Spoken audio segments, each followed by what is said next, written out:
अस्सलाम वालेकुम जी ਸਾਰੇ ਦੋਸਤਾਂ ਨੂੰ ਜਿੰਨੇ ਹੁਣ ਸਾਡੇ ਨਾਲ ਇਸ ਵੇਲੇ ਜੁੜ ਚੁੱਕੇ ਨੇ ਪੰਜਾਬੀ ਲਹਿਰ ਫੇਸਬੁੱਕ ਪੇਜ ਦੀ ਰਾਹੀਂ ਪੰਜਾਬੀ ਲਹਿਰ YouTube ਚੈਨਲ ਦੀ ਰਾਹੀਂ ਸੋ ਰੋਜ਼ਾਨਾ ਜਿਵੇਂ ਤੁਹਾਨੂੰ ਪਤਾ 9:30 ਵਜੇ ਇੱਕ ਪ੍ਰੋਗਰਾਮ ਲੈ ਕੇ ਆਈਦਾ ਵਾ ਪੰਜਾਬੀ ਦੇ ਵਿੱਚ ਜਿਹੜਾ ਕਿਸੇ ਵੀ ਆਪਾਂ ਇੱਕ ਟੌਪਿਕ ਰੱਖ ਲਈਦਾ ਵਾ ਜਿਵੇਂ ਪਿਛਲੇ ਦਿਨਾਂ 'ਚ ਲਫ਼ਜ਼ਾਂ ਦੇ ਪੈੜ ਅੱਜ ਅਸੀਂ ਰੱਖਿਆ ਵਾ ਪੰਜਾਬ ਦੇ ਲੋਕ ਨਾਚ ਸੋ ਇਹਦੇ ਤੇ ਅੱਜ ਦਾ ਆਪਣਾ ਟੌਪਿਕ ਇਹ ਵਾ ਪੰਜਾਬ ਦੇ ਲੋਕ ਨਾਚ ਕੀ ਨੇ ਉਹ ਚੜ੍ਹਦੇ ਪੰਜਾਬ ਦੇ ਕੀ ਨੇ ਲਹਿੰਦੇ ਪੰਜਾਬ ਦੇ ਕੀ ਨੇ ਇੱਥੇ ਕਿਸ ਤਰ੍ਹਾਂ ਜਿਵੇਂ ਇਵੈਂਟਸ ਨੂੰ ਵਿਆਹਾਂ ਸ਼ਾਦੀਆਂ ਜਾਂ ਹੋਰ ਇਵੈਂਟਸ ਨੂੰ ਕਿਵੇਂ ਸੈਲੀਬ੍ਰੇਟ ਕੀਤਾ ਜਾਂਦਾ ਉਹਦੇ ਤੇ ਗੱਲਬਾਤ ਕਰਨੀ ਹੈ ਸੋ ਮੇਰੇ ਨਾਲ ਹਮੇਸ਼ਾ ਦੀ ਤਰ੍ਹਾਂ ਹੁੰਦੇ ਨੇ ਸਰਬਜੀਤ ਸਿੰਘ ਅਰੋੜਾ ਸਾਹਿਬ ਸਰਬਜੀਤ ਸਿੰਘ ਅਰੋੜਾ ਸਾਹਿਬ ਤੇ ਹੁੰਦੇ ਨੇ ਲੇਕਿਨ ਸਾਡੇ ਨਾਲ ਜੁਆਇਨ ਕਰਨਗੇ ਸਰਗੀ ਕੌਰ ਜਿਹੜੇ ਲੁਧਿਆਣੇ ਤੋਂ ਨੇ ਇਹਨਾਂ ਨੇ ਕੋਚਿੰਗ ਵੀ ਕੀਤੀ ਆ ਪਹਿਲੇ ਆਪ ਵੀ ਭੰਗੜਾ ਟੀਮ ਦੇ ਰਹੇ ਨੇ ਇਹਨਾਂ 'ਚ ਕੋਚਿੰਗ ਵੀ ਕੀਤੀ ਨੇ ਡਾਇਰੈਕਸ਼ਨ ਵੀ ਕਰਦੇ ਨੇ ਐਕਟਰ ਵੀ ਨੇ ਤੇ ਵਾਹਵਾ ਕੋਈ ਨਹੀਂ ਜਿੰਨਾ ਮੈਨੂੰ ਯਾਦ ਨਹੀਂ ਹੁਣ ਇਹਨਾਂ ਕੁਝ ਨੇ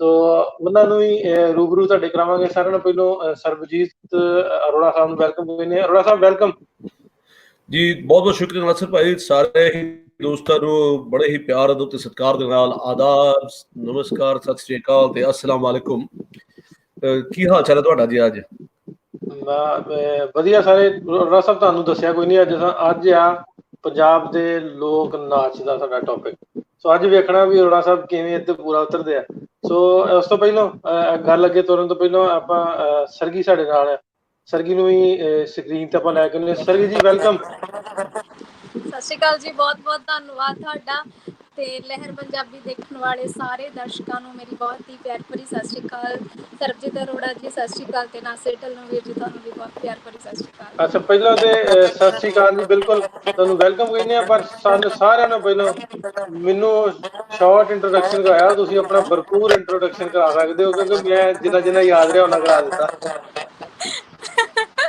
ਵੈਸੇ ਜਦੋਂ ਤੁਸੀਂ ਆਪਣੇ ਬਾਰੇ ਵਿੱਚ ਕੁਝ ਬੋਲਦੇ ਹੁੰਦੇ ਆ ਤਾਂ ਮਤਲਬ ਐਵੇਂ ਲੱਗਦਾ ਹੁੰਦਾ ਹੈ ਵੀ ਬੰਦਾ ਨਾ ਜਿਵੇਂ ਆਪਣੀ ਤਾਰੀਫ ਜੀ ਕਰ ਰਿਹਾ ਬਸ ਹਨਾ ਜੇ ਤੁਸੀਂ ਜਿੰਨਾ ਕੁ ਕਹਿ ਦਿੱਤਾ ਮੈਨੂੰ ਲੱਗਦਾ ਕਾਫੀ ਆ ਬਾਕੀ ਮੈਂ ਤੁਹਾਨੂੰ ਦੱਸ ਦਿੰਦੀ ਹਾਂ ਕਿ ਮੈਂ ਪੰਜਾਬੀ ਯੂਨੀਵਰਸਿਟੀ ਪਟਿਆਲਾ ਤੋਂ ਥੀਏਟਰ ਕੀਤਾ ਹੈਗਾ ਆ ਤੇ ਉੱਥੋਂ ਮੈਂ ਮਾਸਟਰਸ ਕੀਤੀ ਹੈਗੀ ਆ ਥੀਏਟਰ ਦੇ ਵਿੱਚ ਥੀਏਟਰ ਐਂਡ ਟੈਲੀਵਿਜ਼ਨ ਦੇ ਵਿੱਚ ਅਦਰਵਾਈਜ਼ ਮੈਂ ਤਕਰੀਬਨ ਛੋਟੀ ਹੁੰਦੀ ਜਦੋਂ ਤੀਜੀ ਚੌਥੀ 'ਚ ਪੜ੍ਹਦੀ ਸੀ ਉਦੋਂ ਦੀ ਮੈਂ ਗਿੱਧੇ ਨਾਲ ਜੁੜੀ ਹੋਈ ਹਾਂ ਤੇ ਸੰਨ 1994 ਤੋਂ ਲੈ ਕੇ 2008 ਤੱਕ ਆਪ ਗਿੱਧਾ ਪਾਇਆ ਆ ਕਾਲਜਸ ਸਕੂਲਸ ਦੇ ਵਿੱਚ ਤੇ ਮੈਂ ਕਿਹਾ ਉਮਰ ਤੋਂ ਨਹੀਂ ਇੰਨਾ ਲੱਗਦਾ 94 ਤੋਂ 2008 ਤੱਕ ਤੇ ਹੁਣ 2020 ਤੱਕ ਸਰ ਕੀ ਲੱਗਦਾ ਉਮਰੋਂ ਤਾਂ ਨਹੀਂ ਲੱਗਦਾ ਹੁਣ ਤੁਸੀਂ ਇੰਨਾ ਕਿੱਦਾਂ ਪਤਾ ਨਹੀਂ ਕਿਵੇਂ ਪਾ ਲਿਆ ਮੈਂ 2009 ਤੋਂ ਲੈ ਕੇ 2017 ਤੱਕ ਐਜ਼ ਕੋਚ ਵੀ ਜਿਹੜੀਆਂ ਸੇਵਾਵਾਂ ਨਿਭਾਈਆਂ ਨੇ ਆਪਣੀਆਂ ਪੰਜਾਬੀ ਯੂਨੀਵਰਸਿਟੀ ਦੇ ਅੰਡਰ ਪੈਂਦੇ ਕਾਲਜਸ ਜਿਹੜੇ ਨੇ ਜ਼ਿਆਦਾਤਰ ਉੱਥੇ ਹੀ ਮੈਂ ਆਪਣੀਆਂ ਮਤਲਬ ਕਿ ਜਿਹੜਾ ਹੈਗਾ ਆ ਕੋਚਿੰਗ ਦਿੰਦੀ ਰਹੀ ਹਾਂ ਬਾਕੀ ਮੇਰਾ ਸੰਬੰਧ ਹੈਗਾ ਫਿਲਮ ਲਾਈਨ ਨਾਲ ਡਾਇਰੈਕਸ਼ਨ 'ਚ ਥੋੜਾ ਬਹੁਤਾ ਹੱਥ ਅਜ਼ਮਾ ਲਈਦਾ ਆ ਔਰ ਥੋੜਾ ਬਹੁਤੀ ਐਕਟਿੰਗ ਕਰ ਲਈਦੀ ਆ ਥੋੜਾ ਬਹੁਤਾ ਲਿਖ ਲਈਦਾ ਆ ਬਸ ਇੰਨੀ ਆ ਬਹੁਤ ਕੁਛ ਹੈ ਜੀ ਬਹੁਤ ਸ਼ੁਕਰੀਆ ਤੁਸੀਂ ਸਾਨੂੰ ਟਾਈਮ ਦਿੱਤਾ ਤੋ ਅਗਲੇ ਕੁਝ ਦਿਨ ਮੈਂ ਅਰੋੜਾ ਸਾਹਿਬ ਸਾਰੇ ਸੁਣਨ ਵਾਲੇ ਦੱਸ ਜਾਵਾਂ ਤੋ ਇਹ ਕੱਲ ਅਸੀਂ ਟੌਪਿਕ ਰੱਖਾਂਗੇ ਐਡਵਾਂਸ ਦੱਸ ਦੇਣਾ ਸਰਗੀ ਨੇ ਸੁਜੈਸਟ ਕੀਤਾ ਵੀ ਬੋਲੀਆਂ ਤੇ ਰੱਖਾਂਗੇ ਕੱਲ ਦਾ ਟੌਪਿਕ ਜਿਹੜਾ ਤੋ ਇਹਨਾਂ ਦੀ ਐਕਸਪਰਟਿਜ਼ ਤੇ ਅਰੋੜਾ ਸਾਹਿਬ ਦੀ ਐਕਸਪਰਟਿਜ਼ ਦਾ ਆਪਾਂ ਜਾਂਚ ਲਵਾਂਗੇ ਵੀ ਕਿਵੇਂ ਨੇ ਕੀ ਹਿਸਾਬ ਕਿਤਾਬ ਆ ਆਵਾਜ਼ ਦਾ ਮੈਨੂੰ ਇੱਕ ਵਾਰੀ ਦੱਸ ਦਿਓ ਵੀ ਆਵਾਜ਼ ਠੀਕ ਆ ਰਹੀ ਹੈ ਸਾਰਿਆਂ ਦੀ ਅਰੋੜਾ ਸਾਹਿਬ ਹੁਣ ਤੁਸੀਂ ਆਪਣਾ ਤਾਰਫ ਕਰਵਾ ਦਿਓ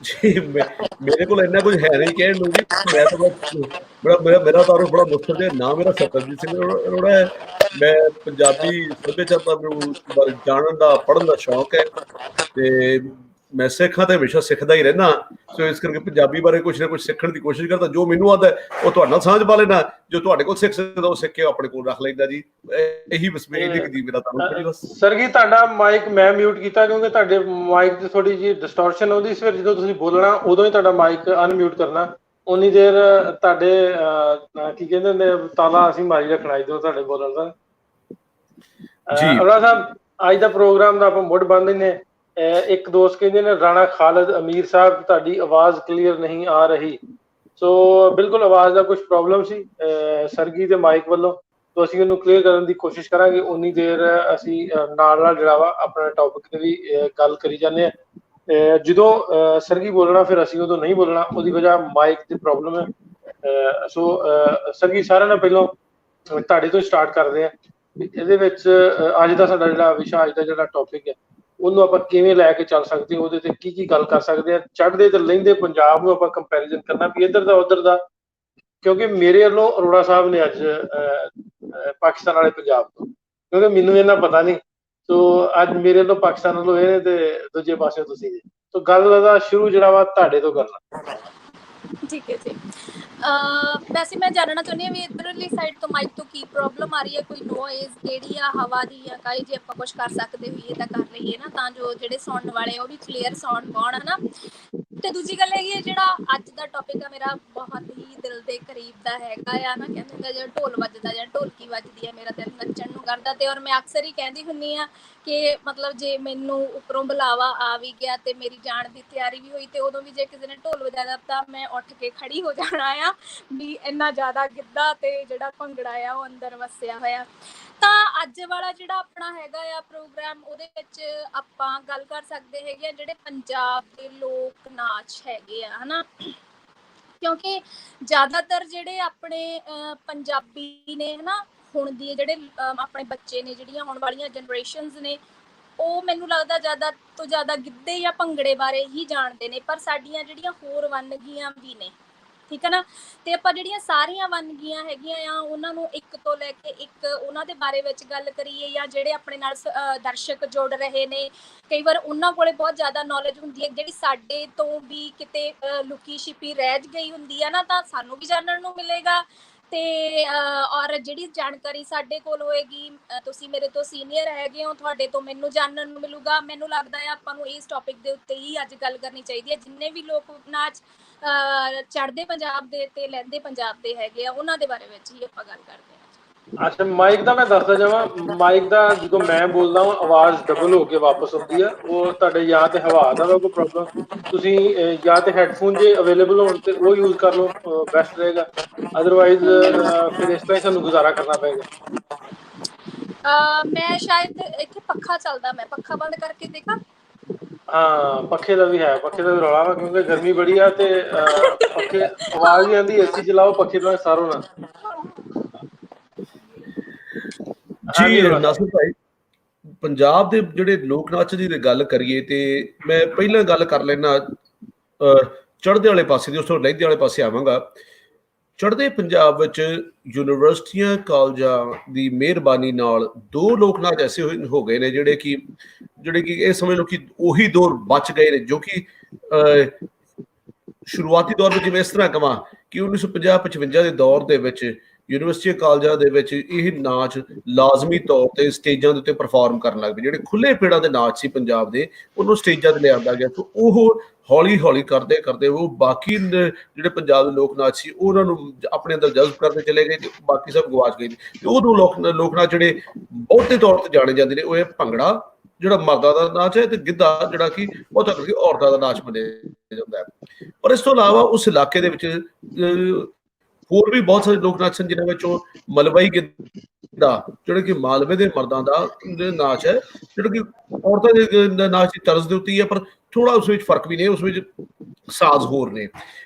ਇਸ ਦੇ ਨਾਲ ਨਾਲ ਹੋਰ ਬਹੁਤ ਸਾਰੇ ਨਾਚ ਹਨ ਜਿਸ ਵਿੱਚ ਸੰਮੀ, ਲੁੱਡੀ, ਝੂਮਰ, ਇਹ ਸਾਰੇ ਕਿਤੇ ਗਵਾਚ ਕੇ ਰਹਿ ਗਏ। ਇਹਨਾਂ ਦੀ ਅਹਿਮੀਅਤ ਘਟਦੀ ਚਲੀ ਗਈ।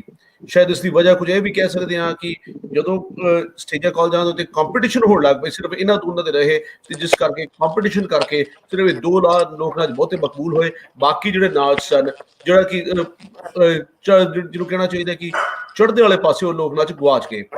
ਲਹਿੰਦੇ ਵਾਲੇ ਪਾਸੇ ਦੀ ਦਿੱਕਤ ਇਹ ਰਹੀ ਕਿ ਲਹਿੰਦੇ ਵਾਲੇ ਪਾਸੇ ਬਹੁਤਾ ਕਰਕੇ ਸੱਭਿਆਚਾਰਕ ਗੱਲਬਾਤ ਤੋਂ ਜ਼ਿਆਦਾ ਇਸਲਾਮ ਦਾ ਗੱਲਬਾਤ ਸੀ, ਜਿਸ ਵਿੱਚ ਕਿ ਲੋਕ ਨਾਚਾਂ ਨੂੰ ਜਾਂ ਨਾਚਾਂ ਨੂੰ ਮੁੱਢਲੇ ਤੌਰ ਤੇ ਬਹੁਤ ਅੱਛਾ ਨਹੀਂ ਮੰਨਿਆ ਜਾਂਦਾ ਸੀ, ਜਿਸ ਕਰਕੇ ਬਹੁਤ ਸਾਰੇ ਲੋਕ ਨਾਚ ਕਾਲਜਾਂ ਯੂਨੀਵਰਸਿਟੀ ਵਿੱਚ ਨਹੀਂ ਸਿਖਾਏ ਗਏ, ਨਾ ਪੜ੍ਹਾਏ ਗਏ, ਤੇ ਜਿਹੜਾ ਘਰਾਂ ਵਿੱਚ ਵਿਆਹਾਂ ਸ਼ਾਦੀਆਂ ਤੱਕ ਮਹਿਦੂਦ ਰਹਿ ਗਏ, ਪਿੰਡਾਂ ਥਾਵਾਂ ਵਿੱਚ, ਤੇ ਉਹ ਵੀ ਹੌਲੀ ਹੌਲੀ ਕਰਦੇ ਕਰਦੇ ਉਹ ਕਿਤੇ ਗਵਾਚ ਗਏ। ਉਸ ਕਿਸਮ ਦੀ ਟ੍ਰੇਨਿੰਗ ਜਿਹੜੀ ਸੀ ਉਹਨੂੰ ਬਰਕਰਾਰ ਰੱਖਣ ਦੀ ਉਹ ਕਿਤੇ ਗਵਾਚ ਗਈ। ਸੋ ਹਾਲਾਂਕਿ ਉਸ ਇਲਾਕੇ ਹੋਰ ਵੀ ਜਿਸ ਤਰ੍ਹਾਂ ਕਿ ਪੋਠੋਹਾਰ ਦੇ ਇਲਾਕੇ ਵਿੱਚ ਡੰਡਕੜੇ ਸੀ, ਜਿਹੜਾ ਕਿ ਗੁਜਰਾਤੀਆਂ ਦੇ ਡਾਂਡੀਆਂ ਵਰਗਾ ਹੀ ਕੁਝ ਕਿਹਾ ਜਾ ਸਕਦਾ, ਨਾਟ ਐਗਜ਼ੈਕਟਲੀ ਦ ਸੇਮ, ਪਰ ਉਸ ਕਿਸਮ ਦਾ ਹੈ। ਅਫਗਾਨਿਸਤਾਨ ਦੇ ਵਿੱਚ ਜਲਾਲਾਬਾਦ ਦੇ ਇਲਾਕੇ ਵਿੱਚ ਵੀ ਹੋ ਰਿਹਾ, ਪਰ ਉਹ ਹੌਲੀ ਹੌਲੀ ਉਹ ਉਸ ਇਲਾਕੇ ਉਸ ਖਿੱਤੇ ਦੇ ਲੋਕਾਂ ਦੇ ਵਿੱਚ ਤਾਂ ਅੱਜ ਵੀ ਮਕਬੂਲ ਹੈ, ਪਰ ਆਮ ਲੋਕਾਂ ਦੇ ਵਿੱਚ ਉਸ ਲੈਵਲ ਤੇ ਉਹ ਮਕਬੂਲ ਨਹੀਂ। ਜਿਸ ਨੂੰ ਆਮ ਜੇ ਕਿਸੇ ਨੂੰ ਪੁੱਛੋਗੇ, ਗੈਰ ਪੰਜਾਬੀ ਨੂੰ ਪੁੱਛੋਗੇ ਪੰਜਾਬ ਦੇ ਲੋਕ ਨਾਚ ਕੀ ਹੈ, ਉਹ ਕਹੇਗਾ ਜੀ ਭੰਗੜਾ, ਵੱਧ ਤੋਂ ਵੱਧ ਉਹ ਕਹਿੰਦੇ ਗਿੱਧਾ, ਤੇ ਉਹ ਬਸ ਉਸ ਤੋਂ ਬਾਅਦ ਮੁੱਕ ਜਾਂਦਾ ਹੈ। ਬਲਕਿ ਭੰਗੜਾ ਦਾ ਨਾਂ ਮਸ਼ਹੂਰ ਹੋਣ ਕਰਕੇ ਇੱਕ ਉਹਦੀ ਬਦਨਾਮੀ ਇਹ ਵੀ ਰਹੀ ਕਿ ਜੋ ਵੀ ਭੈੜਾ ਚੰਗਾ ਜਿਸ ਵੀ ਕਿਸਮ ਦਾ ਨਾਚ ਜਿੱਥੇ ਵੀ ਕਿਤੇ ਨੱਚਿਆ ਗਿਆ, ਵਿਆਹ ਵਿੱਚ, ਸ਼ਾਦੀਆਂ ਵਿੱਚ, ਸ਼ਰਾਬੀਆਂ ਵੱਲੋਂ, ਕਬਾਬੀਆਂ ਵੱਲੋਂ, ਹਰ ਕਿਸਮ ਦੇ ਲੋਕਾਂ ਵੱਲੋਂ, ਤੇ ਉਹਨੂੰ ਵੀ ਭੰਗੜਾ ਕਹਿੰਦੇ, ਅਸੀਂ ਵਿਆਹ 'ਚ ਭੰਗੜਾ ਪਾਇਆ। ਉਹ ਭਾਵੇਂ ਉਹ ਭੰਗੜਾ ਨਹੀਂ, ਕੁਝ ਹੋਰ ਹੀ ਸੀ ਜੋ ਕਰ ਰਹੇ ਸੀ, ਪਰ ਉਹ ਕਹਿ ਦਿੰਦੇ ਆ ਜੀ ਭੰਗੜਾ ਪਾਇਆ। ਸੋ ਉਸ ਕੁਝ ਦਿੱਕਤਾਂ ਵੀ ਰਹੀਆਂ, ਪਰ ਕੁਝ ਚੰਗਿਆਈਆਂ ਵੀ ਰਹੀਆਂ। ਅੱਜ ਸਾਰਿਆਂ ਦੀ ਗੱਲ ਕਰਦੇ ਹਾਂ, ਵੱਖੋ ਵੱਖਰੇ ਲੋਕ ਨਾਚਾਂ ਦੀ ਗੱਲ ਕਰਾਂਗੇ। ਤੇ ਮੈਂ ਚਾਹੁੰਦਾ ਕਿ ਸਰਗੀ ਜੀ, ਕਿਉਂਕਿ ਮੇਰੇ ਤੋਂ ਬਹੁਤ ਇਸ ਕੰਮ ਵਿੱਚ ਸਿਆਣੇ ਨੇ, ਉਹ ਲੋਕ ਨਾਚਾਂ ਤੋਂ ਬਹੁਤ ਸਮਝਦੇ ਨੇ, ਸੋ ਉਹਨਾਂ ਦੇ ਕੋਲੋਂ ਸੁਣਦੇ ਆ, ਉਹਨਾਂ ਕੋਲ ਜਾਣਦੇ ਆ ਕਿ ਉਹਨਾਂ ਦਾ ਇਸ ਪ੍ਰਤੀ ਕੀ ਨਜ਼ਰੀਆ ਹੈ। ਮੈਂ ਇਹਦੇ 'ਚ ਥੋੜਾ ਜਿਹਾ ਹੋਰ ਛਪਾ ਦਾ, ਦੋਸਤ ਸਾਡੇ ਕਹਿੰਦੇ ਨੇ ਪਾਕਿਸਤਾਨ ਦੇ ਵਿੱਚੋਂ ਗਿੱਧਾ ਲੋਕ ਨਾਚ ਤਕਰੀਬਨ ਮੁੱਕ ਗਿਆ, ਤੇ ਸਹੀ ਕਹਿੰਦੇ ਨੇ। ਅਸੀਂ ਨਿੱਕੇ ਨਿੱਕੇ ਹੁੰਦਿਆਂ ਤੇ ਗਿੱਧਾ ਸੁਣਿਆ, ਬੀਬੀਆਂ ਵਿਆਹਾਂ ਤੇ ਖਾਸ ਹੁੰਦਾ ਸੀ, ਤੇ ਉਦੋਂ ਗਿੱਧਾ ਵਗੈਰਾ ਪੈਂਦਾ। ਹੁਣ ਤੇ ਜਿਹੜੇ ਸਾਡੇ ਤੇ, ਜੇ ਆਪਾਂ ਕਹਿ ਲਈਏ, ਜਿਹੜੇ ਪਿੰਡਾਂ 'ਚ ਸ਼ਾਦੀਆਂ ਵਿਆਹਾਂ ਤੇ ਜਾਂਦੇ ਆ ਐਂਟਰਟੇਨਮੈਂਟ ਲਈ, ਉਹਨਾਂ ਨੂੰ ਆਪਾਂ ਟੱਪਰੀਵਾਸ ਕਹਿੰਦੇ ਆ, ਉਹਨਾਂ ਦੇ ਵਿੱਚ ਤੇ ਉਹ ਗਿੱਧਾ ਜਿਹੜਾ ਵੇਖਣ ਨੂੰ, ਬਾਕੀ ਓਵਰਆਲ ਸਾਡੇ ਇੱਥੋਂ ਤਕਰੀਬਨ ਹੀ ਮੁੱਕ ਗਿਆ, ਜੇ ਆਪਾਂ ਗਿੱਧੇ ਦੀ ਗੱਲ ਕਰਦੇ ਹਾਂ। ਦੂਜੇ ਜਿਹੜੇ ਆਪਣਾ ਲੋਕ ਨਾਚਾਂ ਦੀ ਜੇ ਆਪਾਂ ਗੱਲ ਕਰਦੇ ਹਾਂ, ਇੱਥੇ ਮੁਖਤਲਿਫ ਸਟਾਈਲਸ ਨੇ ਹਰ ਰੀਜਨ ਦਾ। ਜਿਵੇਂ ਆਪਾਂ ਬੋਲੀ ਦਾ ਐਕਸੈਂਟ ਦੀ ਗੱਲ ਕਰਨੇ ਨਾ, ਉਹ ਜਿੱਥਾ ਜਿਹੜਾ ਏਰੀਆ ਵਾ ਉਸ ਹਿਸਾਬ ਨਾਲ ਹੀ ਉੱਥੇ ਦਾ ਲੋਕ ਨਾਚ ਵੀ ਹੈ। ਸਾਡੇ ਸਾਰਿਆਂ ਨਾਲੋਂ ਮੈਂ ਸਮਝਦਾ ਵੀ ਸਾਡੇ ਇੱਥੋਂ ਦਾ ਜਿਹੜਾ ਭੰਗੜਾ ਉਹ ਸਾਰਿਆਂ ਨਾਲੋਂ ਨਕਾਰਾ ਗਿਣਿਆ ਜਾਂਦਾ, ਜਿਹੜਾ ਢੋਲ ਤੇ ਆ। ਬਾਕੀ ਕਿਤੇ ਨਾ ਕਿਤੇ ਕੋਈ ਸੰਮੀ, ਕੋਈ ਝੂਮਰ, ਉਹ ਮੁਖਤਲਿਫ ਕਿਸਮ ਦੇ ਨੇ, ਉਹਦੇ ਤੇ ਆਪਾਂ ਗੱਲ ਕਰਾਂਗੇ। ਸਰਗੀ ਜੀ, ਤੁਸੀਂ ਕੰਟੀਨਿਊ ਵੀ ਕਰੋ, ਤੇ ਜੇ ਸਹੀ ਪੋਸੀਬਲ ਹੋਵੇ ਤਾਂ ਤੁਸੀਂ ਆਪਣੇ ਮੋਬਾਈਲ ਤੇ ਚਲਾ ਸਕਦੇ ਹੋ, ਫੇਸਬੁੱਕ ਜਾਂ ਯੂਟਿਊਬ ਵੇਖ ਲਵੋ, ਤੇ ਕਮੈਂਟ ਤੋਂ ਤੁਹਾਨੂੰ ਆਈਡੀਆ ਵੀ ਹੁੰਦਾ ਜਾਏਗਾ ਵੀ ਕੌਣ ਕਿੱਥੇ ਕੀ ਕਮੈਂਟ ਕਰ ਰਿਹਾ। ਜੀ ਸਰਗੀ ਜੀ। ਜੀ ਮੈਂ ਨਾ ਇੱਥੇ ਗੱਲ ਕਰਨੀ ਚਾਹੂੰਗੀ ਕਿ ਜਿਹੜੇ ਆਪਣੇ ਜਿੱਦਾਂ ਅਰੋੜਾ ਸਾਹਿਬ ਨੇ ਗੱਲ ਕੀਤੀ ਸੀ ਭੰਗੜੇ ਦੀ, ਗਿੱਧੇ ਦੀ ਤੇ ਮਲਵਈ ਗਿੱਧੇ ਦੀ, ਹੈ ਨਾ, ਇਹਨਾਂ ਦਾ ਜਿਹੜਾ ਪਰਸਪਰ ਸੰਬੰਧ ਹੈਗਾ ਆ ਉਹ ਕੁਛ ਇਦਾਂ ਦਾ ਕਿ ਜਿਵੇਂ ਆਪਾਂ ਜੇ ਮੇਨਲੀ ਉਹਨਾਂ ਦੇ ਵਿੱਚ ਡਿਫਰੈਂਸ ਦੇਖੀਏ ਤਾਂ ਭੰਗੜਾ ਜਿਹੜਾ ਆ ਮਤਲਬ ਨਿਰੋਲ ਆਦਮੀਆਂ ਦਾ ਨਾਚ ਹੈਗਾ, ਠੀਕ ਆ, ਤੇ ਜਿਹੜਾ ਗਿੱਧਾ ਹੈਗਾ ਆ ਉਹ ਨਿਰੋਲ ਔਰਤਾਂ ਦਾ ਨਾਚ ਆ, ਠੀਕ ਆ। ਜਿਹੜਾ ਭੰਗੜਾ ਆ ਇਹਦੇ ਬਾਰੇ ਵਿੱਚ ਕਿਹਾ ਜਾਂਦਾ ਆ ਵੀ ਜਦੋਂ ਮੱਧ ਏਸ਼ੀਆ ਤੋਂ ਆਰੀਆ ਸਮਾਜੀ ਲੋਕ ਆਏ ਸੀਗੇ ਭਾਰਤ ਦੇ ਵਿੱਚ, ਉਹਨਾਂ ਨੇ ਪ੍ਰਵੇਸ਼ ਕੀਤਾ ਸੀ, ਤਾਂ ਉਹਨਾਂ ਦੇ ਜਿਹੜੇ ਥੋੜੇ ਜਿਹੇ ਕਬੀਲੇ ਆ ਉਹ ਪੰਜਾਬ ਦੇ ਵਿੱਚ ਰਹਿ ਗਏ ਸੀ, ਠੀਕ ਆ। ਤੇ ਉਹ ਜਿਹੜਾ ਭੰਗ ਪੀ ਕੇ ਮਸਤ ਹੋ ਕੇ ਨੱਚਦੇ ਸੀ, ਤੇ ਉਹ ਤੋਂ ਭੰਗ ਤੋਂ ਵਿਗੜਿਆ ਹੋਇਆ ਰੂਪ ਉਹਨਾਂ ਨੇ ਉਹਨੂੰ ਭੰਗੜੇ ਦਾ ਨਾਮ ਦੇ ਦਿੱਤਾ, ਠੀਕ ਹੈ ਨਾ। ਫਿਰ ਉਹਨਾਂ ਤੋਂ ਇਹ ਅਸੀਂ ਅਡਾਪਟ ਕਰ ਲਿਆ, ਮਤਲਬ ਕਹੇ ਜਾਂਦੇ ਅਨੁਸਾਰ ਫਿਰ ਉਹਨਾਂ ਤੋਂ ਅਡਾਪਟ ਕੀਤਾ ਆ, ਤੇ ਫਿਰ ਇਹ ਸਾਡਾ ਜਿਹੜਾ ਆ ਭੰਗੜਾ ਨਾਚ ਹੈਗਾ, ਖਾਸ ਤੌਰ ਤੇ ਇਹ ਜਦੋਂ ਵਿਸਾਖ ਮਹੀਨੇ ਦੇ ਵਿੱਚ ਸਾਡਾ ਮੇਨ ਤਿਉਹਾਰ ਆਉਂਦਾ ਆ ਵਿਸਾਖੀ, ਠੀਕ ਹੈ ਨਾ, ਉਹਦੇ ਤੇ ਭੰਗੜਾ ਪਾਇਆ ਜਾਂਦਾ, ਕਿਉਂਕਿ ਉਦੋਂ ਸਾਡੀਆਂ ਜਿਹੜੀਆਂ ਫਸਲਾਂ ਨੇ ਉਹ ਪੱਕਦੀਆਂ ਨੇ, ਕੱਟੀਆਂ ਜਾਂਦੀਆਂ ਨੇ, ਤੇ ਅਸੀਂ ਭੰਗੜਾ ਪਾ ਕੇ ਜਸ਼ਨ ਮਨਾਉਂਦੇ ਆ, ਠੀਕ ਆ। ਔਰ ਜਿਹੜਾ ਭੰਗੜਾ ਆ ਇਹਦੇ ਵਿੱਚ ਬੋਲੀਆਂ ਹੁੰਦੀਆਂ, ਜਿਹੜੀਆਂ ਬੋਲੀਆਂ ਹੁੰਦੀਆਂ ਉਹਨਾਂ ਦੇ ਵਿੱਚ ਜਿਹੜਾ ਜੋਸ਼, ਠੀਕ ਆ, ਉਹਨਾਂ ਦੀ ਸ਼ੂਰਵੀਰਤਾ ਜਿਹੜੀ ਹੈਗੀ ਆ, ਸਾਡੇ ਜਿਹੜੇ ਆਦਮੀ ਹੋਏ ਨੇ ਪੰਜਾਬ ਦੇ, ਉਹ ਬਹੁਤ ਜ਼ਿਆਦਾ ਜਿਹੜੇ ਨੇ ਸ਼ਕਤੀਸ਼ਾਲੀ ਮੰਨੇ ਗਏ ਨੇ, ਕਿਉਂਕਿ ਜਦੋਂ ਵੀ ਸਾਡੇ ਮੁਲਕ ਦੇ ਵਿੱਚ ਹਮਲਾਵਰ ਐਂਟਰ ਹੁੰਦੇ ਰਹੇ ਨੇ ਤੇ ਉਹ ਹਮੇਸ਼ਾ ਪੰਜਾਬ ਦੇ ਰਾਹੀਂ ਹੀ ਜਾਂਦੇ ਸੀ, ਤਾਂ ਪਹਿਲਾ ਇਲਾਕਾ ਇਹ ਹੁੰਦਾ ਸੀ ਜਿੱਥੇ ਹਮਲਾ ਹੁੰਦਾ ਸੀ, ਇਸ ਲਈ ਇੱਥੋਂ ਦੇ ਲੋਕ ਬਹੁਤ ਦਲੇਰ ਤੇ ਤਾਕਤਵਰ ਮੰਨੇ ਜਾਂਦੇ ਸੀ, ਇਸ ਲਈ ਉਹਨਾਂ ਦਾ ਨਾਚ ਆ ਜਿਹੜਾ ਉਹ ਵੀ ਬਹੁਤ ਜੋਸ਼ੀਲਾ ਆ। ਉਹਦੇ ਨਾਲ ਜਿਹੜੇ ਉਹਨਾਂ ਨੇ ਕੱਪੜੇ ਪਾਉਂਦੇ ਨੇ, ਕੱਪੜੇ ਪਾਏ ਜਾਂਦੇ ਨੇ, ਕਿਉਂਕਿ ਇਹਦੇ ਵਿੱਚ ਤੁਹਾਡੇ ਜਿਹੜੇ ਅੰਗ ਪੈਰ ਨੇ ਬਹੁਤ ਖੁੱਲ ਕੇ ਚੱਲਦੇ ਨੇ, ਬਹੁਤ ਜੋਸ਼ ਨਾਲ ਨੱਚਿਆ ਜਾਂਦਾ ਆ, ਇਸ ਲਈ ਇਹਦੇ ਲਈ ਜਿਹੜਾ ਇੱਕ ਪਾਰਟਿਕੂਲਰ ਜਿਹੜੀ ਇਹਦੀ ਯੂਨੀਫਾਰਮ ਹੈਗੀ ਆ, ਜਿਹਨੂੰ ਅਸੀਂ ਚਾਦਰਾ ਕੁੜਤਾ ਕਹਿੰਦੇ ਆ, ਉਹੀ ਪਾ ਕੇ ਤੁਸੀਂ ਅੱਛੇ ਤਰੀਕੇ ਨਾਲ ਜਿਹੜਾ ਹੈਗਾ ਆ ਪਰਫਾਰਮ ਕਰ ਸਕਦੇ ਹੋ, ਤੇ ਹਮੇਸ਼ਾ ਤੋਂ ਉਹੀ ਪਾ ਕੇ ਕੀਤਾ ਜਾਂਦਾ ਆ, ਜਿਹੜਾ ਕਿ ਹੁਣ ਸਿਰਫ ਤੇ ਸਿਰਫ ਯੂਨੀਵਰਸਿਟੀਆਂ ਦੇ ਜਿਹੜੇ ਫੈਸਟੀਵਲਸ ਹੈਗੇ ਨੇ, ਕਾਲਜਸ ਦੇ ਜਿਹੜੇ ਫੈਸਟੀਵਲਸ ਨੇ, ਉੱਥੋਂ ਤੱਕ ਹੀ ਸੀਮਤ ਰਹਿ ਗਿਆ ਹੋਇਆ ਆ। ਫਿਰ ਜਿਹੜਾ ਆਪਾਂ ਗੱਲ ਕਰਦੇ ਹੈਗੇ ਆ ਗਿੱਧੇ ਦੀ, ਨੇ ਇੱਥੇ ਮੈਂ ਇੱਕ ਹੋਰ ਗੱਲ ਜਿਹੜੀ ਹੈਗੀ ਆ ਉਹ ਪੁਆਇੰਟ ਆਊਟ ਕਰਨੀ ਚਾਹੂੰਗੀ ਕਿ ਜਿਹੜਾ ਇਹ ਚੜ੍ਹਦੇ ਪੰਜਾਬ ਦੇ ਵਿੱਚ ਬਹੁਤ ਪ੍ਰਚਲਿਤ ਆ, ਪਰ ਜਿਹੜਾ ਸਾਡਾ ਲਹਿੰਦਾ ਪੰਜਾਬ ਆ, ਪੱਛਮੀ ਪੰਜਾਬ ਆ, ਉੱਥੋਂ ਕਿਤੋਂ ਨਾ ਕਿਤੋਂ ਅਲੋਪ ਹੋ ਗਿਆ, ਪਰ ਉਧਰ ਵੀ ਹਲੇ ਸਿਆਲਕੋਟ ਵਾਲੇ ਪਾਸੇ ਹੋ ਗਿਆ, ਗੁਜਰਾਤ ਵਾਲੇ ਪਾਸੇ ਹੋ ਗਿਆ, ਆਪਣਾ ਗੁਜਰਾਂਵਾਲਾ ਹੋ ਗਿਆ, ਸਰਗੋਦਾ ਹੋ ਗਿਆ, ਉਹ ਵਾਲੇ ਏਰੀਏ 'ਚ ਹਲੇ ਵੀ ਪਾਇਆ ਜਾਂਦਾ ਆ ਔਰ ਉੱਥੋਂ ਕਿਤੇ ਨਾ ਕਿਤੇ ਇਹ ਪਨਪਿਆ ਵੀ ਔਰ ਇਹਦਾ ਸੰਬੰਧ ਵੀ ਹੈਗਾ ਆ ਕਿਉਂਕਿ ਸਾਡੀਆਂ ਜਿਹੜੀਆਂ ਭੰਗੜੇ ਦੀਆਂ ਬੋਲੀਆਂ ਹੁੰਦੀਆਂ ਨੇ ਉਹਨਾਂ ਦੇ ਵਿੱਚ ਸਿਆਲਕੋਟ ਦਾ ਜ਼ਿਕਰ ਆਉਂਦਾ ਰਹਿੰਦਾ ਆ ਹਨਾ। ਫਿਰ ਆ ਜਾਂਦੇ ਆ ਅਸੀਂ ਗਿੱਧੇ ਦੇ ਉੱਤੇ, ਠੀਕ ਆ। ਇੱਕ ਮਿੰਟ, ਗਿੱਧੇ ਤੇ ਜਾਣ ਤੋਂ ਪਹਿਲਾਂ ਸਰ ਜੀ ਇੱਕ ਸਵਾਲ ਹੈ ਤੁਹਾਡੇ ਵਾਸਤੇ ਮੇਰੇ ਕੋਲ। ਜੀ ਜੀ ਇੱਕ ਦੋਸਤ ਸਾਡੇ ਨੇ ਕਿਹਾ ਕਿ ਜੀ ਭੰਗ ਵਾਲੀ ਗੱਲ ਠੀਕ ਨਹੀਂ ਲੱਗਦੀ ਤੇ ਮੈਂ ਇਸ ਬਾਰੇ ਇੱਕ ਓਪੀਨੀਅਨ ਹੋਰ ਵੀ ਹੈ। ਲੋਕੀ ਕਹਿੰਦੇ ਇਹ ਭੰਗ ਤੋਂ ਨਹੀਂ ਭੰਗੜਾ ਬਣਿਆ, ਇਹ ਸਰੀਰ ਨੂੰ ਤੋੜਨ ਦੇ ਨਾਲ, ਸਰੀਰ ਨੂੰ ਮੋੜਨ ਦੇ ਨਾਲ, ਸਰੀਰ ਨੂੰ ਭੰਗ ਕਰਨ ਦੇ ਨਾਲ, ਸਰੀਰ ਨੂੰ ਕਿਉਂਕਿ ਬੈਂਡ ਕਰਦੇ ਅਸੀਂ ਇੰਨਾ ਕਿਸ ਵਿੱਚ ਉੱਥੋਂ ਵੀ ਸ਼ਾਇਦ ਭੰਗੜਾ ਲਫ਼ਜ਼ ਆਇਆ ਹੋਵੇ। ਤੁਹਾਡਾ ਇਸ ਬਾਰੇ ਕੀ ਵਿਚਾਰ ਹੈ, ਕੀ ਓਪੀਨੀਅਨ ਹੈ ਜੀ ਤੁਹਾਡਾ?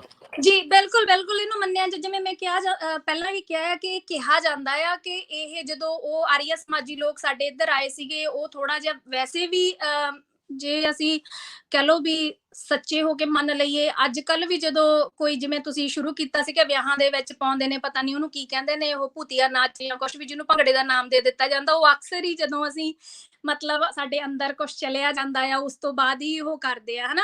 ਤੇ ਜਿਹੜੀ ਚੀਜ਼ ਨੂੰ ਭੰਗ ਕਰਨਾ ਆ, ਕਿਸੇ ਇੱਕ ਚੀਜ਼ ਨੂੰ ਭੰਗ ਕਰਨਾ, ਆਪਣੇ ਸਰੀਰ ਨੂੰ ਭੰਗ ਕਰਨਾ ਜਾਂ ਕੁਛ ਵੀ ਹੈ ਨਾ, ਆਪਾਂ ਨੂੰ ਇਨਾਮ ਦੇ ਸਕਦੇ ਆ ਪਰ ਆਪਾਂ ਕਿਤੇ ਵੀ ਇਹ ਸਾਰਥਕ ਤੌਰ ਤੇ ਨਹੀਂ ਮੰਨ ਸਕਦੇ ਕਿ ਇਹ ਆਪਣੇ ਸਰੀਰ ਨੂੰ ਜਦੋਂ ਅਸੀਂ ਤੋੜਦੇ ਆ, ਉਹਨੂੰ ਭੰਗ ਕਰਦੇ ਆ ਹਨਾ, ਉਹਦੇ ਤੋਂ ਆਉਂਦਾ ਆ ਜਾਂ ਭੰਗ ਪੀ ਕੇ ਆਉਂਦਾ ਆ।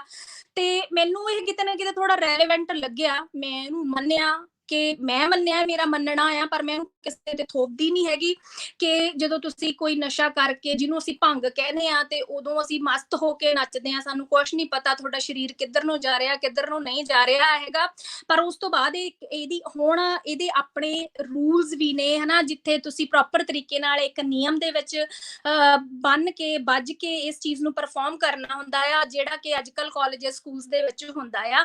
ਹੁਣ ਇਹ ਇੱਕ ਬਹੁਤ ਜ਼ਿਆਦਾ ਸੋਹਣੀ ਬਣ ਗਈ ਆ, ਕਿੱਥੋਂ ਉਤਪੰਨ ਹੋਇਆ ਕਿਵੇਂ, ਇਹ ਸਾਰੀਆਂ ਕਹਾਵਤਾਂ ਨੇ, ਇਹਨੂੰ ਤੁਸੀਂ ਭੰਗ ਨਾਲ ਵੀ ਜੋੜ ਕੇ ਦੇਖ ਸਕਦੇ ਹੋ, ਇਹਨੂੰ ਤੁਸੀਂ ਭੰਗੜਾ ਨਾਲ ਵੀ ਜੋੜ ਕੇ ਦੇਖ ਸਕਦੇ ਹੋ।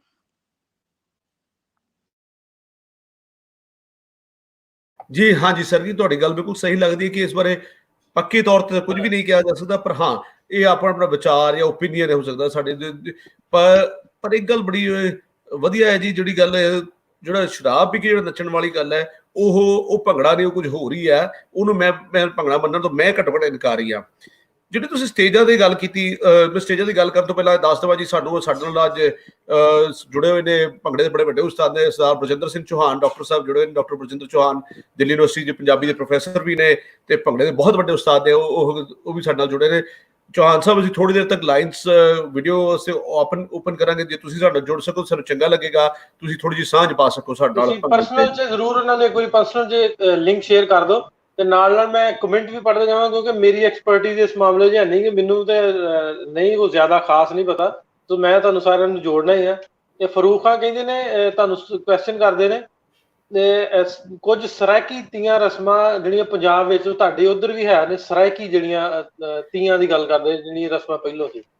ਜੀ ਜੀ, ਜਿਸ ਤਰ੍ਹਾਂ ਕਿ ਪਿਛਲੇ ਪ੍ਰੋਗਰਾਮ ਵਿੱਚ ਮੈਂ ਜ਼ਿਕਰ ਕੀਤਾ ਸੀ ਕਿ ਝੰਗ ਦੇ ਇਲਾਕੇ ਦੇ ਕੁਝ ਤਿਉਹਾਰ ਅਜੇ ਵੀ ਕੁਝ ਥਾਵਾਂ ਤੇ ਮਨਾਏ ਜਾਂਦੇ ਨੇ, ਜਿਵੇਂ ਸਾਵਾਂ ਦਾ ਤਿਉਹਾਰ, ਜਿਸ ਵਿੱਚ ਮੈਂ ਆਪ ਇੱਕ ਵਾਰ ਮੈਨੂੰ ਸ਼ਿਰਕਤ ਕਰਨ ਦਾ ਮੌਕਾ ਮਿਲਿਆ, ਉਸ ਤੋਂ ਮੇਰੀ ਪਛਾਣ ਬਣੀ। ਸੋ ਉਹ ਚੀਜ਼ਾਂ ਜਿਹੜੀਆਂ ਨੇ ਹੌਲੀ ਹੌਲੀ ਮੁਕਤੀ ਜਾ ਰਹੀਆਂ ਨੇ। ਇਹ ਦੇਖੋ, ਸਾਨੂੰ 1947 ਤੋਂ ਬਾਅਦ ਹੁਣ ਤੀਜੀ ਪੀੜ੍ਹੀ ਹੈ ਜਿਹੜੀ ਚੜ੍ਹਦੀ ਜਵਾਨੀ ਵੱਲ ਨੂੰ ਹੈ, ਤੇ ਕਈ ਥਾਵਾਂ ਤੇ ਚੌਥੀ ਵੀ।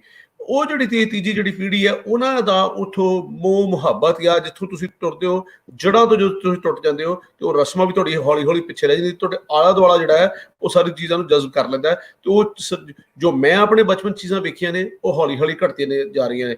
ਜਿਸ ਤਰ੍ਹਾਂ ਮੈਂ ਆਪਣੀ ਜ਼ੁਬਾਨ ਮੈਂ ਗਵਾ ਲਈ, ਜਿਸ ਤਰ੍ਹਾਂ ਮੈਂ ਆਪਣੇ ਪਰਿਵਾਰ ਦੇ ਲੋਕ ਨਾਚ ਗਵਾ ਲਏ, ਉਸ ਤਰ੍ਹਾਂ ਮੇਰੀ ਤੋਂ ਅਗਲੀ ਪੀੜ੍ਹੀ ਦਾ ਹੋਰ ਜ਼ਿਆਦਾ ਗਵਾ ਰਹੀ ਹੈ। ਸੋ ਇਹ ਸਾਰੀ ਚੀਜ਼ਾਂ ਦਾ ਫਰਕ ਸਾਨੂੰ ਵੇਖਣ ਨੂੰ ਮਿਲੇਗਾ। ਸੋ ਸਰਾਇਕੀ ਲੋਕ ਨਾਚ ਪੰਜਾਬ ਵਿੱਚੋਂ ਸਰਾਇਕੀ ਜ਼ੁਬਾਨ ਵੀ ਹੌਲੀ ਹੌਲੀ ਖਤਮ ਹੁੰਦੀ ਚਲੀ ਜਾ ਰਹੀ ਹੈ, ਲੋਕ ਨਾਚ ਬੜੀ ਦੂਰ ਦੀ ਗੱਲ ਹੈ ਜੀ। ਸੋ ਨਾਸਰ ਭਾਈ, ਅਸੀਂ ਸਰਗੀ ਨਾਲ ਗੱਲ ਕਰ ਰਹੇ ਸੀ, ਮੇਰੇ ਖਿਆਲ ਗਿੱਧੇ ਬਾਰੇ ਗੱਲ ਕਰ ਲਿਆ ਸੀ, ਮੈਂ ਗੱਲ ਪਿਛੋਂ ਉਹਨਾਂ ਦੀ ਟੋਕ ਦਿੱਤੀ ਸੀ, ਇੱਕ ਵਾਰ ਫਿਰ ਉਹਨਾਂ ਨੂੰ ਮਾਈਕ ਦੇ ਰਿਹਾ ਤੇ ਗੱਲ ਜਾਣਦੇ ਤੁਸੀਂ ਸਰਗੀ ਦੱਸਣਾ ਵੀ, ਤੁਸੀਂ ਵੀ ਦੱਸਣਾ ਜਿਹੜਾ ਉਹਨਾਂ ਨੇ ਪੁੱਛਿਆ ਆਪਣੇ ਸਰਾਇਕੀ ਜਿਹੜਾ ਉਹਨਾਂ ਨੇ ਪੁੱਛਿਆ ਉਹਦਾ ਉੱਤੇ ਵੀ ਦੱਸਣਾ।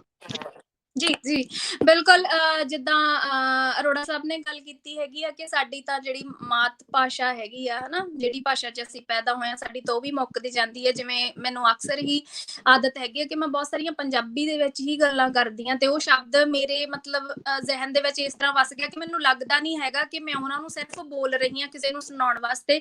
ਤਾਂ ਕਈ ਵਾਰ ਲੋਕ ਕਹਿਣਗੇ ਅੱਛਾ ਇਹ ਸ਼ਬਦ ਵੀ ਹੁੰਦਾ, ਇਹਦਾ ਮਤਲਬ ਕੀ ਹੁੰਦਾ? ਤੁਹਾਨੂੰ ਪੰਜਾਬੀ ਬੰਦਾ ਪੰਜਾਬੀ ਭਾਸ਼ਾ ਦਾ ਮਤਲਬ ਪੁੱਛਦਾ ਆ ਵੀ ਇਸ ਸ਼ਬਦ ਦਾ ਮਤਲਬ ਕੀ ਆ, ਮਤਲਬ ਕਿਸ ਕਦਰ ਅਸੀਂ ਆਪਣੀਆਂ ਚੀਜ਼ਾਂ ਤੋਂ, ਆਪਣੀ ਭਾਸ਼ਾ ਤੋਂ, ਆਪਣੇ ਗੀਤਾਂ ਤੋਂ, ਆਪਣੇ ਨਾਚਾਂ ਤੋਂ, ਆਪਣੇ ਪਹਿਰਾਵੇ ਤੋਂ ਦੂਰ ਹੋ ਗਏ ਆ। ਹਾਂਜੀ ਜ਼ਰੂਰਤ ਹੈਗੀ ਆ ਅੱਜ ਦੇ ਸਮੇਂ ਦੀ, ਤੁਹਾਡਾ ਪਹਿਰਾਵਾ ਵੀ ਚੇਂਜ ਹੁੰਦਾ ਆ, ਤੁਸੀਂ ਅਲੱਗ-ਅਲੱਗ ਜਗ੍ਹਾ ਦੇ ਉੱਤੇ ਜਾਂਦੇ ਹੋ, ਤੁਹਾਨੂੰ ਭਾਸ਼ਾ ਵੀ ਹੋਰ ਸਿੱਖਣੀ ਚਾਹੀਦੀ ਆ, ਤੁਹਾਨੂੰ ਹੋਰ ਨਾਚ ਵੀ, ਹਰ ਚੀਜ਼ ਸਿੱਖਣੀ ਚਾਹੀਦੀ ਆ, ਪਰ ਆਪਣੀ ਨਹੀਂ ਭੁੱਲਣੀ ਚਾਹੀਦੀ।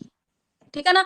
ਹੁਣ ਤੁਸੀਂ ਮੈਂ ਥੋੜਾ ਜਿਹਾ ਹਟ ਕੇ ਇਹਦੇ ਤੋਂ ਗੱਲ ਕਰ ਰਹੀ ਹਾਂ। ਹੁਣ ਜਿਵੇਂ ਕਹਿੰਦੇ ਹੁੰਦੇ ਆ ਨਾ ਵੀ ਤੁਹਾਡੀ ਭਾਸ਼ਾ ਕਿਹੜੀ ਆ ਜਿਹਦੇ ਚ ਤੁਹਾਨੂੰ ਸੁਪਨੇ ਆਉਂਦੇ ਨੇ, ਠੀਕ ਹੈ ਨਾ।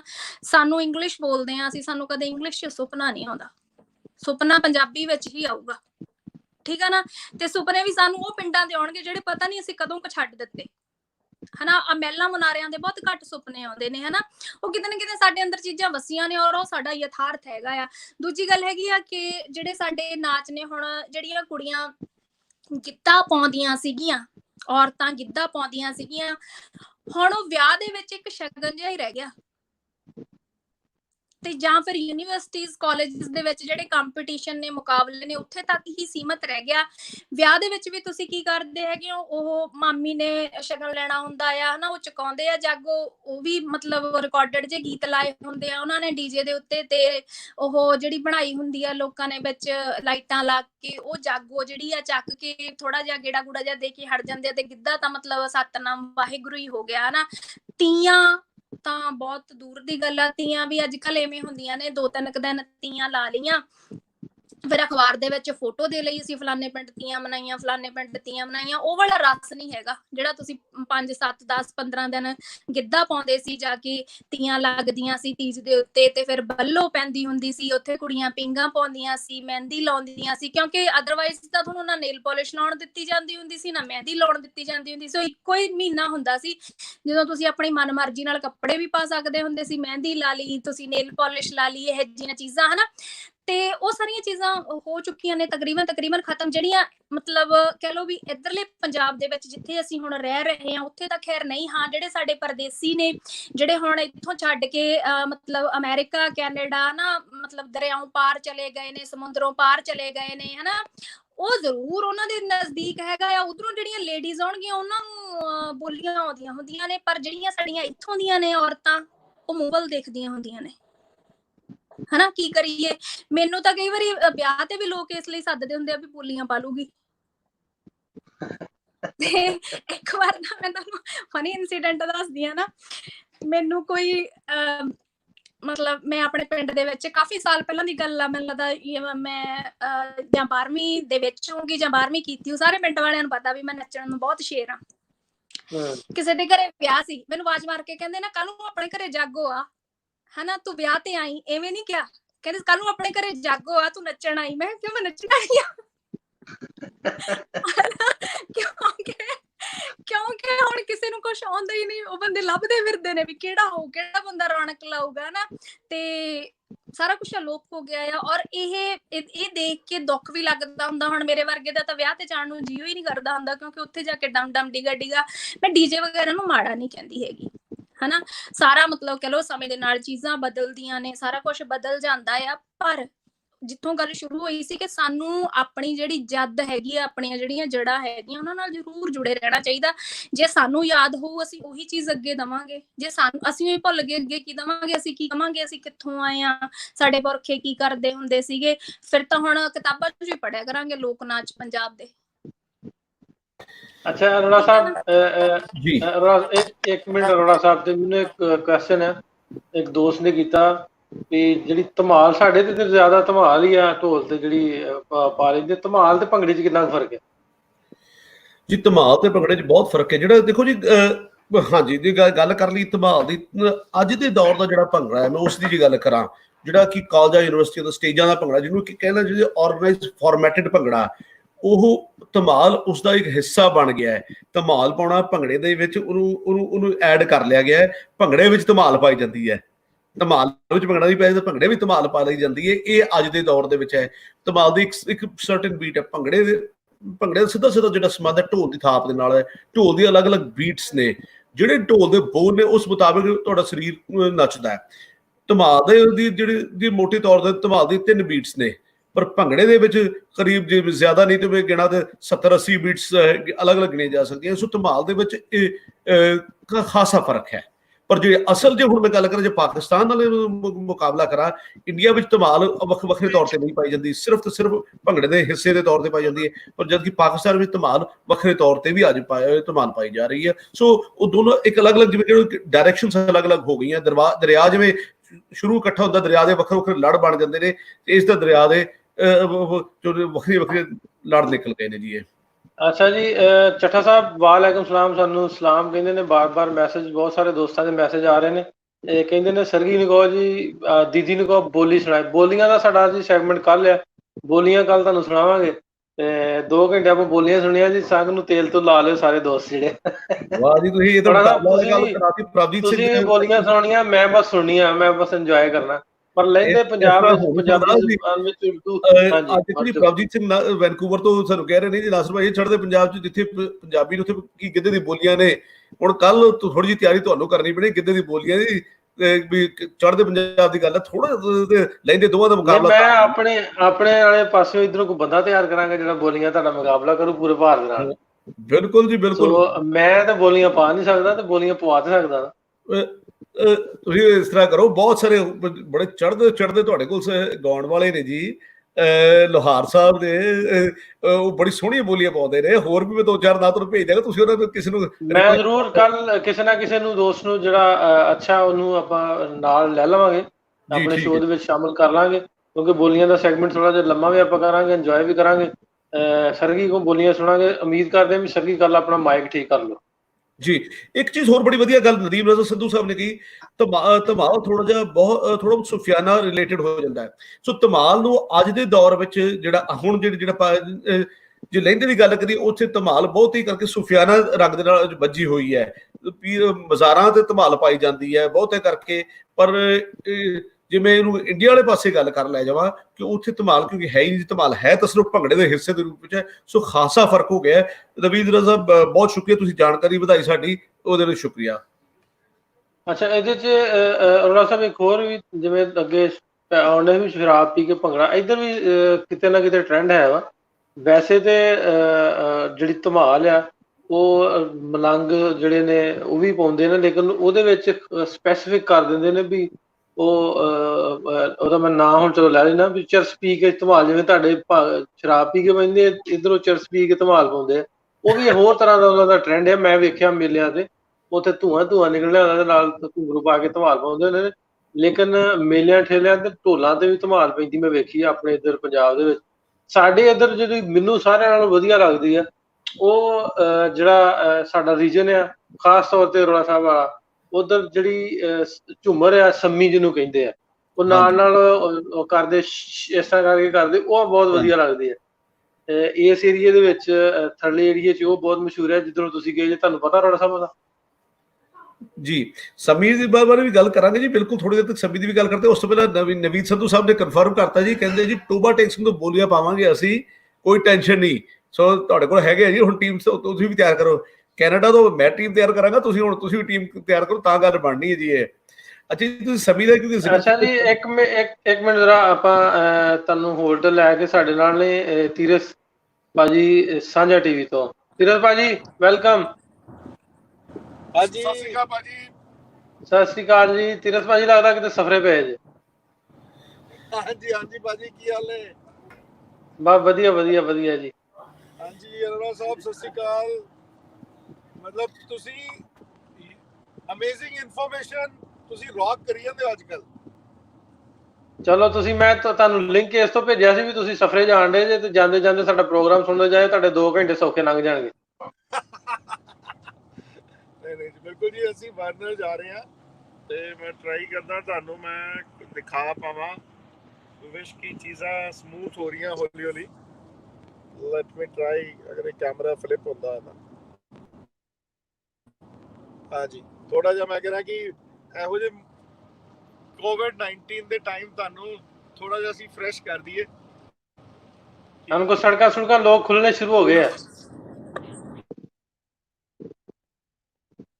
ਨਾ ਉਹਨਾਂ ਦਾ ਕਨੈਕਸ਼ਨ ਮੇਰਾ ਖਿਆਲ ਸਲੋ ਆ ਤੀਰਥ ਭਾਜੀ ਤੁਸੀਂ ਜ਼ਰੂਰ ਸਾਡਾ ਪ੍ਰੋਗਰਾਮ ਸੁਣਦੇ ਜਾਓ ਇੰਜੋਏ ਕਰਦੇ ਰਹੋ ਜਿੱਥੇ ਜਾ ਰਹੇ ਜੇ ਖੈਰ ਖੈਰੀ ਜਾਓ ਜੀ ਅਰੋੜਾ ਸਾਹਿਬ ਸੋ ਜੀ ਤੁਸੀਂ ਕੀ ਸੰਮੀ ਦੀ ਗੱਲ ਕੀਤੀ ਸੰਮੀ ਤੇ ਜਿਹੜਾ ਹੈ ਸੰਮੀ ਦੀ ਓਰੀਜਨਲ ਜਿਹੜੀ ਬੀਟ ਹੈ ਉਹ 16 ਬੀਟ ਦਾ ਜੋ ਜਿਵੇਂ ਤਬਲੇ ਦੇ ਜਿਹੜੇ ਵਾਦਕ ਨੇ ਜਾਂ ਢੋਲ ਦੇ ਜਿਹੜੇ ਵਾਦਕ ਨੇ ਉਹ ਮਾਤਰਾਵਾਂ ਵਿੱਚ ਗਿਣਦੇ ਨੇ ਉਹ 16 ਮਾਤਰਾ ਦੀ ਬੀਟ ਹੈ ਉਹਦੀ ਤੇ ਇਸ ਉਹਦੇ ਵਿੱਚ ਹਰ ਸਟੈਪ ਜਿਹੜਾ ਰੈਪੀਟੇਟਿਵਲੀ ਹੈ ਉਹ ਲੰਮਾ ਚੱਲਦਾ ਇੱਕ ਇੱਕ ਮੂਵ ਜਿਹੜੇ ਭੰਗੜੇ ਦੇ ਬਹੁਤੇ ਸਟੈਪ ਨੇ ਉਹ 4 ਬੀਟ ਦੇ ਵਿੱਚ ਨੇ ਜਿਹੜੇ ਇਹ ਸਮੀ ਦੇ 16 ਬੀਟ ਦੇ ਵਿੱਚ ਉਸ ਲੰਮੇ ਚੱਲਦੇ ਨੇ ਓਰੀਜਨਲੀ ਇਹ ਸਲੋ ਹੁੰਦਾ ਸੀ ਫਿਰ ਇਹਦੀ ਸਪੀਡ ਵਧਣੀ ਸ਼ੁਰੂ ਹੋਈ ਜਿਵੇਂ ਭੰਗੜੇ ਦੀ ਸਪੀਡ ਜਿਹਨੂੰ ਕਹਿੰਦਾ ਰੋਬੋਟਿਕ ਸਪੀਡ ਤੇ ਅੱਜ ਖਾਸ ਤੌਰ ਤੇ ਕੈਨੇਡਾ ਅਮਰੀਕਾ ਵਰਗੇ ਮੁਲਕਾਂ ਵਿੱਚ ਭੰਗੜਾ ਪੈ ਰਿਹਾ ਲਾਸ ਐਂਜਲਸ ਦੇ ਵਿੱਚ ਭੰਗੜੇ ਦੀ ਟੀਮਾਂ ਨੇ ਬਹੁਤ ਸਪੀਡ ਤੇ ਭੰਗੜਾ ਪਾਉਂਦੀਆਂ ਨੇ ਟੋਰਾਂਟੋ ਦੀ ਟੀਮ ਬਹੁਤ ਸਪੀਡ ਤੇ ਭੰਗੜਾ ਪਾਉਂਦੀ ਹੈ ਇਸ ਤਰ੍ਹਾਂ ਜਿਵੇਂ ਚਾਬੀ ਭਰ ਕੇ ਛੱਡੇ ਹੋਏ ਉਹ ਸਪੀਡ ਤੇ ਭੰਗੜਾ ਪਾਉਂਦੀਆਂ ਨੇ ਮੇਰਾ ਤੀਰਥ ਜੀ ਫੇਰ ਨੇ ਸਾਡੇ ਨਾਲ ਅੱਗੇ ਕਨੈਕਸ਼ਨ ਕੱਟ ਗਿਆ ਸੀ ਜੀ ਤੀਰਥ ਭਾਜੀ ਹੁਣ ਹਾਲਾਤ ਤੁਹਾਡੇ ਮੈਨੂੰ ਲੱਗਦਾ ਵਧੀਆ ਨੇ ਜਾ ਰਹੇ ਨੇ ਤੁਸੀਂ ਟਰੈਵਲ ਕਰ ਰਹੇ ਹੋ ਹਾਂਜੀ ਚਲੋ ਬਹੁਤ ਸ਼ੁਕਰੀਆ ਤੁਹਾਡਾ ਤੁਸੀਂ ਤੀਰਥ ਭਾਜੀ ਸਾਨੂੰ ਜੁਆਇਨ ਕੀਤਾ ਤੇ ਪ੍ਰੋਗਰਾਮ ਸੁਣਦੇ ਜਾਇਓ ਬਿਲਕੁਲ ਆਡੀਓ ਲਾ ਲਿਓ ਤੇ ਵੀਡੀਓ ਨਾ ਵੇਖਦੇ ਜਾਇਓ ਕਿਉਂਕਿ ਤੁਸੀਂ ਟਰੈਵਲ ਕਰਨਾ ਤੇ ਸੁਣਦੇ ਜਾਇਓ ਤੇ ਇੰਜੋਏ ਹੋਪਫੁਲੀ ਤੁਸੀਂ ਇੰਜੋਏ ਕਰੋਗੇ wish you a good luck ਤੇਜ ਸੰਧੂ ਸਾਹਿਬ ਕਰੇ ਅੱਜ ਬੋਲੀਆਂ ਸੁਣਾਉਂਦੇ ਤਾਂ ਸੌ ਜੀਏ ਬੋਲੀਆਂ ਤਾਂ ਅੱਜ ਨਹੀਂ ਵੀਰ ਬੋਲੀਆਂ ਤਾਂ ਕੱਲ ਸੁਣਾਵਾਂਗੇ ਅੱਜ ਤਾਂ ਅਸੀਂ ਥੋੜੀ ਜਿਹੀ ਲੋਕ ਨਾਚਾਂ ਦੀ ਗੱਲ ਕਰਨੀ ਹੈ ਬੋਲੀਆਂ ਤਾਂ ਕੱਲ ਦੀ ਗੱਲ ਸੌ ਨਾ ਤੁਸੀਂ ਸਾਡਾ ਗੱਲ ਕਰਦੇ ਰਹੋ ਸੁਣਦੇ ਰਹੋ ਕੋਈ ਗੱਲ ਨਹੀਂ ਜੀ ਜਸਵੀਰ ਸਿੰਘ ਜੀ ਕਹਿੰਦੇ ਜੀ ਢਿੱਲੋਂ ਸਾਹਿਬ ਧਮਾਲ ਤੁਹਾਡੇ ਕੋਲ ਵੀ ਪਵਾਉਣੀ ਹੈ ਜੀ ਬਿਲਕੁਲ ਜੀ ਢਿੱਲੋਂ ਸਾਹਿਬ ਕੋਲ ਅਸੀਂ ਧਮਾਲ ਪਾਵਾਂਗੇ ਕਿਉਂ ਨਹੀਂ ਜੀ ਉਹ ਤਿਆਰ ਨੇ ਜੀ ਉਹ ਵੀ ਅੱਛਾ ਥੋੜੀ ਜਿਹੀ ਲੁੱਡੀ ਦੀ ਵੀ ਗੱਲ ਕਿਸੇ ਨੇ ਕਿਹਾ ਜੀ ਤੁਸੀਂ ਇੱਕ ਦੋਸਤ ਨੇ ਕਿ ਲੁੱਡੀ ਦੀ ਵੀ ਗੱਲ ਕਰਾਂਗੇ ਲੁੱਡੀਆਂ ਵੀ ਪਾਉਣਾ ਕੀ ਹੁੰਦਾ ਜੀ ਉਹਦੇ ਬਾਰੇ ਗੱਲ ਜਾਣਨਾ ਚਾਹਾਂਗੇ ਥੋੜੀ ਦੇਰ ਤੱਕ ਮਦਰਸਰ ਚਟਾ ਕਹਿੰਦਾ ਸ਼ਮੀ ਸ਼ੁਫ ਅੱਛਾ ਜੀ ਵੈਰੀ ਗੁੱਡ ਕੀ ਬਾਤ ਹੈ ਜੀ ਅੱਛਾ ਜੀ ਅਫਸਰ ਗੁੱਜਰ ਸਾਹਿਬ ਕਹਿੰਦੇ ਮੈਨੂੰ ਅਨਬਲੌਕ ਕਰ ਦਿਓ ਜੀ ਅਫਸਰ ਗੁੱਜਰ ਸਾਹਿਬ ਕਰ ਦਿੱਤਾ ਜੀ ਕਰ ਦਿੱਤਾ ਗੁੱਜਰ ਸਾਹਿਬ ਤੁਹਾਨੂੰ ਅਨਬਲੌਕ ਕਰਤਾ ਜੀ ਪਹਿਲਾਂ ਸਾਡੇ ਕੋਲ ਹੋ ਨਹੀਂ ਸੀ ਰਿਹਾ ਜੀ ਹੁਣ ਹੋ ਗਿਆ ਅੱਛਾ ਜੀ ਸਰ ਕੀ ਆਪਾਂ ਗੱਲ ਕਰ ਰਹੇ ਸੀ ਕਿ ਜੀ ਲੋਕ ਨਾਚਾ ਜੀ ਤੇ ਜਿਹੜਾ ਗਿੱਧਾ ਹੈ ਗਿੱਧੇ ਵਿੱਚ ਪਹਿਲਾਂ ਤੁਸੀਂ ਲੰਬੇ ਅਰਸੇ ਤੋਂ ਗਿੱਧਾ ਪਾ ਰਹੇ ਗਿੱਧੇ ਵਿੱਚ ਕੀ ਫਰਕ ਵੇਖਿਆ ਅੱਜ ਤੋਂ 15-20 ਸਾਲ ਪਹਿਲਾਂ ਬੋਲੀਆਂ ਕਿਸ ਤਰ੍ਹਾਂ ਪੈਂਦੀਆਂ ਸੀ ਅੱਜ ਦੇ ਦੌਰ ਦੀਆਂ ਬੋਲੀਆਂ ਕੀ ਨੇ ਕੋਈ ਫਰਕ ਕੀ ਬੋਲੀਆਂ ਨਵੀਆਂ ਘੜੀਆਂ ਜਾ ਰਹੀਆਂ ਨੇ ਜਾਂ ਪੁਰਾਣੀਆਂ ਬੋਲੀਆਂ ਨੂੰ ਵੀ ਅਸੀਂ ਰੈਪੀਟੇਟਿਵਲੀ ਇਸਤੇਮਾਲ ਕਰ ਰਹੇ ਹਾਂ ਗਿੱਧੇ ਦੇ ਵਿੱਚ ਹੁਣ ਬਹੁਤ ਜ਼ਿਆਦਾ ਫਰਕ ਆ ਗਿਆ ਜਦੋਂ ਅਸੀਂ ਪਾਉਂਦੇ ਹੁੰਦੇ ਸੀ ਪਹਿਲਾਂ ਤਾਂ ਜਦੋਂ ਅਸੀਂ ਪਾਉਂਦੇ ਹੁੰਦੇ ਸੀ ਉਦੋਂ ਸਾਡੇ ਸੀਨੀਅਰ ਕਹਿੰਦੇ ਹੁੰਦੇ ਸੀ ਆਹ ਕੋਈ ਗਿੱਧਾ ਆ ਅਸੀਂ ਪਾਉਂਦੇ ਹੁੰਦੇ ਸੀ ਗਿੱਧਾ ਹਨਾ ਤੇ ਹੁਣ ਅਸੀਂ ਕਹਿੰਦੇ ਹੁੰਦੇ ਹਾਂ ਜਦੋਂ ਅਸੀਂ ਸਿਖਾਉਣ ਜਾਂਦੇ ਹੁੰਦੇ ਜਾਂ ਅਸੀਂ ਦੇਖਣ ਜਾਂਦੇ ਹੁੰਦੇ ਆਹ ਕੋਈ ਗਿੱਧਾ ਤਾਂ ਅਸੀਂ ਪਾਉਂਦੇ ਹੁੰਦੇ ਸੀ ਮਤਲਬ ਆਪਾਂ ਕਹਿ ਸਕਦੇ ਹਾਂ ਕਿ ਜਦੋਂ ਜਿਵੇਂ ਸਾਡੀਆਂ ਜਨਰੇਸ਼ਨਸ ਚੇਂਜ ਹੋ ਰਹੀਆਂ ਆ ਜਿਵੇਂ ਸਾਡੇ ਵਿੱਚ ਡਿਵੈਲਪਮੈਂਟ ਆ ਰਹੀ ਹੈ ਸਾਡੇ ਨਾਚਾਂ 'ਚ ਵੀ ਆ ਰਹੀ ਹੈ ਔਰ ਆਉਣੀ ਚਾਹੀਦੀ ਵੀ ਆ ਸੁਭਾਵਿਕ ਵੀ ਆ ਹਨਾ ਔਰ ਜਿਹੜੀਆਂ ਹੈਗੀਆਂ ਨੇ ਨਵੀਆਂ ਬੋਲੀਆਂ ਜਾਂ ਪੁਰਾਣੀਆਂ ਬੋਲੀਆਂ ਦੀ ਆਪਾਂ ਗੱਲ ਕਰਦੇ ਹਾਂ ਨਾ ਬੋਲੀਆਂ ਜਿਵੇਂ ਮੈਂ ਇੱਕ ਦਿਨ ਪੜ੍ਹ ਰਹੀ ਸੀ ਜਿਹੜੀਆਂ ਜਿਵੇਂ ਗਿੱਧੇ ਵਾਲੀਆਂ ਬੋਲੀਆਂ ਨੇ ਤੇ ਭੰਗੜੇ ਵਾਲੀਆਂ ਬੋਲੀਆਂ ਨੇ ਮਲਵਈ ਗਿੱਧੇ ਵਾਲੀਆਂ ਬੋਲੀਆਂ ਨੇ ਤੇ ਸੰਮੀ ਦੇ ਨਾਲ ਸੰਬੰਧਿਤ ਆ ਆਪਾਂ ਨਾ ਗੀਤਾਂ ਨੂੰ ਵੀ ਬੋਲੀਆਂ ਬਣਾ ਲਿਆ ਹੋਇਆ ਆ ਭੰਗੜੇ ਦੀਆਂ ਬੋਲੀਆਂ ਨੂੰ ਵੀ ਗਿੱਧੇ ਦੀਆਂ ਬੋਲੀਆਂ ਦਾ ਹਿੱਸਾ ਬਣਾ ਲਿਆ ਉਹ ਜਿਹੜਾ ਵਖਰੇਵਾਂ ਆ ਉਹ ਅਸੀਂ ਕਰ ਨਹੀਂ ਪਾ ਰਹੇ ਹੈਗੇ ਠੀਕ ਆ ਉਹ ਜਿਹੜਾ ਆ ਤੁਹਾਡੇ ਜਾਂ ਤਾਂ ਤੁਹਾਨੂੰ ਟੀਚਰਸ ਦੱਸ ਸਕਦੇ ਨੇ ਜਾਂ ਤੁਹਾਨੂੰ ਤੁਹਾਡੇ ਮਾਪੇ ਦੱਸ ਸਕਦੇ ਨੇ ਠੀਕ ਆ ਹੁਣ ਜਿਵੇਂ ਗਿੱਧਾ ਪਾਇਆ ਜਾਂਦਾ ਪਹਿਲੀ ਗੱਲ ਵਿਆਹਾਂ 'ਚ ਤਾਂ ਪਾਉਂਦੇ ਨਹੀਂ ਜੇ ਵਿਆਹਾਂ 'ਚ ਪਾਉਣਗੇ ਤਾਂ ਹੀ ਪਤਾ ਲੱਗੂਗਾ ਕਿ ਗਿੱਧਾ ਕਿਹੜੀ ਰਸਮ ਨਾਲ ਕਿਹੜੀ ਬੋਲੀ ਸੰਬੰਧਿਤ ਆ ਤੇ ਉਦੋਂ ਬੰਦੇ ਦਾ ਕਿਹੋ ਜਿਹਾ ਇਮੋਸ਼ਨ ਹੋਊਗਾ ਉਹਦੀ ਭਾਵ ਕਿੱਦਾਂ ਦੀ ਹੋਊ ਉਹਦੀ ਭਾਵਨਾ ਕਿੱਦਾਂ ਦੀ ਹੋਊਗੀ ਹੈ ਨਾ ਹੁਣ ਮੰਨ ਲਓ ਆਪਾਂ ਗਿੱਧਾ ਪਾਉਂਦੇ ਆ ਮੁੰਡੇ ਨੂੰ ਵਿਆਹਣ ਵੇਲੇ ਜੰਝ ਚੜਾਉਣ ਵੇਲੇ ਤਾਂ ਉਦੋਂ ਤੁਹਾਡੇ ਵਿੱਚ ਕਿਤੇ ਨਾ ਕਿਤੇ ਇੱਕ ਮਤਲਬ ਉਹ ਭਾਵਨਾ ਹੁੰਦੀ ਆ ਜੋਰਾਵਰਾਂ ਵਾਲੀ ਠੀਕ ਆ ਨਾ ਬੰਦੇ ਦੇ ਵਿੱਚ ਇੱਕ ਹੈਂਕੜ ਹੁੰਦੀ ਆ ਇੱਕ ਤੜ ਹੁੰਦੀ ਆ ਵੀ ਅਸੀਂ ਵਿਆਹਣ ਚੱਲੇ ਆ ਠੀਕ ਆ ਫਿਰ ਜਦੋਂ ਉਧਰੋਂ ਕੁੜੀ ਤੋਰ ਕੇ ਵਿਦਾ ਕਰਕੇ ਉਹ ਗਿੱਧਾ ਪਾਉਂਦੇ ਨੇ ਉਹਨਾਂ ਨੇ ਆਪਣੀ ਕਾਲਜੇ ਦਾ ਜਿਹੜਾ ਟੁਕੜਾ ਆ ਉਹ ਕਿਸੇ ਨੂੰ ਦੇ ਦਿੱਤਾ ਉਹ ਵੀ ਇੱਕ ਨਿਮਰਤਾ ਦੇ ਨਾਲ ਤਾਂ ਉਹਨਾਂ ਦੀ ਮਨੋਸਥਿਤੀ ਹੋਰ ਹੋਊਗੀ ਠੀਕ ਆ ਨਾ ਉਹਨਾਂ ਦੀ ਮਾਨਸਿਕਤਾ ਹੋਰ ਹੋਊਗੀ ਜਦੋਂ ਅਸੀਂ ਨਹਾਈ ਧੋਈ ਕਰਦੇ ਆ ਜਦੋਂ ਅਸੀਂ ਜਾਗੋ ਕੱਢਦੇ ਆ ਉਦੋਂ ਸਾਡੀ ਜਿਹੜੀ ਮਾਨਸਿਕਤਾ ਆ ਉਹ ਹੋਰ ਹੋਊਗੀ ਕਿਉਂਕਿ ਉਸ ਟਾਈਮ ਦੇ ਉੱਤੇ ਅਸੀਂ ਸਾਰੀਆਂ ਚੀਜ਼ਾਂ ਭੁੱਲੇ ਹੋਏ ਆ ਵੀ ਕੱਲ ਨੂੰ ਅਸੀਂ ਕੁੜੀ ਵਿਆਹ ਕੇ ਲੈ ਕੇ ਆਉਣੀ ਹੈ ਕਿ ਕੱਲ ਨੂੰ ਅਸੀਂ ਕੁੜੀ ਤੋਰਨੀ ਆ ਠੀਕ ਆ ਨਾ। ਉਹ ਹਰ ਟਾਈਮ ਦੇ ਉੱਤੇ ਸਾਡੀ ਮਾਨਸਿਕਤਾ ਅਲੱਗ ਤੌਰ ਤੇ ਕੰਮ ਕਰਦੀ ਆ। ਹੁਣ ਅਸੀਂ ਸਾਡਾ ਜਿਹੜਾ ਗਿੱਧਾ ਭੰਗੜਾ ਹੈਗਾ, ਜਿਵੇਂ ਆਪਾਂ ਵਾਰ-ਵਾਰ ਗੱਲ ਕਰ ਰਹੇ ਹਾਂ, ਉਹ ਸਿਰਫ ਕਾਲਜਾਂ ਦਾ ਦੀਆਂ ਸਟੇਜਾਂ ਦਾ, ਯੂਨੀਵਰਸਿਟੀ ਦੀਆਂ ਸਟੇਜਾਂ ਦਾ ਹੀ ਹਿੱਸਾ ਬਣ ਗਿਆ। ਜੇ ਉਹ ਉੱਥੇ ਵੀ ਹੈਗਾ ਤਾਂ ਉੱਥੇ ਸਾਡੇ ਜਿਹੜੇ ਅਧਿਆਪਕ ਹੈਗੇ ਆ, ਟੀਚਰ ਹੈਗੇ ਆ, ਕੋਚ ਹੈਗੇ ਆ, ਉਹਨਾਂ ਦਾ ਫਰਜ਼ ਬਣਦਾ ਆ ਉਹਨੂੰ ਜਿੱਤਣ ਵਾਲੇ ਪੱਖ ਤੋਂ ਘੱਟ ਦੇਖਣ, ਉਹਨੂੰ ਇੱਕ ਨਾਚ ਵੰਨਗੀ ਦੇ ਰੂਪ ਦੇ ਵਿੱਚ ਦੇਖਣ। ਉਹ ਇਦਾਂ ਕਰਨ ਕਿ ਅਸੀਂ ਬੱਚਿਆਂ ਨੂੰ ਕੁਝ ਸਿਖਾਉਣਾ ਆ ਤਾਂ ਜੋ ਇਹ ਸਾਡੀਆਂ ਆਉਣ ਵਾਲੀਆਂ ਪੀੜ੍ਹੀਆਂ ਨੂੰ ਦੱਸਣ। ਠੀਕ ਹੈ ਨਾ। ਉੱਤੇ ਕੱਪੜੇ ਕਿਹੋ ਜਿਹੇ ਪਾਉਣੇ ਆ। ਹੁਣ ਜਦੋਂ ਅਸੀਂ ਜਾਗੋ ਕੱਢ ਰਹੇ ਆ, ਉਦੋਂ ਅਸੀਂ ਕਿਹੋ ਜਿਹੇ ਕੱਪੜੇ ਪਾਏ ਹੋਏ ਆ, ਅਸੀਂ ਨਹਾਈ ਧੋਈ ਦਾ ਇੱਕ ਰਸਮ ਦਿਖਾ ਰਹੇ ਆ ਜੀ, ਅਸੀਂ ਨਹਾਈ ਧੋਈ ਕਰਾਈ ਆ, ਮੁੰਡੇ ਨੂੰ ਤਿਆਰ ਕਰਕੇ ਅਸੀਂ ਤੋਰਨਾ, ਉਦੋਂ ਅਸੀਂ ਕਿਹੋ ਜਿਹੇ ਕੱਪੜੇ ਪਾਏ ਹੋਏ ਆ, ਹਨਾ। ਹਰ ਟਾਈਮ ਦੇ ਉੱਤੇ ਸਾਡੇ ਕੱਪੜਿਆਂ ਦੇ ਵਿੱਚ ਵੀ ਵਖਰੇਵਾਂ ਹੋਊਗਾ। ਠੀਕ ਆ। ਕਿਹੋ ਜਿਹਾ ਟੈਕਸਚਰ ਪਾਇਆ ਹੋਇਆ ਹੋਊਗਾ। ਠੀਕ ਆ। ਰੰਗ ਕਿਹੋ ਜਿਹੇ ਹੋਣਗੇ, ਸਾਰਾ ਕੁਝ ਦੇਖਿਆ ਜਾਂਦਾ ਆ। ਔਰ ਦੂਜੀ ਗੱਲ ਹੈਗੀ ਆ, ਜਿਵੇਂ ਹੁਣ ਕਾਲਜ ਦੇ ਵਿੱਚ ਜਦੋਂ ਅਸੀਂ ਫੈਸਟੀਵਲਸ ਦੇ ਵਿੱਚ ਜਾਂਦੇ ਆ, ਗਾਉਣ ਹੁੰਦੇ ਨੇ, ਹੇਰੇ ਹੁੰਦੇ ਨੇ, ਰਵਾਇਤੀ ਗੀਤ ਹੁੰਦੇ ਨੇ। ਠੀਕ ਆ ਨਾ। ਉਹ ਇੱਕ ਅਲੱਗ ਵੰਨਗੀ ਆ, ਉਹ ਨਾਚ ਨਹੀਂ ਹੈਗਾ। ਠੀਕ ਆ। ਨੱਚਣ ਦੇ ਲਈ ਬੋਲੀਆਂ ਹੁੰਦੀਆਂ ਨੇ, ਨੱਚਣ ਦੇ ਲਈ ਹੇਰੇ ਨਹੀਂ ਹੁੰਦੇ, ਨੱਚਣ ਦੇ ਲਈ ਰਵਾਇਤੀ ਗੀਤ ਨਹੀਂ ਹੁੰਦੇ ਹੈਗੇ। ਠੀਕ ਆ। ਇਹ ਜੇ 11 ਮਿੰਟ ਦਾ ਸਾਡਾ ਨਾਚ ਹੈਗਾ ਆ, ਇਹ 12 ਮਿੰਟ ਦਾ ਸਾਡਾ ਨਾਚ ਹੈਗਾ ਆ, ਤਾਂ ਉਹਦੇ ਚ ਟੋਟਲ ਨਾਚ ਹੋਣਾ ਚਾਹੀਦਾ। ਹਾਂ, ਤੁਹਾਨੂੰ ਦਿਖਾਉਣਾ ਪੈਂਦਾ ਆ ਕਿ ਸਾਡੀ ਆ ਰਸਮ ਆ, ਉਹਨੂੰ ਤੁਸੀਂ ਨਿਯਮਬੱਧ ਕਰ ਦਿੱਤਾ ਕਿ ਅਸੀਂ ਕੁੜੀ ਜਿਹੜੀ ਆ ਹੁਣ ਤੋਰ ਰਹੇ ਆ, ਤੇ ਉਹਦੇ ਨਾਲ ਹੀ ਸੰਬੰਧਿਤ ਸਾਰੀਆਂ ਬੋਲੀਆਂ ਹੋਣਗੀਆਂ। ਜਿਵੇਂ ਜਦੋਂ ਕੁੜੀ ਵਿਦਾ ਕੀਤੀ ਆ, ਬਾਬਲ ਵਿਦਾ ਕਰੇਂਦੇ ਆ, ਮੈਨੂੰ ਰੱਖ ਲੈ ਅੱਜ ਦੀ ਰਾਤ, ਹਨਾ। ਤੇ ਉਦੋਂ ਬਾਅਦ ਬਾਪ ਨੇ ਧੀ ਤੋਰੀ, ਚਾਰੇ ਖੁੰਝੇ ਹੱਲੇ। ਮਤਲਬ ਮੇਰੇ ਆ ਹੁਣ ਵੀ ਰੌਂਗਟੇ ਖੜੇ ਹੋ ਰਹੇ ਨੇ, ਤੁਹਾਡੇ ਅੰਦਰ ਫੀਲ ਆਉਂਦਾ ਆ। ਠੀਕ ਆ ਨਾ। ਵੀ ਉਦੋਂ ਤੁਹਾਡੇ ਅੰਦਰ ਉਹ ਸਾਰੀ ਜਿਹੜੀ ਆ, ਤੁਹਾਨੂੰ ਜਦੋਂ ਤੁਸੀਂ ਜੱਜਮੈਂਟ ਵੀ ਦੇ ਰਹੇ ਹੋ, ਤੁਸੀਂ ਕਰਾ ਵੀ ਰਹੇ ਹੋ, ਤੁਸੀਂ ਦੇਖੋ ਵੀ ਜਿਹੜੀ ਚੀਜ਼ ਨੇ ਜਿੱਥੋਂ ਸ਼ੁਰੂ ਹੋਈ ਆ ਉੱਥੋਂ ਚੱਲ ਰਹੀ ਆ। ਠੀਕ ਆ ਨਾ। ਤੁਹਾਡੀ ਸਾਰੀ ਜਿਹੜੀ ਭਾਵਨਾ ਉਸੇ ਤਰੀਕੇ ਨਾਲ ਜੁੜੀ। ਫਿਰ ਜਿਹੜੇ ਹੈਗਾ ਆ, ਮੰਨ ਲਓ ਅਸੀਂ ਗਿੱਧਾ ਪਾ ਰਹੇ ਹਾਂ 11 ਮਿੰਟ ਦਾ, ਮੈਂ ਫਿਰ ਸ਼ੁਰੂ ਕਰਦੀ ਹਾਂ, ਤੇ ਉਹਦੇ ਚ ਤੁਸੀਂ ਵੱਧ ਤੋਂ ਵੱਧ 1.5 ਮਿੰਟ ਦੀ ਰੱਖੋ। ਜਿਹੜਾ ਗਾਉਣ ਵਾਲਾ ਪ੍ਰੋਗਰਾਮ ਹੈਗਾ ਆ, ਹੇਰੇ ਤੁਸੀਂ ਗਾ ਰਹੇ ਹੋ, ਰਵਾਇਤੀ ਗੀਤ ਗਾ ਰਹੇ ਹੋ, ਸੁਹਾਗ ਗਾ ਰਹੇ ਹੋ, ਜਾਂ ਤੁਸੀਂ ਜਾਗੋ ਦੇ ਹੇਰੇ ਗਾ ਰਹੇ ਹੋ, ਉਹਨੂੰ 1.5 ਮਿੰਟ ਦਾ ਰੱਖੋ। ਬਾਕੀ ਉਹ ਸਿਰਫ ਟੋਟਲ ਨਾਚ ਹੋਣਾ ਚਾਹੀਦਾ ਆ। ਜਿਹੜਾ ਗਿੱਧਾ ਆ ਉਹ ਇੱਕ ਨਾਚ ਆ, ਬੋਲੀਆਂ ਦੇ ਉੱਤੇ ਪੈਰਾਂ ਦੀ ਧਮਕ ਨਾਲ ਹੱਥ ਵੱਜਦਾ, ਜਦੋਂ ਤਾੜੀ ਵੱਜਦੀ ਆ ਉਹਦੀ ਧਮਕ ਹੁੰਦੀ ਆ। ਕਿਉਂਕਿ ਜਿਹੜਾ ਗਿੱਧਾ ਆ ਉਹਦੇ ਨਾਲ ਤਾੜੀ ਦਾ ਮਤਲਬ ਹੈਗਾ ਤਾਲ ਪੈਦਾ ਕਰਨਾ। ਜੇ ਢੋਲਕੀ ਨਹੀਂ ਵੀ ਹੈਗੀ ਤਾਂ ਵੀ ਚੱਲ ਜੂ ਜੀ ਸਰ ਜੀ। ਕਿਉਂਕਿ ਸਾਨੂੰ ਬਹੁਤ ਸਾਰੇ ਲੋਕ ਪਾਕਿਸਤਾਨ ਤੋਂ ਵੀ ਇਸ ਵਕਤ ਸੁਣ ਰਹੇ ਨੇ, ਬਹੁਤ ਸਾਰੇ ਹੋਰ ਮੁਲਕਾਂ ਤੋਂ ਵੀ ਸੁਣ ਰਹੇ, ਜਿੱਥੇ ਕੰਪੀਟੀਸ਼ਨ ਵਰਗੀ ਕੋਈ ਚੀਜ਼ ਨਹੀਂ, ਉਹਨਾਂ ਵਾਸਤੇ ਤਾਂ ਬਹੁਤ ਸਾਰੀ ਜਾਣਕਾਰੀ ਬਿਲਕੁਲ ਹੀ ਨਵੀਂ ਹੈ। ਉਹ ਇਸ ਤਰ੍ਹਾਂ ਜਿਵੇਂ ਕਹਾਂ ਕਿ ਇਹ ਉਹ ਸਲੇਟ ਬਿਲਕੁਲ ਸਫੇਦ ਹੈ, ਜਾਂ ਸਫੇਦ ਸਲੇਟ ਬਿਲਕੁਲ ਸਾਫ਼ ਹੈ, ਕਾਲੀ ਹੈ। ਅਸੀਂ ਉੱਥੇ ਜੋ ਮਰਜ਼ੀ ਸਾਨੂੰ ਵੀ ਥੋੜਾ ਜਿਹਾ ਨਾਲ ਦੱਸੀ ਜਾਓ ਨਾ, ਸਾਨੂੰ ਪਤਾ ਹੀ ਨਹੀਂ ਕਿ ਤੁਸੀਂ ਜੋ ਕੁਝ ਕਿਹਾ ਵੀ ਉਹ ਕੀ ਜਾਗੋ ਕੀ ਆ, ਤੀਆਂ ਕੀ ਆ, ਸਾਨੂੰ ਤਾਂ ਚਿੱਟੇ ਆ ਬਿਲਕੁਲ ਸਾਫ਼ ਵਰਗੇ, ਸਾਨੂੰ ਪਤਾ ਹੀ ਨਹੀਂ ਗਾ। ਸਾਡੇ ਤਾਂ ਬਹੁਤ ਰਿਵਾਜ ਘੱਟ ਆ, ਜਿਸ ਤਰ੍ਹਾਂ ਅਰੋੜਾ ਸਾਹਿਬ ਨੇ ਪਹਿਲਾਂ ਦੱਸਿਆ ਸੀ। ਸੋ ਥੋੜਾ ਅਸੀਂ ਕੰਪੈਰੀਟਿਵਲੀ ਵੀ ਵੇਖਣਾ ਵਾ, ਇੱਧਰ ਤੇ ਉੱਧਰ ਦੇ ਪੰਜਾਬ ਦੇ ਵਿੱਚ ਸਾਂਝ ਕੀ ਆ, ਅਸੀਂ ਉਹਨੂੰ ਸਾਹਮਣੇ ਰੱਖਦੇ ਆਂ ਵੀ ਆਪਾਂ ਗੱਲ ਕਰਨੀ ਆ। ਜਿਹੜੀਆਂ ਤੁਸੀਂ ਗੱਲਾਂ ਕਰਦੇ ਜੇ, ਜਿਹੜੀਆਂ ਸਰਗੀ ਗੱਲਾਂ ਕਰਦੀ ਆ, ਉਹ ਬਿਲਕੁਲ ਬਹੁਤ ਵਧੀਆ ਨੇ। ਉਹਨਾਂ ਦੇ ਕੀ ਕਹਿੰਦੇ ਆ, ਜਿਹੜੇ ਸਮਝ ਸਕਦੇ ਨੇ ਉਹਨਾਂ ਵਾਸਤੇ। ਅਸੀਂ ਹੁਣ ਕੁਝ ਗੱਲਾਂ ਵਿੱਚੋਂ ਸਮਝ ਹੀ ਨਹੀਂ ਸਕਦੇ, ਉਹ ਸਾਨੂੰ ਪਹਿਲਾਂ ਸਮਝਾਓ ਫਿਰ ਅੱਗੇ ਤੁਰੋ। ਨਾਸਰ ਭਾਈ, ਗੱਲ ਇਹ ਹੈ ਕਿ ਇਹਨੂੰ ਮੈਂ ਇਸ ਤਰ੍ਹਾਂ ਕਹਿੰਦਾ ਕਿ ਇਹ ਯੂਨੀਵਰਸਿਟੀ ਦੀ ਪੜ੍ਹਾਈ ਕੱਚੀ ਪੱਕੀ ਪੜ੍ਹਨ ਵਾਲੇ ਨੂੰ ਕਰਾ ਰਹੇ, ਜਿਹੜੇ ਸਾਡੇ ਵਰਗੇ ਨੇ, ਜਿਹੜੇ 5ਵੀਂ ਦੀ ਪਾਸ ਕੀਤੀ ਯੂਨੀਵਰਸਿਟੀ ਦੀ ਪੜ੍ਹਾਈ ਸਾਨੂੰ ਕਰਾਉਣ ਲੱਗੇ ਆ, ਥੋੜਾ ਔਖਾ ਹੋ ਜਾਣਾ ਸਾਡੇ ਵਾਸਤੇ। ਹੌਲੀ ਸਟੈਪ ਬਾਈ ਸਟੈਪ ਸਾਨੂੰ ਲੈ ਚੱਲੋ। ਅਸੀਂ ਅੱਛਾ, ਹੁਣ ਇੱਕ ਹੋਰ ਮੈਂ ਕਰਦਾ, ਲਿੰਕ ਪੇਸਟ ਕਰਦਾ। ਅਸੀਂ ਪਾਕਿਸਤਾਨ ਤੋਂ ਇੱਕ ਦੋਸਤ ਨੂੰ ਲੈਂਦੇ ਨਾਲ, ਉਹਨਾਂ ਦੇ ਕੁਐਸਚਨਸ ਕੀ ਨੇ ਇਹਨਾਂ ਨੂੰ ਲੈ ਕੇ, ਸੋ ਉਹਦੇ ਤੇ ਵੀ ਆਪਾਂ ਉਹਨਾਂ ਦੇ ਜਿਹੜੇ ਆਨਸਰ ਨੇ ਉਹ ਤੁਸੀਂ ਦਵੋ ਵੀ ਇਹਦੇ ਵਿੱਚ ਬੇਸਿਕ ਜੇ ਆਪਾਂ ਗੱਲ ਕਰੀਏ, ਪਹਿਲਾਂ ਤਾਂ ਸਾਰਾ ਕੁਝ ਇਕੱਠਾ ਹੀ ਸੀ ਵੀ ਹੁਣ ਗਿੱਧੇ, ਨਾਚ, ਸੰਮੀ, ਝੂਮਰ ਜਾਂ ਭੰਗੜੇ ਜਾਂ ਨਾਗ, ਜਿਵੇਂ ਲੋਕ ਨਾਚ, ਇਹਨਾਂ 'ਚ ਮੁਮਾਸਲਤ ਕੀ ਹੈ? ਮੁਮਾਸਲਤ ਦਾ ਵੀ ਤੁਹਾਨੂੰ ਹੁਣ ਪਤਾ ਹੋਣਾ, ਤਾਂ ਮੈਂ ਦੱਸ ਦੇਣਾ ਵੀ ਆਪਸੀ ਇਹਨਾਂ 'ਚ ਮਿਲਦਾ ਕੀ, ਇਹਨਾਂ ਦੀ ਸ਼ਕਲ ਕੀ ਆਪਸ 'ਚ ਬਣਦੀ ਹੈ, ਵੀ ਆਪਾਂ ਇਹਨਾਂ ਨੂੰ ਕਿਵੇਂ ਜੋੜਦੇ ਹਾਂ। ਇੱਧਰ ਦਾ ਜੋ ਰਿਵਾਜ ਹੈ, ਉੱਧਰ ਦਾ ਰਿਵਾਜ ਹੈ। ਪਹਿਲੋਂ ਤਾਂ ਇੱਕ ਸੀ, ਹੁਣ ਇਹ ਵਖਰੇਵਾ ਕਿਉਂ ਹੋਇਆ? ਵੀ ਵਖਰੇਵਾ ਪਹਿਲੋਂ ਵੀ ਹੈਗਾ ਸੀ, ਵੀ ਇਲਾਕਾ ਵਾਈਜ਼, ਉਸ ਰੀਜਨ ਵਾਈਜ਼ ਸੀ ਵਖਰੇਵਾ ਪਹਿਲੋਂ ਵੀ, ਜਾਂ ਇਹ ਬਾਅਦ 'ਚ ਪਿਆ ਵਾ? ਉਹਦੇ ਤੇ ਆਪਣਾ ਜਿਹੜੀ ਆ ਗੱਲਬਾਤ ਕਰਨੀ ਆ।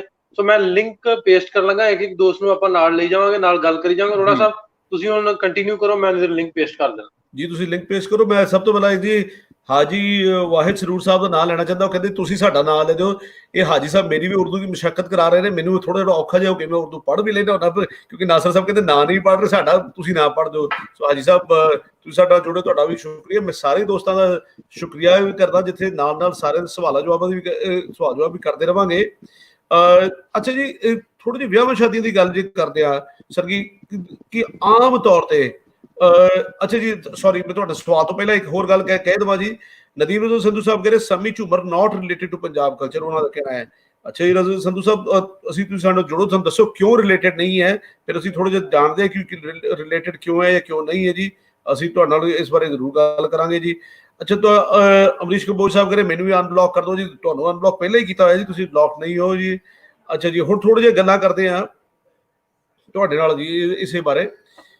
ਜਿਹੜੇ ਆਮ ਪੰਜਾਬ ਦੇ ਜਿਹੜੇ ਲੋਕ ਨਾਚ ਜਿਹਨੂੰ ਕਹਿੰਦੇ ਜਿੱਥੋਂ ਸ਼ੁਰੂਆਤ ਹੁੰਦੀ ਹੈ ਕਿਸੇ ਜੇ ਅਸੀਂ ਮਰਦਾਂ ਦੇ ਨਾਚ ਦੀ ਗੱਲ ਕਰੀਏ ਔਰ ਜਾਂ ਤੀਵੀਆਂ ਦੇ ਨਾਚ ਦੀ ਕਰੀਏ, ਕਿਸੇ ਵੀ ਇੱਕ ਤੋਂ ਪਹਿਲੂ ਸ਼ੁਰੂ ਕਰਦੇ ਆ ਤੇ ਉਹਨੂੰ ਜਾਣਨ ਦੀ ਕੋਸ਼ਿਸ਼ ਕਰਦੇ ਆ, ਉਹਨੂੰ ਐਕਸਪਲੇਨ ਕਰਨ ਦੀ ਕੋਸ਼ਿਸ਼ ਕਰਦੇ ਆ ਕਿ ਲੋਕ ਨਾਚ ਕੀ ਹੈ, ਇਸ ਦਾ ਮਤਲਬ ਕੀ ਤੇ ਕਿਵੇਂ ਪਾਇਆ ਜਾਂਦਾ ਹੈ, ਇਹਦੀ ਬੀਟ ਕੀ ਹੈ, ਇਹਦੀ ਤਾਲ ਕੀ ਹੈ, ਤੇ ਬੋਲੀ ਹੁੰਦੀ ਹੈ ਜਾਂ ਨਹੀਂ ਹੁੰਦੀ, ਤਾਂ ਕਿ ਉਹ ਲੋਕ ਜੋ ਸ਼ਾਇਦ ਇਹਨੂੰ ਨਾ ਤੋਂ ਜ਼ਿਆਦਾ ਜਾਣੂ ਨਾ ਹੋਣ, ਘਰਾਂ ਵਿੱਚ ਵੇਖਿਆ ਹੋਵੇ, ਉਹਦਾ ਕੋਰਿਲੇਟ ਕਰ ਸਕਣ, ਸਮਝ ਸਕਣ ਕਿ ਕੀ ਹੈ। ਸਰ ਜੀ ਸਵਾਲ ਮੇਰਾ ਉੱਥੇ ਹੀ ਖੜਾ, ਪਰ ਆਦਲ ਸਾਹਿਬ ਸਾਡੇ ਨਾਲ ਪਹਿਲਾਂ ਉਹਨਾਂ ਨਾਲ ਗੱਲ ਕਰਦੇ, ਫਿਰ ਮੈਂ ਤੁਹਾਡੇ ਕੋਲ ਵਾਪਸ ਸਵਾਲ ਲੈ ਕੇ ਵਾਪਸ ਧੰਨਾ ਜੀ। ਜੀ ਆਦਲ ਸਾਹਿਬ ਭਾਈ ਕੀ ਹਾਲ ਹੈ ਜੀ? ਸਤਿ ਸ੍ਰੀ ਅਕਾਲ, ਕੀ ਹਾਲ ਹੈ? ਠੀਕ ਹੋ? ਸਤਿ ਸ਼੍ਰੀ ਅਕਾਲ ਜੀ, ਮੈਂ ਬਿਲਕੁਲ ਠੀਕ ਠਾਕ, ਤੁਸੀਂ ਸੁਣਾਓ ਜੀ?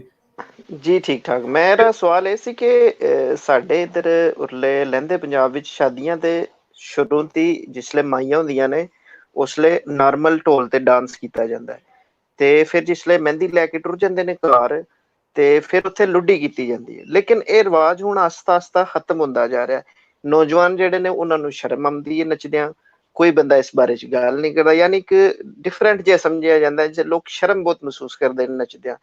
ਤੇ ਮੇਰਾ ਇਸ ਬਾਰੇ ਸਵਾਲ ਹੈ ਕਿ ਆਇਆ ਦੂਸਰੇ ਚੜ੍ਹਦੇ ਪੰਜਾਬ ਵਿੱਚ ਵੀ ਇਸੇ ਤਰ੍ਹਾਂ ਹੀ ਹੁੰਦਾ ਕਿ ਜਿਸ ਤਰ੍ਹਾਂ ਸਾਡੇ ਵੱਲ ਲੁੱਡੀ ਜਿਹੜੀ ਉਹ ਬਿਲਕੁਲ ਐਂਡ ਤੇ ਪਾਈ ਜਾਂਦੀ ਹੈ?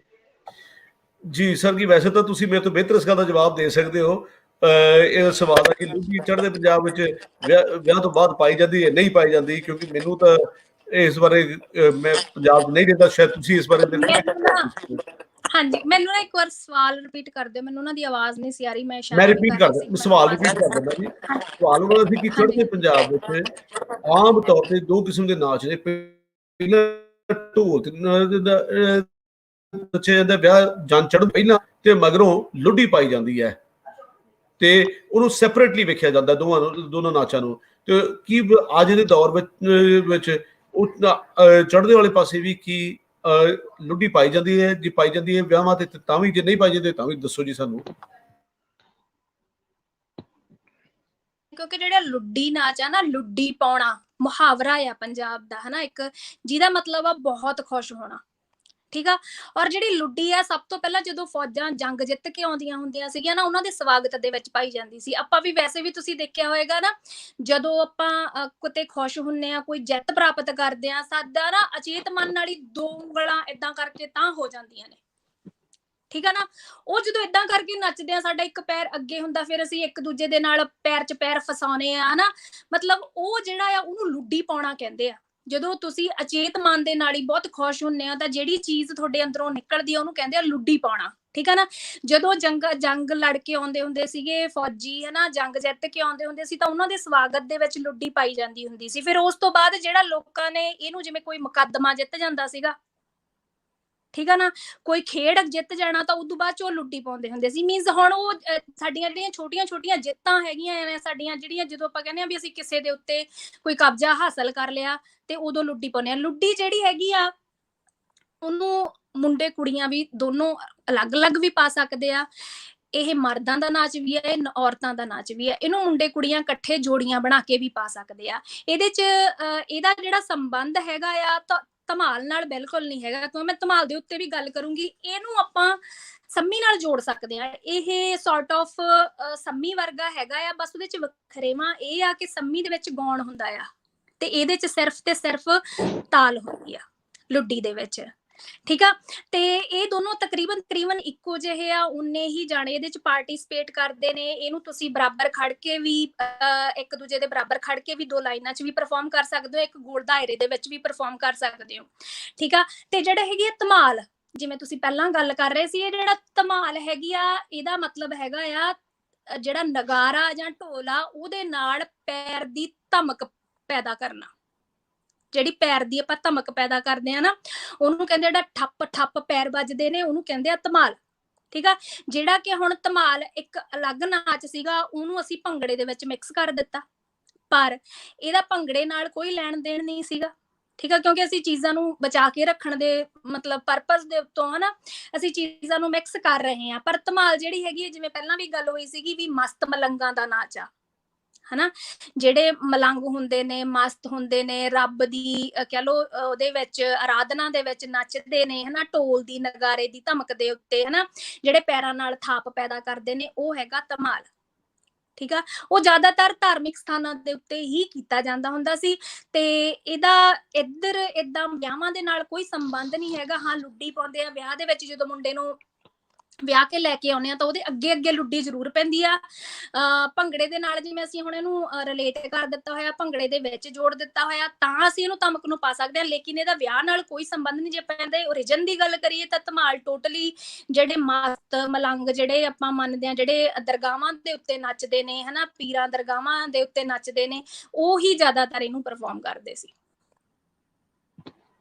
ਥੈਂਕ ਯੂ ਸਰ, ਅਰੋੜਾ ਬੜੀ ਸਾਹਿਬ, ਸਤਿ ਸ੍ਰੀ ਅਕਾਲ। ਡਿਟੇਲ ਵਿੱਚ ਪੁੱਛਿਆ ਜੀ। ਵਕਾਰ ਸਾਹਿਬ ਕੀ ਹਾਲ ਹੈ ਜੀ? ਸੌਰੀ ਕਾਫੀ ਕੋਈ ਗੱਲ ਨਹੀਂ ਸਰਗੀ ਭੈਣ, ਸਤਿ ਸ੍ਰੀ ਅਕਾਲ। ਤੇ ਸਾਡੇ ਵੱਲ ਅਰੋੜਾ ਸਾਹਿਬ ਇਹ ਰਿਵਾਜ ਹੈ ਕਿ ਸਾਡੇ ਵੱਲ ਜਦੋਂ ਸ਼ਾਦੀ ਹੁੰਦੀ ਏ ਔਰ ਮਹਿੰਦੀ ਵਾਲੀ ਰਾਤ ਸਾਡੀਆਂ ਧੀਆਂ ਭੈਣਾਂ ਮਾਵਾਂ ਜਿਹੜੀਆਂ ਨੇ ਉਹ ਗਿੱਧਾ ਪਾਉਂਦੀਆਂ ਔਰ ਉਸ ਤੋਂ ਬਾਅਦ ਲੁੱਡੀ ਵੀ ਪਾਉਂਦੀਆਂ ਨੇ। ਉਸ ਤੋਂ ਬਾਅਦ ਜਦੋਂ ਫਿਰ ਉਹ ਕੁੜੀ ਨੂੰ ਲੈ ਕੇ ਆਉਂਦੇ ਨੇ, ਮਤਲਬ ਕਿ ਘਰ ਦੇ ਵਿੱਚ ਵਿਆਹ ਕੇ ਦਰਵਾਜ਼ੇ ਤੋਂ ਇਨ ਹੋਣ ਤੋਂ ਪਹਿਲਾਂ ਜਿਹੜਾ ਉਹ ਕੋਈ ਉੱਥੇ ਬੋਲੀਆਂ ਚੋਲੀਆਂ ਪਾਉਂਦੇ ਨੇ, ਫਿਰ ਘਰ 'ਚ ਜਦੋਂ ਆਉਂਦੇ ਨੇ ਇਨ ਹੁੰਦੇ ਨੇ ਉਸ ਤੋਂ ਬੋਲੀਆਂ ਚੋਲੀਆਂ ਪਾਉਂਦੇ ਨੇ। ਤੇ ਸਾਡੇ ਵੱਲ ਇਹ ਬਿਲਕੁਲ ਹੈ ਕਲਚਰ, ਔਰ ਇਨਸ਼ਾਅੱਲਾ ਅਸੀਂ ਇਸ ਚੀਜ਼ ਨੂੰ ਜਿਹੜਾ ਇਹ ਖਤਮ ਨਹੀਂ ਹੋਣ ਦਿਆਂਗੇ, ਔਰ ਇਨਸ਼ਾਅੱਲਾ ਇਸ ਨੂੰ ਅਸੀਂ ਜਾਰੀ ਰੱਖਾਂਗੇ। ਵਕਾਰ ਸਾਹਿਬ, ਤੁਸੀਂ ਕਿਹੜੇ ਸ਼ਹਿਰ ਤੋਂ ਗੱਲ ਕਰ ਰਹੇ ਹੋ ਜੀ? ਮੈਂ ਸਰ ਸਿਆਲਕੋਟ ਤੋਂ। ਅੱਛਾ ਜੀ, ਸਿਆਲਕੋਟ ਵਾਲਿਆਂ ਨੇ ਅਜੇ ਵੀ ਉਸ ਨੂੰ ਬਰਕਰਾਰ ਰੱਖਿਆ, ਬੜੀ ਵਧੀਆ ਗੱਲ ਹੈ ਜੀ। ਸਾਨੂੰ ਖੁਸ਼ੀ ਹੋਈ ਜਾਣ ਕੇ। ਸਾਡਾ ਪ੍ਰੋਗਰਾਮ ਦਾ ਮਕਸਦ ਵੀ ਇਹੀ ਹੈ ਕਿ ਅਸੀਂ ਹਾਂਜੀ ਇੱਕ ਹੋਰ ਗੱਲ ਪੁੱਛਣਾ ਚਾਹ ਰਿਹਾ ਸੀ ਮੈਂ। ਪੁੱਛਣਾ ਚਾਹ ਰਿਹਾ ਸੀ, ਅਗਰ ਤੁਸੀਂ ਮਾਈਂਡ ਨਾ ਕਰੋ। ਮੈਂ ਨਾਸਰ ਸਾਹਿਬ ਨਾਲ ਵੀ ਮੇਰਾ ਰਾਬਤਾ ਹੋਇਆ ਸੀ। ਮੇਰੇ ਦਾਦਾ ਅੱਬੂ ਜਿਹੜੇ ਨੇ ਉਹ ਅਲਹਮਦੁਲਿਲਾ ਹਜੇ ਜ਼ਿੰਦਾ ਨੇ, ਅੱਲਾਹ ਪਾਕ ਉਹਨਾਂ ਨੂੰ ਜ਼ਿੰਦਗੀ ਦੇਵੇ। ਔਰ ਉਹ ਆਏ ਸਨ ਉੱਥੋਂ ਇੰਡੀਆ ਦਾ, ਆਪਣਾ ਜਿਹੜਾ ਆਪਣਾ ਜ਼ਿਲ੍ਹਾ ਨਾ ਨਾਭੇ ਦੀ ਤਹਿਸੀਲ ਹੈ ਫੂਲ, ਤੇ ਥਾਣਾ ਲੱਗਦਾ ਦਿਆਲਪੁਰਾ, ਤੇ ਪਿੰਡ ਉਹਨਾਂ ਦਾ ਜਲਾਲ ਆ। ਤੁਸੀਂ ਵਕਾਰ ਵੀਰ ਆਪਣਾ ਨਾ WhatsApp ਨੰਬਰ ਆਪਣੇ ਪਿੰਡ ਦਾ ਸਾਰਾ ਲਿਖ ਕੇ ਇਹਦੇ ਵਿੱਚ ਛੱਡ ਦੇ, ਕਮੈਂਟਸ ਦੇ ਵਿੱਚ ਕੋਈ ਨਾ ਕੋਈ ਦੋਸਤ ਜ਼ਰੂਰ ਕਰ ਲੇਗਾ। ਤੁਸੀਂ ਬਲਕਿ ਮੇਰੇ ਨਾਲ ਵੀ ਰਾਬਤੇ 'ਚ ਹੋ, ਤੇ ਮੈਂ ਵੀ ਤੁਹਾਡੀ ਹੈਲਪ ਕਰ ਸਕਦਾ ਇਸ ਮਾਮਲੇ 'ਚ। ਲੇਕਿਨ ਦੋਸਤ ਮੈਂ ਐਸੇ ਪਲੇਟਫਾਰਮ ਤੋਂ ਦੱਸਦਾ ਜਾਵਾਂ, ਦੋਸਤ ਕਈ ਗੁੱਸਾ ਵੀ ਕਰ ਜਾਂਦੇ ਨੇ ਵੀ ਯਾਰ ਰਿਪਲਾਈ ਨਹੀਂ ਕੀਤਾ। ਐਕਚੁਅਲੀ ਹੁੰਦਾ ਐਵੇਂ ਆ, ਮੈਸੇजेस ਬਹੁਤ ਜ਼ਿਆਦਾ ਆ ਜਾਂਦੇ ਆ, ਸੋ ਕੋਸ਼ਿਸ਼ ਮੈਂ ਇਹ ਕਰਦਾ ਹੁੰਦਾ ਵੀ ਜਿੰਨਿਆਂ ਦੇ ਰਿਪਲਾਈ ਕਰ ਸਕਾਂ ਕਰਾਂ, ਕਈਆਂ ਦੇ ਨਹੀਂ ਵੀ ਹੋ ਸਕਦੇ, ਤੋ ਉਹਦਾ ਥੋੜਾ ਜਿਹਾ ਮਾਈਂਡ ਨਾ ਕਰਿਆ ਕਰੋ। ਆਪਾਂ ਆਪਣੀ ਪਹੁੰਚ ਦੇ ਮੁਤਾਬਕ ਕੰਮ ਜ਼ਰੂਰ ਕਰੀਦਾ ਵਾ, ਆਪਣੀ ਪਹੁੰਚ ਤੋਂ ਵੱਧ ਵੀ ਕਰੀਦਾ ਵਾ। ਸੋ ਤੁਸੀਂ ਮੇਰੇ ਨਾਲ ਕਮੈਂਟ ਦੇ ਵਿੱਚ ਵੀ ਛੱਡ ਦਿਓ ਆਪਣਾ ਮੈਸੇਜ, ਤੇ ਮੇਰੇ ਨਾਲ ਪਰਸਨਲੀ ਤੁਸੀਂ ਜ਼ਰੂਰ ਐਡ ਹੋਇਆ। ਬਹੁਤ ਸ਼ੁਕਰੀਆ ਵੀਰ ਜੀ। ਸੌਰੀ ਹਾਂਜੀ, ਪਾਕ ਪੰਜਾਬੀ ਦੋ ਤਿੰਨ ਹੋਰ ਦੋਸਤ ਨੇ। ਹਾਂਜੀ, अस्सलाम वालेकुम, ਕੀ ਹਾਲ ਹੈ? ਸਤਿ ਸ੍ਰੀ ਅਕਾਲ। ਇੱਕ ਮਿੰਟ ਲੈ ਲਈਏ, ਕਾਲ ਲੈ ਲਈਏ, ਫਿਰ ਕਰ ਦੇਗਾ। ਹਾਂਜੀ ਭਾਜੀ, ਮੈਂ ਗੱਲ ਕਰਾਂ? ਜੀ ਜੀ ਕਰੋ। ਅੱਛਾ ਜੀ, ਮੇਰਾ ਤਾਲੁਕ ਹੈਗਾ ਲਾਹੌਰ ਨਾਲ, ਬੇਸਿਕਲੀ ਗੁਜਰਾਂਵਾਲਾ ਬੋਰਨ ਆ, ਤੇ ਮੈਂ ਸਿਡਨੀ 'ਚ ਹੈਗਾ, ਆਸਟ੍ਰੇਲੀਆ ਸਿਡਨੀ 'ਚ ਪਿਛਲੇ 20 ਸਾਲ ਤੋਂ। ਤੇ ਢਿੱਲੋਂ ਸਾਹਿਬ, ਤੁਸੀਂ ਮਾਸ਼ਾਅੱਲਾ ਸੁਣਿਆ ਪੰਜਾਬ ਪੁਲਿਸ ਹੈਗੇ ਸੋ, ਤੇ ਤੁਹਾਡੇ ਵੰਗਰੇ ਵੀ ਬੰਦੇ ਹੋਣੇ ਚਾਹੀਦੇ ਨੇ ਪੁਲਿਸ ਦੇ ਵਿੱਚ, ਪੰਜਾਬ ਪੁਲਿਸ ਦੇ ਵਿੱਚ। ਕੀ ਤੁਹਾਡੀ ਪਰਸਨੈਲਿਟੀ ਹੈ? ਚਲੋ ਤੁਹਾਡੇ ਵੰਗਰੇ ਬੰਦੇ ਵੀ ਆ ਜਾਂਦੇ ਨਾ ਪੁਲਿਸ ਦੇ ਵਿੱਚ, ਚੰਗੇ ਬੰਦੇ ਵੀ ਆ ਜਾਂਦੇ ਨਾ, ਭੈੜੇ ਵੀ ਨਹੀਂ, ਚੰਗੇ ਵੀ ਆ ਜਾਂਦੇ ਨੇ ਕਦੀ ਕਦੀ ਗਲਤੀ ਨਾਲ। ਨਹੀਂ ਹੁਣ ਸਾਰੇ ਭੈੜੇ ਵੀ ਨਹੀਂ, ਚੰਗੇ ਵੀ ਹੈਗੇ। ਬਹੁਤ ਵੱਡੀ ਮੇਰੀ ਗੱਲ ਸੁਣੋ, ਤੁਸੀਂ ਬੇਸਿਕਲੀ ਪਾਕਿਸਤਾਨ ਦੇ ਵਿੱਚ ਜਦੋਂ ਮੈਂ ਵੱਡਾ ਹੋ ਰਿਹਾ ਸੀ ਨਾ, ਤੇ ਮੇਰੇ ਮਾਪਿਓ ਨੇ ਮੈਨੂੰ ਬੋਲੀ ਉਰਦੂ, ਮੈਂ ਬਾਹਰ ਨਿਕਲਿਆ ਉੱਥੇ ਬਹੁਤ ਸਾਰੇ ਪੰਜਾਬੀ, ਤੇ ਮੈਂ ਪੰਜਾਬੀ ਬੇਸਿਕਲੀ ਘਰ ਨਹੀਂ ਸਿੱਖੀ, ਬਾਹਰੋਂ ਸਿੱਖੀ। ਤਾਂ ਆਪਣੇ ਪਿਓ ਨੇ ਲੜਿਆ, ਮੇਰੇ ਪਿਓ ਨੇ MA ਪੰਜਾਬੀ 'ਚ ਕੀਤਾ ਹੋਇਆ ਕਿ ਤੂੰ ਸਾਡੇ ਨਾਲ ਕਿਉਂ ਨਹੀਂ ਪੰਜਾਬੀ ਬੋਲੀ। ਨਹੀਂ ਯਾਰ ਸਾਡੇ ਤੇ ਉਰਦੂ ਦਾ ਬੜਾ ਇਨਫਲੂਐਂਸ ਸੀ। ਮੈਂ ਬਣ ਲੜ ਪਿਆ ਇੱਕ ਵਾਰੀ, ਮੈਂ ਕਿਹਾ ਅੱਬਾ ਇਹ ਗਲਤ ਹੈਗਾ, ਮੈਂ ਆਪਣੇ ਬੱਚੇ ਨੂੰ ਪੰਜਾਬੀ ਬੋਲੂੰਗਾ, ਮੈਂ ਨਹੀਂ ਉਰਦੂ ਬੋਲੂੰਗਾ, ਮੈਂ ਕੀ ਬੋਲਾਂ, ਮੈਂ ਕਿਹਾ ਮੇਰੀ ਜ਼ਬਾਨ ਹੈ, ਮੈਂ ਤੇ ਇਹ ਬੋਲਣੀ ਹੈ। ਅਸੀਂ ਤਾਂ ਬਾਹਰ ਨਿਕਲੇ, ਵੱਡੇ ਨਾਲ ਸ਼ੁਰੂ ਹੋਏ, ਬਾਹਰ ਨਿਕਲੇ, ਬਾਹਰ ਤੋਂ ਲੈਂਗੁਏਜ ਹੀ ਹੋਰ ਸੀ ਲਾਹੌਰ ਦੀ। ਲਾਹੌਰ ਤੇ ਕਿਹੜਾ ਬੰਦਾ ਉਰਦੂ, ਘਰ 'ਚ ਹੀ ਬੰਦਾ ਬੋਲਦਾ, ਬਾਹਰ ਤੇ ਪੰਜਾਬੀ ਬੋਲਦੇ ਨੇ ਸਾਰੇ, ਕੋਈ ਨਹੀਂ ਬੋਲਦਾ ਉਰਦੂ ਸ਼ੁਰਦੂ ਬਾਹਰ ਤੇ ਕਿਸੇ ਬੰਦੇ। ਉਹ ਆਂਦੇ ਨਾ ਤੁਹਾਡਾ ਨਾਮ ਪਾਕ ਪੰਜਾਬੀ ਆਉਣ ਡਿਆ, ਆਂਦੇ ਵੀ ਪਤਾ ਬੁੜੀਆਂ ਦੀ ਜਿਹੜੀਆਂ ਨਾ ਉਰਦੂ ਦਾ ਉਦੋਂ ਪਤਾ ਲੱਗਦਾ ਜਦੋਂ ਆਂਦੀਆਂ ਨਾ ਰਕਸ਼ਾ ਨੂੰ ਹਮਨੇ ਉਧਰ ਜਾਣਾ ਹੈ, ਉਹ ਕਹਿੰਦਾ ਵੀ 80 ਰੁਪਏ ਲੱਗेंगे, 80 ਰੁਪਏ ਲੱਗਣੇ ਆ, ਤੇ ਉਹ ਆਂਦੀ ਹਾਏ ਹੁਣ ਤਾਂ ਮੈਂ 40 ਦੇ ਕੇ ਆਈ ਹਾਂ। ਮੇਰੇ ਪਿਓ ਨੇ ਜਦੋਂ ਸਾਨੂੰ ਕੁੱਟਿਆ ਨਾ, ਕੁੱਟਿਆ ਸਾਨੂੰ ਪੰਜਾਬੀ 'ਚ, ਗਾਲਾਂ ਪੰਜਾਬੀ 'ਚ ਪਈਆਂ ਸਾਨੂੰ, ਬੋਲਣੀ ਉਰਦੂ, ਜਦੋਂ ਕੁੱਟਣਾ ਤੇ ਪੰਜਾਬੀ 'ਚ, ਜ਼ੋਰ ਤੋਂ ਲੈ ਕੇ ਸਵੇਰ ਤੱਕ। ਅੱਛਾ ਐਨੀਵੇ, ਮੈਂ ਗਾ ਵੀ ਲੈਣਾ, ਅਸੀਂ ਪੜ੍ਹੇ ਲਿਖੇ ਮਰਾਸੀ ਸਮਝ ਲਓ, ਅਸੀਂ ਮਤਲਬ ਸੰਗੀਤ ਸਾਡਾ ਰੱਬ ਦਾ ਮਤਲਬ ਕਿ ਇਹਨੂੰ ਪ੍ਰੋਫੈਸ਼ਨ ਹੀ ਅਪਣਾਇਆ, ਪਰ ਸਾਡੇ ਪੁਰਖਾਂ ਤੋਂ ਚੱਲਿਆ ਆ ਰਿਹਾ। ਤੇ ਮੈਂ ਜਦੋਂ ਆਸਟ੍ਰੇਲੀਆ 'ਚ ਨਾ ਮੈਲਬਨ 'ਚ ਆਇਆ, ਤੇ ਮੈਨੂੰ ਨਾ ਪਾਕਿਸਤਾਨ ਜਿਹੜਾ ਜਿਸ ਕਲਚਰ ਤੋਂ ਮੈਂ ਆਇਆ ਨਾ, मैंने भंगड़े नहीं वेखे, पर मैं भंगड़ा डांस पाकिस्तान च कुछ प्रोफेशनल लोग हैं जो बड़ा खूबसूरत करते हैं। मतलब पाकिस्तान च आम बंदे नहीं पाते, पर प्रोफेशनल ग्रुप बहुत है पाकिस्तान ते पंजाब दे विच। बिल्कुल एक गौहर हयात है उन्हां दा क्लब है, बहुत जबरदस्त भंगड़ा पाउंदे ने, फोक डांस सारे बहुत वधिया करदे ने। ते तुसीं की कहना चाहुंदे जे जेड़ा भंगड़ा डांस दी शान है ना, जेड़ी खास पग जेड़ी सरदार पांदे, जेड़े इंडियन पंजाब अमृतसर वगैरह खास प्योर भंगड़ा ते ओही है। अनफॉर्चुनेटली साडे पंजाब च इन्ना नहीं लभदा कि होर कल्चर है थोड़ा जिहा। तो बार क्योंकि मैं मेरे जो यार बेली ने फतेह अली खान दा मस्त कलंदर भंगड़ा पांदे सरदार साढ़े, बंदा हाल हिल के रहंदा। मैं वीडियो बना के अपलोड करांगा, मैं इंशाअल्लाह ताला अपलोड करांगा। ਅਸੀਂ ਪਿੱਛੋਂ ਅਸੀਂ ਰਾਜਾ ਸਾਂਸੀ ਸਾਹਿਬ ਅੰਮ੍ਰਿਤਸਰ ਤੋਂ ਆ, ਸਾਡੇ ਦਾਦਾ ਅਬੂ ਉੱਥੋਂ ਆਏ। ਬਹੁਤ ਸ਼ੁਕਰੀਆ ਸਰ ਤੁਹਾਡਾ, ਬਹੁਤ ਸ਼ੁਕਰੀਆ ਜੀ, ਥੈਂਕ ਯੂ ਵੈਰੀ ਮਚ। ਗੁਜਰ ਸਾਹਿਬ ਆ ਗਏ ਸਾਡਾ। ਗੁਜਰ ਸਾਹਿਬ ਬਹੁਤ ਸੋਹਣੀ ਸ਼ਰਟ ਪਾਈ ਅੱਜ ਤੁਸੀਂ। ਕੀ ਹਾਲ ਹੈ ਗੁਜਰ ਸਾਹਿਬ, ਠੀਕ ਹੋ? ਅਲਹਮਦੁਲਿਲਾ, ਸ਼ੁਕਰ ਅੱਲਾ ਦਾ, ਠੀਕ ਠਾਕ ਜੀ। ਬਸ ਇਸ ਸ਼ਰਟ ਦੇ ਪਵਾੜੇ ਨੇ ਮੈਨੂੰ 4 ਦਿਨ ਪ੍ਰੋਗਰਾਮ ਤੋਂ ਦੂਰ ਰੱਖਿਆ। ਅੱਛਾ ਗੁਜਰ ਸਾਹਿਬ, ਭੰਗੜਾ ਫੋਕ ਕਾਹਦੇ ਤੇ ਕੋਈ ਕੁਐਸਚਨ ਸਰਗੀ ਨੂੰ ਕਰਨਾ ਚਾਹੋ, ਅਰੋੜਾ ਸਾਹਿਬ ਨੂੰ ਕਰਨਾ ਚਾਹੋ, ਤੁਹਾਡੇ ਏਰੀਏ ਤੇ ਕੀ ਮਸ਼ਹੂਰ ਹੈ ਤੁਹਾਡੇ ਤੋਂ ਇਲਾਵਾ? ਮੇਰੇ ਤੋਂ ਇਲਾਵਾ ਸਾਰਾ ਕੁਝ ਹੀ ਮਸ਼ਹੂਰ ਹੈ ਜੀ। ਤੇ ਸਾਡੇ ਨਾ ਵਿਆਹਾਂ ਸ਼ਾਦੀਆਂ ਤੇ ਹੁੰਦੇ ਸੀ ਪ੍ਰੋਗਰਾਮ ਉਦੋਂ, ਮਤਲਬ ਜਦੋਂ ਬਰਾਤ ਤੋਰ ਦਿੰਦੇ ਸੀ ਨਾ, ਮਾਈਆਂ ਬਰਾਤ ਤੋਰ ਦਿੰਦੀਆਂ ਸੀ, ਬਰਾਤ ਤੋਰ ਕੇ ਤੇ ਬਾਅਦ ਚ ਮਾਈਆਂ ਨੇ ਆਪਣਾ ਇੱਕ ਮਹਿਫਲ ਪਕਾਈ ਹੁੰਦੀ ਸੀ ਵਿਹੜੇ ਚ ਨਾ, ਉਹ ਆਪਣੇ ਮਤਲਬ ਗੀਤ ਸ਼ੀਤ ਤੇ ਉਹਦੇ ਤੇ ਕੋਈ ਆਪਣਾ ਭੰਗੜਾ ਸ਼ੰਗੜਾ ਬਰਾਤ ਜਾਣ ਤੋਂ ਬਾਅਦ ਮਤਲਬ ਘਰ ਦੇ ਵਿੱਚ ਉਹ ਇਸ ਤਰ੍ਹਾਂ ਦੇ ਮਾਮਲਾਤ ਕਰਦੀਆਂ ਹੁੰਦੀਆਂ ਸੀ। ਹੁਣ ਤੇ ਬਹੁਤ ਘੱਟ ਗਏ ਆ, ਮਤਲਬ ਕਹਿ ਲਓ ਕਿ ਜਿੱਥੇ ਕੋਈ ਪੁਰਾਣੀਆਂ ਮਾਈਆਂ ਹੈਗੀਆਂ ਉਹ ਇਹ ਕੰਮ ਕਰਦੇ ਆ, ਬਾਕੀ ਜੇ ਨਵੀਂ ਜਨਰੇਸ਼ਨ ਜਿੱਥੇ ਦਾਖਲ ਹੋ ਗਈ ਆ ਉੱਥੇ ਮਤਲਬ ਐਸਾ ਕੋਈ ਸੀਨ ਨਹੀਂ ਹੁੰਦਾ ਜੀ। ਖਾਸਾ ਫਰਕ ਪੈ ਜਾਂਦਾ ਜੀ ਵਕਤ ਦੇ ਨਾਲ, ਮੇਰੇ ਖਿਆਲ ਜਿਵੇਂ ਹਰ ਪਾਸੇ ਫਰਕ ਪੈ ਗਿਆ, ਵਕਤ ਲੋਕਾਂ ਕੋਲ ਘਟਦੇ ਚਲਾ ਜਾ ਰਿਹਾ ਹੈ, ਉਹਦਾ ਉਹ ਰਿਵਾਜ਼ ਉਸ ਨਾਲ ਜਾ ਰਹੇ ਨੇ, ਗਵਾਚ ਰਹੇ ਨੇ। ਜੇ ਅਸੀਂ ਲੋਕ ਨਾਚਾਂ ਦੇ ਪੱਖੋਂ ਜੇ ਸਿਰਫ ਅਸੀਂ ਗੱਲ ਕਰੀਏ ਤੇ ਬਹੁਤ ਸਾਰੇ ਸਾਡੀ ਉਹ ਚੀਜ਼ਾਂ ਨੇ, ਰਵਾਇਤਾਂ ਨੇ ਜਿਹੜੀਆਂ ਗਾਇਬ ਹੀ ਹੋ ਗਈਆਂ, ਉਹ ਸਾਡੇ ਕੋਲ ਨਹੀਂ ਰਹੀਆਂ। ਮੇਰਾ ਖਿਆਲ ਕੁਝ ਚੀਜ਼ਾਂ ਅਸੀਂ ਬਚਾ ਸਕਦੇ ਹਾਂ, ਆਪਣੇ ਘਰ ਦੇ ਕੁਝ ਰਿਵਾਜ਼, ਕੁਝ ਜਿਹੜੇ ਲੋਕ ਨਾਚ ਜੀ ਸਾਡੇ ਕੋਲ, ਜੋ ਕੁਝ ਵੀ ਤੁਹਾਨੂੰ ਘਰੋਂ ਲੱਭਦਾ ਹੈ ਉਹਨੂੰ ਕਿਸੇ ਨਾ ਕਿਸੇ ਤਰੀਕੇ ਲਿਖ ਲਵੋ, ਰਿਕਾਰਡ ਕਰ ਲਵੋ, ਦੂਸਰਾ ਕਰ ਲਵੋ, ਉਹ ਤੁਹਾਨੂੰ ਮਦਦ ਕਰੇਗਾ ਤੇ ਉਸ ਨਾਲ ਤੁਹਾਡੇ ਘਰਾਂ ਦੇ ਰਿਵਾਜ਼ ਬਚੇ ਰਹਿਣਗੇ। ਵਰਨਾ ਤਾਂ ਫਿਰ ਸਾਰੀ ਦੁਨੀਆ ਇੱਕੋ ਵਰਗੀ ਹੋ ਜਾਏਗੀ ਤੇ ਅਸੀਂ ਸਾਡੀ ਆਪਣੀ ਜਿਹੜੀ ਵੱਖਰੀ ਪਛਾਣ ਜਿਹੜੀ ਪੰਜਾਬੀਆਂ ਦੀ ਉਹ ਕਿਤੇ ਗਵਾਚ ਜਾਏਗੀ ਇਸ ਸਭ ਦੇ ਵਿੱਚ। ਹਾਂਜੀ, ਤੇ ਦੂਸਰਾ ਮੇਰਾ ਇੱਕ ਹੋਰ ਸੀ, ਮੇਰਾ ਜਿਹੜਾ ਤਾਲੁਕ ਸਾਡਾ ਹੈਗਾ, ਸਾਡਾ ਇੱਕ ਰਾਗੀ ਫੈਮਿਲੀ ਤੋਂ ਤਾਲੁਕ ਹੈ, ਗੁੱਜਰ ਫੈਮਿਲੀ ਤੋਂ ਬਿਲੋਂਗ ਕਰਦੇ ਹਾਂ, ਲੇਕਿਨ ਜਿਹੜੇ ਸਾਡੇ ਵੱਡੇ ਸੀ ਉਹ ਸਾਰੇ ਰਾਗ ਗਾਉਂਦੇ ਰਹੇ ਨਾ, ਆਪਣਾ ਦੁੱਲਾ ਭੱਟੀ ਦਾ ਰਾਗ, ਪੂਰਨ ਭਗਤ ਦਾ ਰਾਗ, ਜਿਸ ਤਰ੍ਹਾਂ ਅੱਜ ਕੱਲ੍ਹ ਸ਼ਰੀਫ ਰਾਗੀ ਹੈ। ਸ਼ਰੀਫ ਰਾਗੀ ਜਿਹੜਾ ਹੈ ਇਹ ਮੇਰੇ ਦਾਦਾ ਜੀ ਦਾ ਪੋਤਾ ਸ਼ਾਗਿਰਦ ਹੈ। ਅੱਛਾ ਜੀ, ਵਾਹ ਜੀ। ਈਦੂ ਰਾਗੀ ਉਹਨਾਂ ਨੇ ਮਤਲਬ ਪੰਜਾਬ ਚ ਪਾਰਟੀਸ਼ਨ ਤੋਂ ਪਹਿਲੇ 47 ਤੋਂ ਪਹਿਲੇ ਉਹਨਾਂ ਨੇ ਇੱਥੇ ਰਾਗ ਗਾਇਆ, ਔਰ ਬੜਾ ਉਹਨਾਂ ਦਾ ਨਾਮ ਸੀ। ਜਲੰਧਰ ਸ਼ਹਿਰ ਡਿਸਟ੍ਰਿਕਟ ਤਹਿਸੀਲ ਫਲੋਰ। ਗੁਜਰ ਸਾਹਿਬ, ਮੈਂ ਤੁਹਾਡੀ ਗੱਲ ਕੱਟਣ ਲੱਗਾ, ਅਸੀਂ ਇੱਕ ਸੈਸ਼ਨ ਰੱਖਣਾ ਵਾ ਪੰਜਾਬੀ ਲੋਕ ਗਾਇਕ ਜਿਹੜੇ ਆ ਪੁਰਾਣੇ, ਤੁਸੀਂ ਉਹਦੇ ਤੇ ਇੱਕ ਟੌਪਿਕ ਆਪਾਂ ਰੱਖਣਾ। ਤੁਸੀਂ ਸ਼ਰੀਫ ਰਾਗੀ ਹੋਣਾ ਕੋਲ ਟਾਈਮ ਲੈ ਕੇ ਦੱਸੋ ਕਿੱਦਣ ਉਹ ਅਵੇਲੇਬਲ ਨੇ, ਅਸੀਂ ਉਦੋਂ ਦਾ ਹੀ ਟਾਈਮ ਸੈੱਟ ਕਰ ਲਾਂਗੇ ਤੇ ਜਿਸ ਦਿਨ ਉਹ ਅਵੇਲੇਬਲ ਹੋਣਗੇ ਅਸੀਂ ਉਹਨਾਂ ਤੇ ਸੈਸ਼ਨ ਕਰ ਸਕਦੇ ਹਾਂ। ਬਿਲਕੁਲ ਠੀਕ ਹੋ ਗਿਆ, ਠੀਕ ਹੋ ਗਿਆ। ਤੁਸੀਂ ਉਹਨਾਂ ਕੋਲ ਪੁੱਛ ਕੇ, ਮੈਂ ਨੰਬਰ ਤੁਹਾਨੂੰ ਸੈਂਡ ਕਰਾਂਗਾ, ਤੁਸੀਂ ਮੈਨੂੰ ਦੱਸ ਦੇਣਾ ਵੀ ਕਿੱਦਣ ਅਵੇਲੇਬਲ ਨੇ, ਆਪਾਂ ਉਹਨਾਂ ਤੇ ਫਿਰ ਲੋਕ ਗਾਇਕ ਤੇ ਉਸ ਦਿਨ ਦਾ ਸੈਸ਼ਨ ਹੀ ਰੱਖ ਲਾਂਗੇ। ਸਹੀ ਹੋ ਗਿਆ, ਸਹੀ ਹੋ ਗਿਆ ਸਰ, ਠੀਕ ਹੋ ਗਿਆ। ਬਹੁਤ ਸ਼ੁਕਰੀਆ ਤੁਹਾਡਾ ਗੁਰਦੇਵ ਸਾਹਿਬ। Thank you, thank you sir, ਧਿਆਨ ਥੈਂਕ ਯੂ, ਰੱਖਿਓ ਮਿਹਰਬਾਨੀ ਜੀ। ਮੈਂ ਜਨਾਬ ਅੱਜ ਦੇਖੋ ਸਪੈਸ਼ਲ ਨਵੀਂ ਸ਼ਰਟ ਪਾ ਦੇਖੋ ਜੀ, ਨਾਸਰ ਸਾਹਿਬ ਬਹੁਤ ਸਾਰੇ ਮੇਰੇ ਦੋਸਤ ਸਾਨੂੰ ਪੁੱਛ ਰਹੇ ਨੇ ਕਿ ਸਾਰੋ ਮੈਨੂੰ ਤਾਂ ਬਲੌਕ ਨਹੀਂ, ਤੇ ਕੁਲਵੀਰ ਭੁੱਲਰ ਸਾਹਿਬ ਪੁੱਛ ਰਹੇ ਨੇ, ਦੋਸਤੋ ਅਸੀਂ ਬਲੌਕ ਕਿਸੇ ਨੂੰ ਨਹੀਂ ਕਰਦੇ, ਉਹਨਾਂ ਚਿਰ ਨਹੀਂ ਕਰਦੇ ਜਿੰਨਾ ਚਿਰ ਕੋਈ ਇਹੋ ਜਿਹੀ ਗੱਲ ਨਾ ਹੋਵੇ ਬਲੌਕ ਕਰਨ ਵਾਲੀ। ਉਹ ਵੀ ਕੋਈ ਪਰਮਾਨੈਂਟ ਬਲੌਕ ਨਹੀਂ ਕਿ ਐਸਾ ਕਿ ਅਸੀਂ ਦੁਬਾਰਾ ਖੋਲ ਨਾ ਸਕੀਏ। ਬਸ ਅਸੀਂ ਸਾਡੀ ਰਿਕੁਐਸਟ ਹੈ, ਤੁਸੀਂ ਪਰਿਵਾਰਾਂ ਦੇ ਵਿੱਚ ਬੈਠ ਕੇ ਪ੍ਰੋਗਰਾਮ ਕਰਦੇ ਹਾਂ, ਇੱਕ ਤਾਂ ਆਪਣੀ ਜ਼ੁਬਾਨ, ਬੋਲੀ, ਸ਼ੈਲੀ ਦਾ ਧਿਆਨ ਰੱਖੋ, ਦੂਸਰਾ ਜਿਹੜੇ ਕੱਪੜੇ ਪਹਿਰਾਵੇ, ਕੱਪੜਿਓਂ ਬਾਹਰ ਨਾ ਹੋ ਜਾਓ, ਕੱਪੜਿਆਂ 'ਚ ਰਹੋ ਤੇ ਚੰਗੇ ਨਾਲ ਸਾਰੇ ਚੰਗੇ ਲੱਗਾਂਗੇ। ਸੋ ਅਸੀਂ ਬਲੌਕ ਕਿਸੇ ਨੂੰ ਨਹੀਂ ਕਰਾਂਗੇ ਜੀ। ਗੁਰਦੇਵ ਚੀਮਾ ਜੀ ਸਾਡੇ ਨਾਲ ਨੇ। ਗੁਰਦੇਵ ਜੀ, ਜੀ ਆਇਆਂ ਨੂੰ, ਸਤਿ ਸ੍ਰੀ ਅਕਾਲ। ਸਲਾਮ ਜੀ, ਸਤਿ ਸ੍ਰੀ ਅਕਾਲ। ਮੈਂ ਸੁਣ ਰਿਹਾ ਸੀ ਤੇ ਮੈਂ ਤਾਂ ਲਾਈਵ ਹੋਣ ਦੀ ਕੋਸ਼ਿਸ਼ ਕੀਤੀ। ਮੈਂ ਕਿਹਾ ਮੈਂ ਢਿੱਲੋਂ ਸਾਹਿਬ ਕਹਿ ਰਹੇ ਸੀ ਕਿ ਇਹ ਤੀਆਂ ਤੇ ਜਾਗੋ ਕੀ ਹੁੰਦੀ ਹੈ। ਇਹ ਬੇਸਿਕਲੀ ਮੈਂ ਕਿਹਾ ਮੈਂ ਢਿੱਲੋਂ ਸਾਹਿਬ ਨੂੰ ਦੱਸਾਂ, ਤੀਆਂ ਜਿਵੇਂ ਅਸੀਂ ਸਾਵੇਂ ਕਹਿੰਦੇ ਆ ਸਿਆਲਕੋਟ 'ਚ, ਮੈਂ ਸਿਆਲਕੋਟੀਆਂ ਤੇ ਮੈਨੂੰ ਪਤਾ ਭੰਗੜਾ ਸਿਆਲਕੋਟ ਦੀ ਪੈਦਾਇਸ਼। ਸਾਡਾ ਪਟਿਆਲੇ ਦਾ ਇੱਕ ਬੰਦਾ ਸੀ, ਯੂਨੀਵਰਸਿਟੀ 'ਚ ਡਾਕਟਰੇਟ ਕਰ ਰਿਹਾ ਸੀ ਭੰਗੜੇ ਤੇ ਹੀ ਵਿਜ਼ਿਟਡ ਸਿਆਲਕੋਟ ਸਪੈਸ਼ਲੀ, ਕਿ ਉਹਨਾਂ ਨੂੰ ਰਿਸਰਚ ਕਰਨ ਵਾਸਤੇ ਗਏ ਸੀ ਸਿਆਲਕੋਟ, ਕਿਉਂਕਿ ਭੰਗੜਾ ਸਿਆਲਕੋਟ 'ਚੋਂ ਪੈਦਾ ਹੋਇਆ।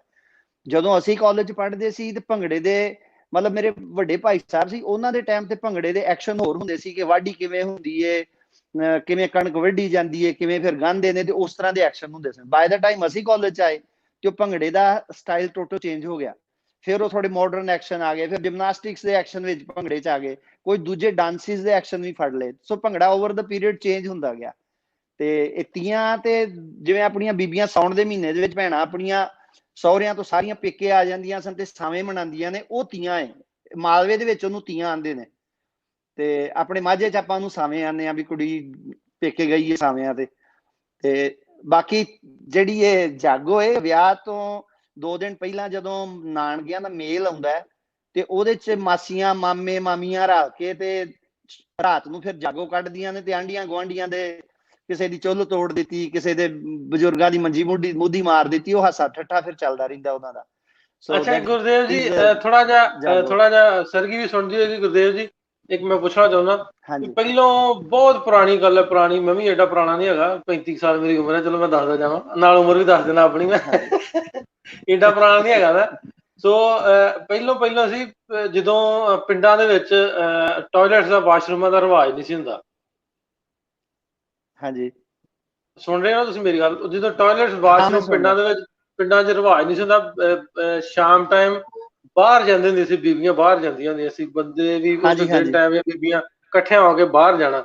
ਉੱਥੇ ਜਾ ਕੇ ਵੀ ਇਹ ਬੋਲੀਆਂ ਦਾ ਕਨਸੈਪਟ ਹੁੰਦਾ ਸੀ। ਤੁਸੀਂ ਇਹ ਵੇਖਿਆ ਕਿਤੇ ਪੁਰਾਣੇ ਸਮੇਂ? ਬੋਲੀਆਂ ਦਾ ਤੇ ਨਹੀਂ, ਸ਼ਾਮ ਨੂੰ ਮੈਨੂੰ ਆਪਣੀ ਜਿੰਨੀ ਸੰਭਾਲ ਹੈ, ਕਿਉਂਕਿ ਮੈਂ ਆਪਣੇ ਪਰਿਵਾਰ 'ਚ ਸਭ ਤੋਂ ਛੋਟਾ ਹੁੰਦਾ ਸੀ, ਤੇ ਬੀਬੀਆਂ ਜਦੋਂ ਬਾਹਰ ਨੂੰ ਜਾਂਦੀਆਂ ਹੁੰਦੀਆਂ ਸੀ, ਕੁਦਰਤੀ ਗੱਲ ਹੈ ਉਹ ਹਾਸਾ ਮਜ਼ਾਕ ਉਹਨਾਂ ਦਾ ਬਹੁਤ ਚੱਲਦਾ ਹੁੰਦਾ ਸੀ ਕੁੜੀਆਂ ਦਾ, ਕਿਉਂਕਿ ਉਹਨਾਂ ਵਿਚਾਰੀਆਂ ਨੂੰ ਉਹੀ ਸ਼ਾਮ ਨੂੰ ਟਾਈਮ ਮਿਲਦਾ ਸੀ ਇਕੱਠੀਆਂ ਹੋਣ ਨੂੰ।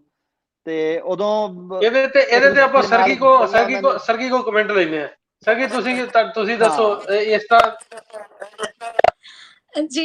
ਜੀ ਬਿਲਕੁਲ, ਹੈ ਨਾ। ਜਿਵੇਂ ਗੁਰਦੇਵ ਚੀਮਾ ਜੀ ਗੱਲ ਕਰ ਰਹੇ ਸੀਗੇ ਕਿ ਵੀ ਇਦਾਂ ਦਾ ਤਾਂ ਕੋਈ ਕਨਸੈਪਟ ਨਹੀਂ ਰਿਹਾ ਹੈਗਾ। ਹਾਂਜੀ, ਇਵੇਂ ਆ ਕਿ ਤੁਹਾਡਾ ਮੂਡ ਕਿੱਦਾਂ ਦਾ ਆ, ਹਨਾ, ਤੁਹਾਡਾ ਜੇ ਬੋਲੀਆਂ ਪਾਉਣ ਨੂੰ ਜੀ ਕਰਦਾ ਆ, ਜਿੱਧਰ ਨੂੰ ਤੁਹਾਡਾ ਰਾਹ ਵਗ ਪਿਆ ਦਿਮਾਗ ਦਾ, ਹਨਾ, ਤੇ ਉਹ ਜੇ ਤੁਹਾਡਾ ਬੋਲੀਆਂ ਦਾ ਹੋ ਗਿਆ ਤਾਂ ਉਹ ਬੋਲੀਆਂ ਪਾਉਣ ਲੱਗ ਜਾਂਦੀਆਂ ਸੀ, ਜੇ ਗੀਤ ਗਾਉਣ ਦਾ ਹੋ ਗਿਆ ਤਾਂ ਉਹ ਗੀਤ ਗਾਉਣ ਲੱਗ ਜਾਂਦੀਆਂ ਹੁੰਦੀਆਂ ਸੀਗੀਆਂ, ਹਨਾ। ਤੇ ਅਦਰਵਾਈਜ਼ ਤਾਂ ਜਿਵੇਂ ਮਸਾਂ ਮੌਕਾ ਮਿਲਦਾ ਸੀ ਘਰੋਂ ਬਾਹਰ ਨਿਕਲਣ ਦਾ, ਜਾਂਦਾ ਕੌਣ ਹੁੰਦਾ ਸੀਗਾ? ਨਣਦ ਤੇ ਭਰਜਾਈ, ਠੀਕ ਆ। ਜਿਹੜੀ ਛੋਟੀ ਨਣਦ ਆ ਉਹ ਭਰਜਾਈ ਨਾਲ ਚਲੀ ਗਈ, ਹੈ ਨਾ, ਉਹ ਸੱਸ ਨੂੰ ਅਵੋਇਡ ਕਰਦੀਆਂ ਹੁੰਦੀਆਂ ਸੀ, ਜਠਾਣੀ ਨੂੰ ਅਵੋਇਡ ਕਰਦੀਆਂ ਹੁੰਦੀਆਂ ਸੀ, ਕਿਉਂਕਿ ਇਹ ਨਣਦ ਤੇ ਭਰਜਾਈ ਦਾ ਰਿਸ਼ਤਾ ਬਹੁਤ ਖੂਬਸੂਰਤ ਰਿਸ਼ਤਾ ਹੈਗਾ ਆ, ਹਨਾ। ਇਹਨਾਂ ਦੀ ਆਪਸ ਦੇ ਵਿੱਚ ਬਹੁਤ ਬਣਦੀ ਰਹੀ ਆ। ਹੁਣ ਤਾਂ ਰਿਸ਼ਤਿਆਂ ਦੇ ਵੀ ਸਰੂਪ ਬਹੁਤ ਚੇਂਜ ਹੋ ਗਏ ਨੇ, ਹਨਾ। ਤਾਂ ਫਿਰ ਉਹ ਥੋੜੀਆਂ ਜਿਹੀਆਂ ਜਿਵੇਂ ਭਰਾ ਦੀਆਂ ਗੱਲਾਂ ਕਰ ਲੀਆਂ, ਇਸ਼ਕ ਮਜਾਜੀ ਵਾਲੀਆਂ ਗੱਲਾਂ ਕਰ ਲੀਆਂ, ਜਿਹੜੀਆਂ ਗੱਲਾਂ ਤੁਸੀਂ ਪਰਿਵਾਰ ਦੇ ਸਾਹਮਣੇ ਨਹੀਂ ਸੀ ਕਰ ਸਕਦੇ ਹੁੰਦੇ, ਤਾਂ ਉਹ ਟਾਈਮ ਹੁੰਦਾ ਸੀਗਾ ਵੀ ਜਦੋਂ ਉਹ ਬਾਹਰ ਜਾ ਕੇ ਕਰ ਲੈ। ਪਰ ਇਹ ਵਾਲਾ ਤਾਂ ਮੈਂ ਅੱਜ ਤੱਕ ਕਦੇ ਸੁਣਿਆ ਨਹੀਂ ਹੈਗਾ ਵੀ ਉਸ ਟਾਈਮ ਤੇ, ਹਾਂ ਉਹ ਹੋ ਸਕਦਾ ਵੀ ਕਿਸੇ ਟਾਈਮ ਤੇ ਮੂਡ ਬਣ ਗਿਆ ਹੋਵੇ ਉਹਨਾਂ ਦਾ। ਏਦਾਂ ਹੋ ਸਕਦਾ। ਸਾਡੇ ਨਾਲ ਸੈਫੀ ਜੀ ਤੁਸੀਂ ਸੁਣਦੇ ਹੋ ਸਾਨੂੰ? ਸੈਫੀ 007 ਜੀ, अस्सलाम वालेकुम। ਵਧੀਆ ਜੀ, ਵਧੀਆ ਜੀ। ਨਸ ਭਾਈ, ਕੀ ਹਾਲ ਹੈ? ਠੀਕ ਹੋ? ਬਿਲਕੁਲ ਠੀਕ। ਸੈਫੀ ਜੀ ਕੀ ਕਹਿਣਾ ਚਾਹੁੰਦੇ ਹੋ? ਮਾਸ਼ਾਅੱਲਾ ਲਾਈਵ ਦੀਦਾਰ ਹੋ ਰਿਹਾ ਤੁਹਾਡਾ। ਮਿਹਰਬਾਨੀ, ਸ਼ੁਕਰੀਆ ਸਰ। ਕਹਿਣਾ ਕੀ ਚਾਹੁੰਦੇ ਆ, ਬਹੁਤ ਜ਼ਬਰਦਸਤ ਕੰਟੈਂਟ ਹੈ ਤੁਹਾਡਾ, ਬੜਾ ਜ਼ਬਰਦਸਤ ਕੰਮ ਕਰ ਰਹੇ ਹੋ ਨਾਸਰ ਭਾਈ, ਪਿਛੜਿਆਂ ਨੂੰ ਮਿਲਾ ਰਹੇ ਹੋ ਤੁਸੀਂ। ਠੀਕ ਹੈ, ਕਾਫੀ ਦੇਰ ਤੋਂ ਤੁਹਾਡੀ ਮੈਂ ਸਟ੍ਰੀਮ ਦੇਖਣਾ ਹੈ, ਹੁਣ ਹੀ ਤੁਸੀਂ ਸਟ੍ਰੀਮ ਤੇ ਚਾਲੂ ਕੀਤੀ, ਇਸ ਤੋਂ ਪਹਿਲਾਂ ਤੁਸੀਂ ਇਸ ਤਰ੍ਹਾਂ ਹੀ ਵੀਡੀਓ ਅਪਲੋਡ ਕਰਦੇ ਰਹੇ ਹੋ। ਹੋਰ ਸੁਣਾਓ? ਹੁਣ ਅੱਜ ਕੱਲ ਕਰੋਨਾ ਦੀ ਵਜ੍ਹਾ ਨਾਲ ਵਿਹਲੇ ਬੈਠੇ ਆ ਘਰਾਂ 'ਚ, ਮੈਂ ਚਲੋ ਵਿਹਲੇ ਨਾ ਬਈਏ, ਕੁਛ ਨਾ ਕੁਛ ਕਰਦੇ ਰਹੀਏ। ਜ਼ਬਰਦਸਤ ਹੋ ਗਿਆ। ਬਹੁਤ ਸ਼ੁਕਰੀਆ ਸੈਫੀ ਜੀ, ਬਹੁਤ ਸ਼ੁਕਰੀਆ ਤੁਹਾਡਾ। ਬਿਲकुल ठीक, बिल्कुल ठीक जी। नासिर भाई मैं अपने सारे दोस्तों को एक रिक्वेस्ट करना चाहना, जिस मौजू ते जिस विषय ते ਅਸੀਂ ਅੱਜ ਇਸ ਟੌਪਿਕ ਤੇ ਗੱਲ ਕਰ ਰਹੇ ਹਾਂ ਉੱਥੇ ਰਹੀਏ ਤੇ ਜ਼ਿਆਦਾ ਚੰਗਾ ਲੱਗੇਗਾ। ਅੱਜ ਅਸੀਂ ਪੰਜਾਬ ਦੇ ਲੋਕ ਨਾਚਾਂ ਬਾਰੇ ਗੱਲ ਕਰ ਰਹੇ ਹਾਂ ਜੀ। ਤੁਹਾਡੇ ਉਸ ਬਾਰੇ ਕੋਈ ਤਜਰਬੇ ਨੇ, ਤੁਹਾਡੇ ਘਰਾਂ ਦੇ ਕੋਈ ਰਿਵਾਜ ਨੇ, ਉਸ ਦੀ ਗੱਲ ਕਰੋ ਤੇ ਜ਼ਿਆਦਾ ਚੰਗਾ। ਜਿਵੇਂ ਸੋਹਣੇ ਸਿਕੰਦਰ ਅਲੀ ਭੱਟੀ ਸਾਹਿਬ ਨੇ ਜ਼ਿਕਰ ਕੀਤਾ, ਬੜੀ ਵਧੀਆ ਗੱਲ ਕਹੀ। ਕਹਿੰਦੇ ਮੇਰੀ ਸ਼ਾਦੀ ਦੀ ਜਾਗੋ ਕੱਢੀ ਗਈ ਸੀ ਗਾਖੜ ਮੰਡੀ ਗੁਜਰਾਵਾਲਾ। ਸੋ ਗੁਜਰਾਵਾਲੇ ਵਿੱਚ ਜੇ ਸਿਕੰਦਰ ਅਲੀ ਭੱਟੀ ਸਾਹਿਬ ਕਰੇ ਮੇਰੀ ਸ਼ਾਦੀ ਜਾਗੋ ਕੱਢੀ ਗਈ ਸੀ, ਤੇ ਕੁਝ ਰਿਵਾਜ ਜਿਹੜੇ ਨੇ ਦੋ ਪਾਸੇ ਸਾਂਝੇ ਨੇ। ਅਸੀਂ ਉਹਨਾਂ ਰਿਵਾਜ਼ਾਂ ਨੂੰ ਜਾਣਨਾ ਚਾਹੁੰਦੇ ਹਾਂ, ਉਹਨਾਂ ਲੋਕ ਨਾਚਾਂ ਬਾਰੇ ਜਾਣਨਾ ਚਾਹੁੰਦੇ ਹਾਂ ਜਿਹੜੇ ਕਿ ਸਾਂਝੇ ਨੇ, ਤੇ ਜੇ ਕਿਤੇ ਜਾ ਕੇ ਕਿਤੇ ਵਖਰੇਵਾ ਹੈ, ਕਿੱਥੇ ਜਾ ਕੇ ਉਹਨੇ ਤਬਦੀਲੀ ਆਈ, ਕਿਉਂ ਆਈ, ਅਸੀਂ ਉਹ ਜਾਣਨ ਦੀ ਕੋਸ਼ਿਸ਼ ਕਰ ਰਹੇ ਹਾਂ ਜੀ। ਸੋ ਅਰੋੜਾ ਸਾਹਿਬ, ਮੈਂ ਕਮੈਂਟ ਹਾਈਲਾਈਟ ਇਸ ਤੋਂ ਕੀਤਾ, ਦੋ ਸਾਡੇ ਕਹਿੰਦੇ ਨੇ ਵੀ ਮੇਰਾ ਕਮੈਂਟ ਨਹੀਂ ਦਿਸਣ ਡਿਆ। ਤੁਹਾਡਾ ਕਮੈਂਟ ਵੇਖੋ ਜੀ, ਅਸੀਂ ਸਕਰੀਨ ਤੇ ਰੱਖਤਾ। ਕੁਲਵੀਰ ਭੁੱਲਰ ਜੀ, ਹਾਂਜੀ ਤੁਹਾਡਾ ਕਮੈਂਟ ਸਕਰੀਨ ਤੇ ਰੱਖਤਾ। ਅਜੇ ਇੱਕ ਰਿਕੁਐਸਟ ਹੋਰ ਕਰ ਲਵਾਂ ਗੁਰਦੇਵ ਜੀ। ਅਮੀਨ ਚੌਹਾਨ ਸਾਹਿਬ ਕਹਿੰਦੇ ਨੇ please tell us about gatka dance of Punjab. ਹਾਂਜੀ, ਗੱਤਕੇ ਦੇ ਬਾਰੇ ਇੱਕ ਛੋਟੀ ਜਿਹੀ ਗੱਲ ਕਰਕੇ ਫਿਰ ਉਸ ਤੋਂ ਬਾਅਦ ਚੀਮਾ ਸਾਹਿਬ ਤੁਹਾਡੇ ਕੋਲ ਆ ਰਿਹਾ। ਗੱਤਕੇ ਦੇ ਬਾਰੇ ਬਹੁਤ ਸਾਰੇ ਸਿੱਖਾਂ ਨੂੰ ਕਿਤੇ ਗਲਤਫਹਿਮੀ ਹੈ ਕਿ ਗੱਤਕਾ ਸਿਰਫ ਤੇ ਸਿਰਫ ਸਿੱਖਾਂ ਦਾ ਹੈ ਤੇ ਉਹਨੂੰ ਵਾਰੀਅਰ ਮਾਰਸ਼ਲ ਆਰਟ ਦੇ ਤੌਰ ਤੇ ਪੇਸ਼ ਕੀਤਾ ਜਾਂਦਾ ਹੈ। ਦੋ ਚੀਜ਼ਾਂ ਨੇ ਜੀ, ਇੱਕ ਹੈ ਸ਼ਸਤਰ ਵਿਦਿਆ ਜਿਹੜੀ ਕਿ ਸਿੱਖ ਨਿਹੰਗ ਸਿੰਘ ਜਿਹਨੂੰ ਫੋਲੋ ਕਰਦੇ ਨੇ, ਤੇ ਦੂਸਰੀ ਚੀਜ਼ ਹੈ ਗੱਤਕਾ। ਗੱਤਕਾ ਇੱਕ ਪਰਫਾਰਮੈਂਸ ਹੈ, ਸ਼ਸਤਰ ਪਰਫਾਰਮੈਂਸ ਹੈ। ਭੱਟੀ ਸਾਹਿਬ ਦਾ ਮਾਈਕ ਵਾਪਸ ਆਵਾਜ਼ ਆ ਰਹੀ ਹੈ ਜੀ, ਮਿਹਰਬਾਨੀ। ਤੇ ਜਿਹੜਾ ਗੱਤਕਾ ਹੈ, ਗੱਤਕਾ ਕਿਸੇ ਇੱਕ ਧਰਮ ਦਾ, ਇੱਕ ਮਜ਼ਹਬ ਦਾ, ਗੱਤਕਾ ਪੰਜਾਬ ਸਮੂਹ ਪੰਜਾਬੀਆਂ ਦਾ ਗੱਤਕਾ ਅੱਜ ਵੀ ਪਾਕਿਸਤਾਨ ਵਿੱਚ ਵੀ ਕਿਤੇ ਕਿਤੇ ਦੇਖਣ ਨੂੰ ਮਿਲ ਜਾਂਦਾ ਹੈ। ਬਜ਼ੁਰਗ ਕੁਝ ਗੱਤਕਾ ਜਿੱਥੇ ਖੇਡਿਆ ਜਾਂਦਾ ਉੱਥੇ ਗੱਤਕਾ ਨੂੰ ਨਾਚ ਦੇ ਤੌਰ ਤੇ ਵੀ ਦਿਆ ਜਾਂਦਾ ਹੈ। ਜਿਹੜੀ ਸ਼ਸਤਰ ਚੁੱਕਣ ਤੋਂ ਪਹਿਲਾਂ ਜਿਹੜਾ ਵਾਰੀਅਰ ਹੈ, ਜਿਹੜਾ ਪਰਫਾਰਮਰ ਹੈ, ਉਹ ਜਿਸ ਤਰੀਕੇ ਦਾ ਉਹਨੂੰ ਕਹਿੰਦੇ ਪੈਂਤਰਾ ਜਿਹੜਾ ਹੈ, ਉਹ ਆਪਣੇ ਆਪ ਇੱਕ ਨਾਚ ਦਾ ਰੂਪ ਹੈ। ਕਿਸ ਖੂਬਸੂਰਤੀ ਨਾਲ ਪੈਂਤਰਾ ਲਾਉਂਦਾ, ਕਿਸ ਖੂਬਸੂਰਤੀ ਨਾਲ ਚੁੱਕ ਕੇ ਸ਼ਸਤਰ ਲੈ ਕੇ ਆਉਂਦਾ ਤੇ ਫਿਰ ਉਹ ਮੁਕਾਬਲਾ ਕਰਦਾ ਹੈ, ਇਹ ਖੂਬਸੂਰਤੀ ਹੈ। ਸੋ ਗੱਤਕਾ ਨਾਚ ਦੇ ਰੂਪ ਵਿੱਚ ਵੀ ਵਰਤਿਆ ਜਾਂਦਾ ਜੀ। ਇਹਦੀ ਗੱਤਕੇ ਦੀ ਛੋਟੀ ਜਿਹੀ ਮੈਂ ਗੱਲ ਕਰ ਦਿੱਤੀ ਹੈ, ਤੇ ਉਸ ਬਾਰੇ ਹੋਰ ਥੋੜੀ ਜਿਹੀ ਅੱਗੇ ਚੱਲ ਕੇ ਫਿਰ ਗੱਲ ਕਰਦੇ ਰਹਾਂਗੇ। ਗੁਰਦੇਵ ਜੀ ਸੌਰੀ, ਤੁਹਾਨੂੰ ਮੇਰਾ ਇੰਤਜ਼ਾਰ ਕਰਨਾ ਪਿਆ, ਪਰ ਮੇਰੀ ਮਜਬੂਰੀ ਕਿ ਮੈਂ ਬੜਾ ਭੁੱਲ ਜਾਣਾ। ਹਾਂਜੀ, ਨਹੀਂ ਕੋਈ ਗੱਲ ਨਹੀਂ। ਔਰ ਮੈਂ ਉਹ ਢਿੱਲੋਂ ਸਾਹਿਬ ਨੂੰ ਕਹਿਣ ਲੱਗਿਆ ਸੀ ਕਿ ਜਿਵੇਂ ਤੁਸੀਂ ਪਹਿਲਾਂ ਗੱਲ ਕਰ ਰਹੇ ਸੀ, ਲੁੱਡੀ ਹੋ ਗਈ, ਧਮਾਲ ਹੋ ਗਈ, ਝੂਮਰ ਹੋ ਗਿਆ, ਜਦੋਂ ਅਸੀਂ ਕਾਲਜਾਂ ਦੇ ਵਿੱਚ ਪਹੁੰਚੇ ਤਾਂ ਇਹ ਸਾਰੀਆਂ ਚੀਜ਼ਾਂ ਭੰਗੜੇ ਦਾ ਇੱਕ ਐਕਸ਼ਨ, ਇੱਕ ਪਾਰਟ ਬਣ ਕੇ ਰਹਿ ਗਈਆਂ। ਜਿਹੜਾ ਕਿ ਮਤਲਬ 1 ਮਿੰਟ ਦੀ ਵਿੱਚ ਝੂਮਰ ਵੀ ਪਾਉਣਾ ਹੈ, ਮਿੰਟ ਦੀ ਵਿੱਚ ਲੁੱਡੀ ਵੀ ਪਾਉਣੀ ਹੈ, ਵਿੱਚ ਜੁਗਣੀ ਪਾਉਣੀ ਹੈ। ਉਹ ਮਤਲਬ ਉਹ ਜੋ ਕੰਪੀਟੀਟਿਵ ਭੰਗੜਾ ਜਿਹੜਾ ਹੁੰਦਾ ਉਦੋਂ ਫਿਰ ਉਹ ਕਿਉਂਕਿ 12 ਮਿੰਟਾਂ ਦੇ ਵਿੱਚ ਉਹਨੂੰ ਕੰਪਲੀਟ ਕਰਨਾ, ਉਹ ਜਿੰਨੇ ਮੈਕਸੀਮਮ ਉਹਦੇ ਵਿੱਚ ਐਕਸ਼ਨ ਹੋਣੇ ਚਾਹੀਦੇ ਨੇ, ਤੇ ਜਿਹੜਾ ਬੰਦਾ ਜ਼ਿਆਦਾ ਐਕਸ਼ਨ ਉਹਨੇ ਮਿੰਟਸ ਦੇ ਵਿੱਚ ਤੇ ਨਾਲ ਨੈਚੁਰਲੀ ਉਹਦੀ ਰਿਦਮ ਤੇ ਕੁਆਲਿਟੀ ਆਫ ਦ ਐਕਸ਼ਨ ਹੁੰਦੀ ਹੈ, ਉਹਦੇ ਹਿਸਾਬ ਨਾਲ ਫਿਰ ਜੱਜ ਉਹਨਾਂ ਨੂੰ ਮਾਰਕਸ ਦਿੰਦੇ ਹੁੰਦੇ ਸੀ। ਸੋ ਇਹ ਸਾਰੇ ਡਾਂਸਿਸ ਨੂੰ ਮਿਲਾ ਕੇ ਜਿਹੜਾ ਕੰਪੀਟੀਟਿਵ ਭੰਗੜਾ ਅੱਜ ਕੱਲ ਚੱਲਦਾ ਸਟੇਜਿਸ ਤੇ। ਬਹੁਤ ਸ਼ੁਕਰੀਆ ਚੀਮਾ ਸਾਹਿਬ ਤੁਹਾਡਾ। ਇੱਕ ਦੋਸਤ ਤੇਜੀ ਸੰਧੂ ਕਹਿੰਦੇ ਨੇ ਸੈਨੀਟਾਈਜ਼ਰ ਨਾਲ ਹੱਥ ਧੋ ਕੇ ਲਿੰਕ ਤੇ ਕਲਿੱਕ ਕਰੋ, ਫਿਰ ਤੁਹਾਡੀ ਕਾਲ ਜਾਏਗੀ। ਜਿਹੜਾ ਗੁਰਦੇਵ ਚੀਮਾ ਜੀ ਨੇ ਬੜੀ ਵਧੀਆ ਗੱਲ ਕਹੀ, ਜਿਹੜਾ ਖੁੱਲੇ ਪਿੰਡ ਦਾ ਭੰਗੜਾ ਸੀ, ਜਿਹੜਾ ਕਿ ਆਪਣੀ ਮਰਜ਼ੀ ਸ਼ੌਕ ਦਾ ਭੰਗੜਾ ਸੀ, ਉਹ ਕਿਤੇ ਕੰਪੀਟੀਸ਼ਨਾਂ ਤੇ ਖਾ ਲਿਆ। ਸਰਗੀ ਜੀ, ਤੁਸੀਂ ਕੀ ਕਹਿਣਾ ਚਾਹੋਗੇ ਇਸ ਬਾਰੇ? ਮੈਂ ਸਰਗੀ ਨੂੰ ਲੈਣਾ ਲਾਈਨ ਤੇ ਜੀ, ਤੁਸੀਂ ਸਰਗੀ ਨੂੰ ਆਪਾਂ ਸਰਗੀ ਨਾਲ ਉਹਨਾਂ ਨੂੰ ਕਿਵੇਂ ਜਾਣਦੇ ਹਾਂ ਜੀ। ਮੈਂ ਨਾ ਇੱਥੇ ਜਿਹੜੇ ਆਪਣੇ ਜਿੰਨੇ ਵੀ ਨਾਚ ਹੈਗੇ ਨੇ ਪੰਜਾਬ ਦੇ ਨਾਚ, ਪਹਿਲਾਂ ਤਾਂ ਮੈਂ ਉਹਨਾਂ ਦੇ ਬਾਰੇ ਵਿੱਚ ਗੱਲ ਕਰੂੰਗੀ। ਜਿਵੇਂ ਸਾਡੇ ਨਾਚ ਹੈਗੇ ਨੇ ਮੇਨਲੀ ਭੰਗੜਾ, ਗਿੱਧਾ, ਮਲਵਈ ਗਿੱਧਾ, ਕਿੱਕਲੀ, ਝੂਮਰ, ਸੰਮੀ, ਲੁੱਡੀ ਤੇ ਧਮਾਲ। ਠੀਕ ਹੈ ਨਾ, ਇਹ ਕਿਤੇ ਨਾ ਕਿਤੇ ਇੱਕ ਦੂਜੇ ਦੇ ਵਿੱਚੋਂ ਪੈਦਾ ਹੋਏ ਨਾਚ ਨੇ ਨਾ। ਤੇ ਇਹ ਗੱਲ ਸੱਚ ਹੈਗੀ ਆ ਬਿਲਕੁਲ ਕਿ ਵੀ ਜਿਹੜੇ ਇਹ ਸਾਰੇ ਨਾਚ ਨੇ ਉਹ ਕਿਤੇ ਨਾ ਕਿਤੇ ਯੂਥ ਫੈਸਟੀਵਲਸ ਦੇ ਵਿੱਚ ਇੱਕ ਜਿਹੜੀ ਵੰਨਗੀ ਹੈਗੀ ਆ ਭੰਗੜੇ ਦਾ ਹਿੱਸਾ ਬਣ ਕੇ ਰਹਿ ਗਿਆ। ਭੰਗੜੇ 'ਚ ਕਹਿ ਦਿੰਦੇ ਆ ਜੀ ਲੁੱਡੀ ਪਾ ਦਿਓ, ਭੰਗੜੇ 'ਚ ਝੂਮਰ ਪਾ ਦਿਓ, ਉਹਨਾਂ ਦੇ ਇੱਕ ਐਕਸ਼ਨ ਰਹਿ ਗਿਆ, ਪਰ ਇਹ ਬਕਾਇਦਾ ਤੌਰ ਤੇ ਆਪਣੇ ਆਪ ਦੇ ਵਿੱਚ ਨੱਚਦੇ। ਹੁਣ ਜਿਵੇਂ ਆਪਾਂ ਭੰਗੜੇ ਦੀ ਗੱਲ ਕਰਦੇ ਆ ਤੇ ਭੰਗੜੇ ਦੇ ਬਾਰੇ ਵਿੱਚ ਆਪਾਂ ਬਹੁਤ ਸੁਣਨਾ ਵੀ ਇਹ ਸਿਆਲਕੋਟ ਦਾ, ਜਿਵੇਂ ਕਹਿੰਦੇ ਆ ਨਾ ਕਾਲੀ ਡਾਂਗ ਪਿੱਤਲ ਦੇ ਕੋਕੇ, ਭੰਗੜਾ ਸਿਆਲਕੋਟ ਦਾ, ਠੀਕ ਹੈ ਨਾ। ਤੇ ਵੀ ਪੱਛਮੀ ਪੰਜਾਬ ਦੇ ਵਿੱਚੋਂ ਉਪਜਿਆ ਹੋਇਆ ਆ, ਜਿਹੜਾ ਕਿ ਹੁਣ ਪੱਛਮ ਦੇ ਵਿੱਚੋਂ ਅਲੋਪ ਹੋ ਗਿਆ ਤੇ ਸਿਰਫ ਚੜ੍ਹਦੇ ਪੰਜਾਬ ਦੇ ਵਿੱਚ ਰਹਿ ਗਿਆ ਹੋਇਆ। ਫਿਰ ਹੈਗਾ ਗਿੱਧਾ। ਗਿੱਧਾ ਜਿਹੜਾ ਆ ਉਹ ਦੋ, ਜਿਵੇਂ ਮੈਂ ਪਹਿਲਾਂ ਵੀ ਕਿਹਾ ਸੀ, ਹੱਥਾਂ ਦੀ ਤਾੜੀ ਜਦੋਂ ਵੱਜਦੀ ਆ ਉਹਦੇ ਨਾਲ ਉਹ ਹੁੰਦਾ ਆ। ਫਿਰ ਇਹਦੇ ਤੋਂ ਅੱਗੇ ਮਲਵਈ ਗਿੱਧਾ ਪੈਦਾ ਹੁੰਦਾ। ਮਲਵਈ ਗਿੱਧਾ ਕਿੱਦਾਂ ਪੈਦਾ ਹੁੰਦਾ ਆ? ਕਿਉਂਕਿ ਜਦੋਂ ਪਹਿਲਾਂ ਵਿਆਹ ਹੁੰਦੇ ਸੀਗੇ ਉਦੋਂ ਬਰਾਤ 3-4 ਦਿਨ ਪਹਿਲਾਂ ਚਲੀ ਜਾਂਦੀ ਹੁੰਦੀ ਸੀ, ਠੀਕ ਹੈ ਨਾ। ਬਰਾਤ ਦੇ ਵਿੱਚ ਆਦਮੀ ਹੀ ਜਾਂਦੇ ਸੀ, ਔਰਤਾਂ ਨਹੀਂ ਸੀ ਜਾਂਦੀਆਂ ਹੈਗੀਆਂ। ਜਿਹੜੀਆਂ ਔਰਤਾਂ ਹੁੰਦੀਆਂ ਸੀ ਉਹ ਘਰੇ ਹੁੰਦੀਆਂ ਸੀ ਮੇਲਦੀਆਂ, ਜਿਨ੍ਹਾਂ ਨੂੰ ਮੇਲਣਾ ਕਹਿੰਦੇ ਹੁੰਦੇ ਸੀਗੇ, ਠੀਕ ਹੈ ਨਾ। ਤੇ ਔਰ ਜਿਹੜੀਆਂ ਘਰ ਦੀਆਂ ਜਨਾਨੀਆਂ ਹੁੰਦੀਆਂ ਸੀ ਉਹ ਰਾਤ ਬਰਾਤੇ ਉਦੋਂ ਸੁੰਨਾ ਹੁੰਦਾ ਸੀ। ਤੇ ਜਿਹੜਾ ਵਿਆਹ ਦਾ ਘਰ ਹੁੰਦਾ ਸੀ, ਕਹਿੰਦੇ ਸੀ ਉੱਥੇ ਬਹੁਤ ਸੋਨਾ ਪਿਆ ਆ ਜਾਂ ਕੁਛ ਵੀ, ਤਾਂ ਚੋਰ ਡਾਕੂਆਂ ਦੇ ਆਉਣ ਦਾ ਡਰ ਵੀ ਹੁੰਦਾ ਸੀਗਾ।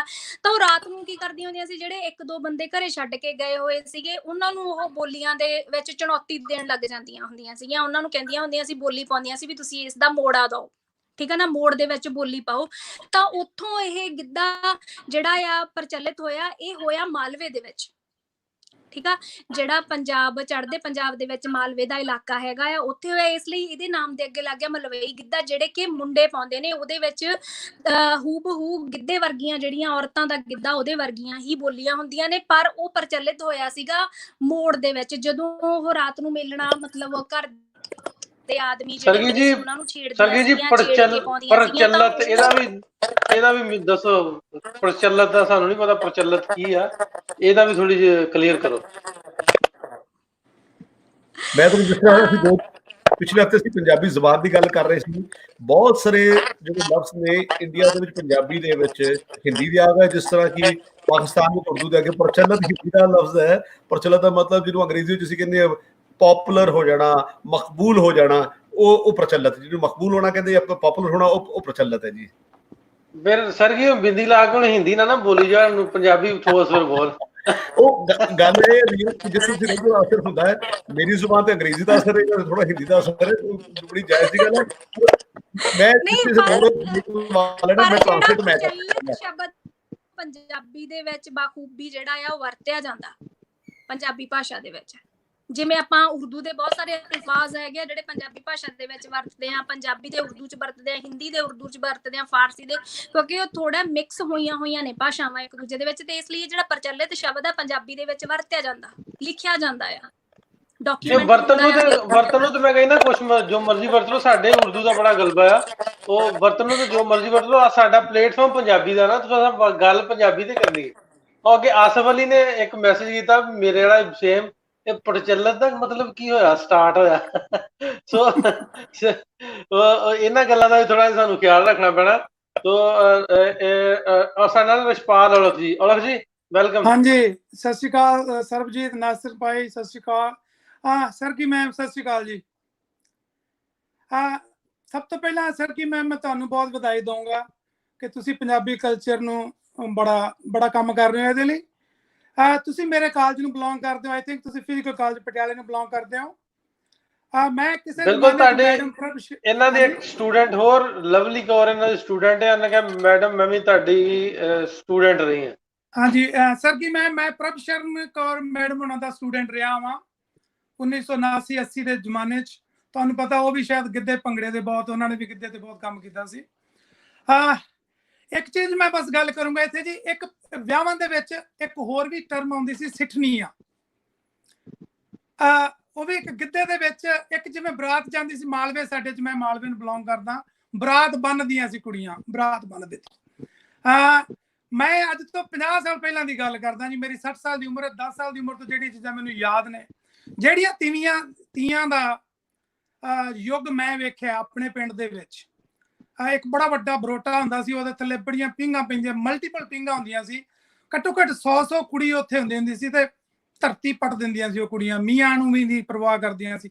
ਜੇ ਕਿਸੇ ਪ੍ਰਾਹੁਣੇ ਨੇ ਕੋਲ ਦੀ ਲੰਘ ਜਾਣਾ ਤਾਂ ਉਹਨਾਂ ਦਾ ਰੁੱਖ ਬਦਲ ਜਾਂਦਾ ਹੁੰਦਾ ਸੀ, ਉਹ ਪ੍ਰਾਹੁਣੇ ਨੂੰ ਰੋਸਟ ਕਰਕੇ ਰੱਖ ਦਿੰਦੀਆਂ ਸੀ, ਜਿਹੜਾ ਮਤਲਬ ਮੇਰਾ ਕਹਿਣ ਦਾ ਭਾਵ ਹੈ ਜਵਾਈ ਉਸ ਪਿੰਡ ਦਾ। ਅੱਛਾ, ਗਿੱਧੇ ਦੇ ਵਿੱਚ ਜਿਵੇਂ ਵਿਆਹਾਂ 'ਚ ਵੀ ਇੱਕ ਗਿੱਧੇ ਦੇ ਵਿੱਚ ਹੋਰ ਕਿਸਮ ਆਉਂਦੀ ਹੁੰਦੀ ਸੀ, ਜਿਹੜੇ ਨਾਨਕਾ ਮੇਲ ਤੇ ਦਾਦਕਾ ਮੇਲ ਦਾ ਮੁਕਾਬਲਾ ਹੁੰਦਾ ਸੀ, ਖਾਸ ਕਰਕੇ ਪਿੰਡਾਂ 'ਚ। ਹੁਣ ਮੈਨੂੰ ਪਤਾ ਨਹੀਂ, ਸ਼ਾਇਦ ਬਦਲ ਗਿਆ ਹੋਵੇ। ਸਰਗੀ ਮੈਮ, ਤੁਸੀਂ ਇਹਦੇ ਬਾਰੇ ਜ਼ਿਆਦਾ ਦੱਸ ਸਕਦੇ ਹੋ, ਕਿਉਂਕਿ ਤੁਸੀਂ ਪ੍ਰੋਫੈਸ਼ਨਲ ਹੋ। ਮੈਂ ਤਾਂ ਜੋ ਆਈ ਵਿਟਨੈਸ ਹਾਂ, ਜੋ ਕੁਝ ਵੇਖਿਆ ਹੋਇਆ, ਉਹੀ ਤੁਹਾਡੇ ਨਾਲ ਗੱਲ ਕਰਦਾ। ਪ੍ਰਾਹੁਣੇ ਨੇ ਕੋਲ ਦੀ ਲੰਘ ਜਾਣਾ ਤਾਂ ਉਹਨਾਂ ਦਾ ਰੁਖ ਬਦਲ ਜਾਂਦਾ ਹੁੰਦਾ ਸੀ। ਉਹ ਪ੍ਰਾਹੁਣੇ ਨੂੰ ਕਹਿਣ ਤੋਂ ਭਾਵੇਂ ਜਵਾਈ ਉਸ ਪਿੰਡ ਦਾ। ਅੱਛਾ, ਗਿੱਧੇ ਦੇ ਵਿੱਚ ਜਿਵੇਂ ਵਿਆਹਾਂ 'ਚ ਵੀ ਇੱਕ ਗਿੱਧੇ ਦੇ ਜੀ ਸਰ ਜੀ, ਜਿਹੜੇ ਨਾਨਕਾ ਮੇਲ ਤੇ ਦਾਦਕਾ ਮੇਲ ਦਾ ਮੁਕਾਬਲਾ ਹੁੰਦਾ ਸੀ, ਖਾਸ ਕਰਕੇ ਪਿੰਡਾਂ 'ਚ। ਹੁਣ ਮੈਨੂੰ ਪਤਾ ਨਹੀਂ, ਸ਼ਾਇਦ ਬਦਲ ਗਿਆ ਹੋਵੇ। ਸਰਗੀ ਮੈਮ, ਤੁਸੀਂ ਇਹਦੇ ਬਾਰੇ ਜ਼ਿਆਦਾ ਦੱਸ ਸਕਦੇ ਹੋ? ਸਰ ਜੀ, ਤੁਹਾਡਾ ਮੇਰਾ ਖਿਆਲ ਤੁਸੀਂ ਅਦਰ ਡਿਵਾਈਸ ਤੇ ਨਹੀਂ ਯੂਜ਼ ਕਰ ਰਹੇ, ਤੁਹਾਡੀ ਸਟ੍ਰੀਮ ਲੇਟ ਹੈ ਕੁਝ। ਜੀ ਹਾਂਜੀ, ਗੱਲ ਇਹ ਹੈਗੀ ਆ ਕਿ ਮੈਨੂੰ ਨਾ ਜਿਹੜੀ ਇਧਰੋਂ ਉਹਨਾਂ ਦੀ ਸਾਊਂਡ ਸੀਗੀ ਉਹ ਹੋ ਗਈ ਸੀ ਮਿਊਟ, ਤੇ ਮੈਨੂੰ ਨਾ ਤੁਸੀਂ ਐਵੇਂ ਕਰਿਓ, ਥੋੜਾ ਜਿਹਾ ਸਵਾਲ ਉਹਨਾਂ ਦਾ ਰਿਪੀਟ ਕਰ ਦਿਓ। ਮੈਂ ਦੁਬਾਰਾ ਦੱਸਾਂ ਜੀ? ਹਾਂਜੀ ਸਰ ਕੀ ਮੈਂ ਗੱਲ ਇਹ ਕਰ ਰਿਹਾ ਸੀ ਕਿ ਜਿਹੜੇ ਪਿੰਡਾਂ ਦੇ ਵਿੱਚ, ਹੁਣ ਨਹੀਂ ਪਹਿਲਾਂ ਦੀ ਗੱਲ ਕਰ ਰਹੇ ਹਾਂ, ਜਦੋਂ ਨਾਨਕਾ ਮੇਲ ਹੁੰਦਾ ਸੀ, ਉਹ ਬੋਲੀਆਂ ਪਾਉਂਦੇ ਹੁੰਦੇ ਸੀ। ਓ ਮਾਈ ਗॉड, ਉਹਨਾਂ ਨੂੰ ਆਵਾਜ਼ ਨਹੀਂ ਜਾ ਰਹੀ ਮੇਰੀ। ਚਲੋ ਮੈਂ ਪਾਸ ਕਰ ਦੇਣਾ ਤੁਹਾਡਾ। ਹਾਂਜੀ, ਉਹ ਨਾਨਕਾ ਤੇ ਦਾਦਕਾ ਮੇਲ ਦਾ ਮੁਕਾਬਲਾ ਹੁੰਦਾ ਸੀ ਵਿਆਹਾਂ ਦੇ ਵਿੱਚ, ਬਹੁਤ ਜ਼ਬਰਦਸਤ ਮੁਕਾਬਲਾ ਹੁੰਦਾ ਸੀ। ਰਸਪਾਲ ਜੀ, ਤੁਹਾਡਾ ਮੈਸੇਜ ਤੁਹਾਡਾ ਪਾਸ ਕਰਦੇ ਆ ਜ਼ਰੂਰ। ਅਰੋੜਾ ਸਾਹਿਬ, ਮੈਸੇਜ ਪਾਸ ਕਰੋ ਉਹਨਾਂ ਦਾ। ਜੀ ਸਰ ਜੀ, ਸਿੱਠਣੀਆਂ ਦੀ ਗੱਲ ਕਰ ਸੀ, ਜਿਹੜੇ ਜੰਜਾਂ ਬੰਨੀਆਂ ਜਾਂਦੀਆਂ ਸਨ ਤੇ ਸਿੱਠਣੀਆਂ ਦੀ ਗੱਲ ਹੋ ਰਹੀ ਹੈ।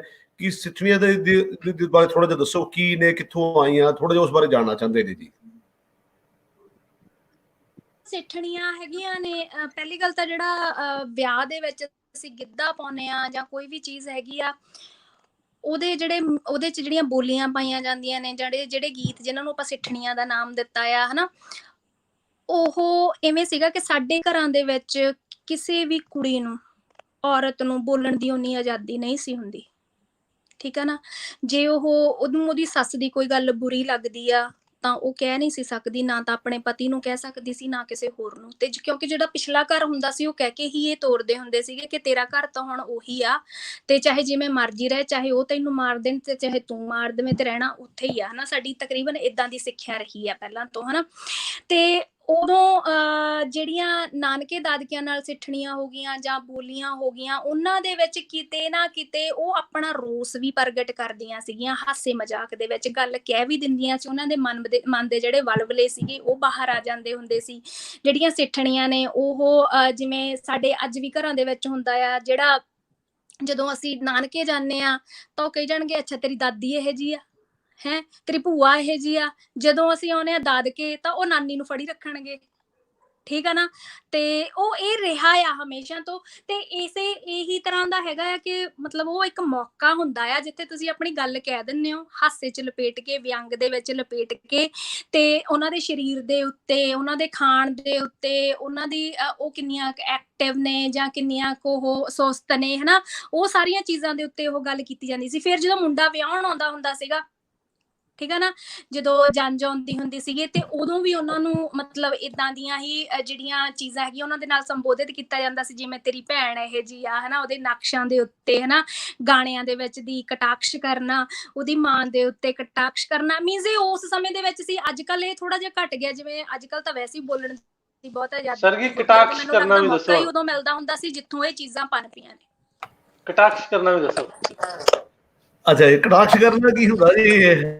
ਜਿਹਨੂੰ ਕਹਿੰਦੇ ਪੰਜਾਬੀ 'ਚ ਕਿ ਜਿਹਨੂੰ ਮਾਝੀ ਦੀ ਬੋਲੀ ਕਹਿੰਦੇ ਟੌਂਚ ਕਰਨਾ, ਅੰਗਰੇਜ਼ੀ ਜਿਹਨੂੰ ਕਹਿੰਦੇ ਕੱਸਣਾ, ਫੱਪੀਆਂ ਕੱਸਣਾ, ਟਿੱਕਰੇਬਾਜ਼ੀ ਕਰਨਾ।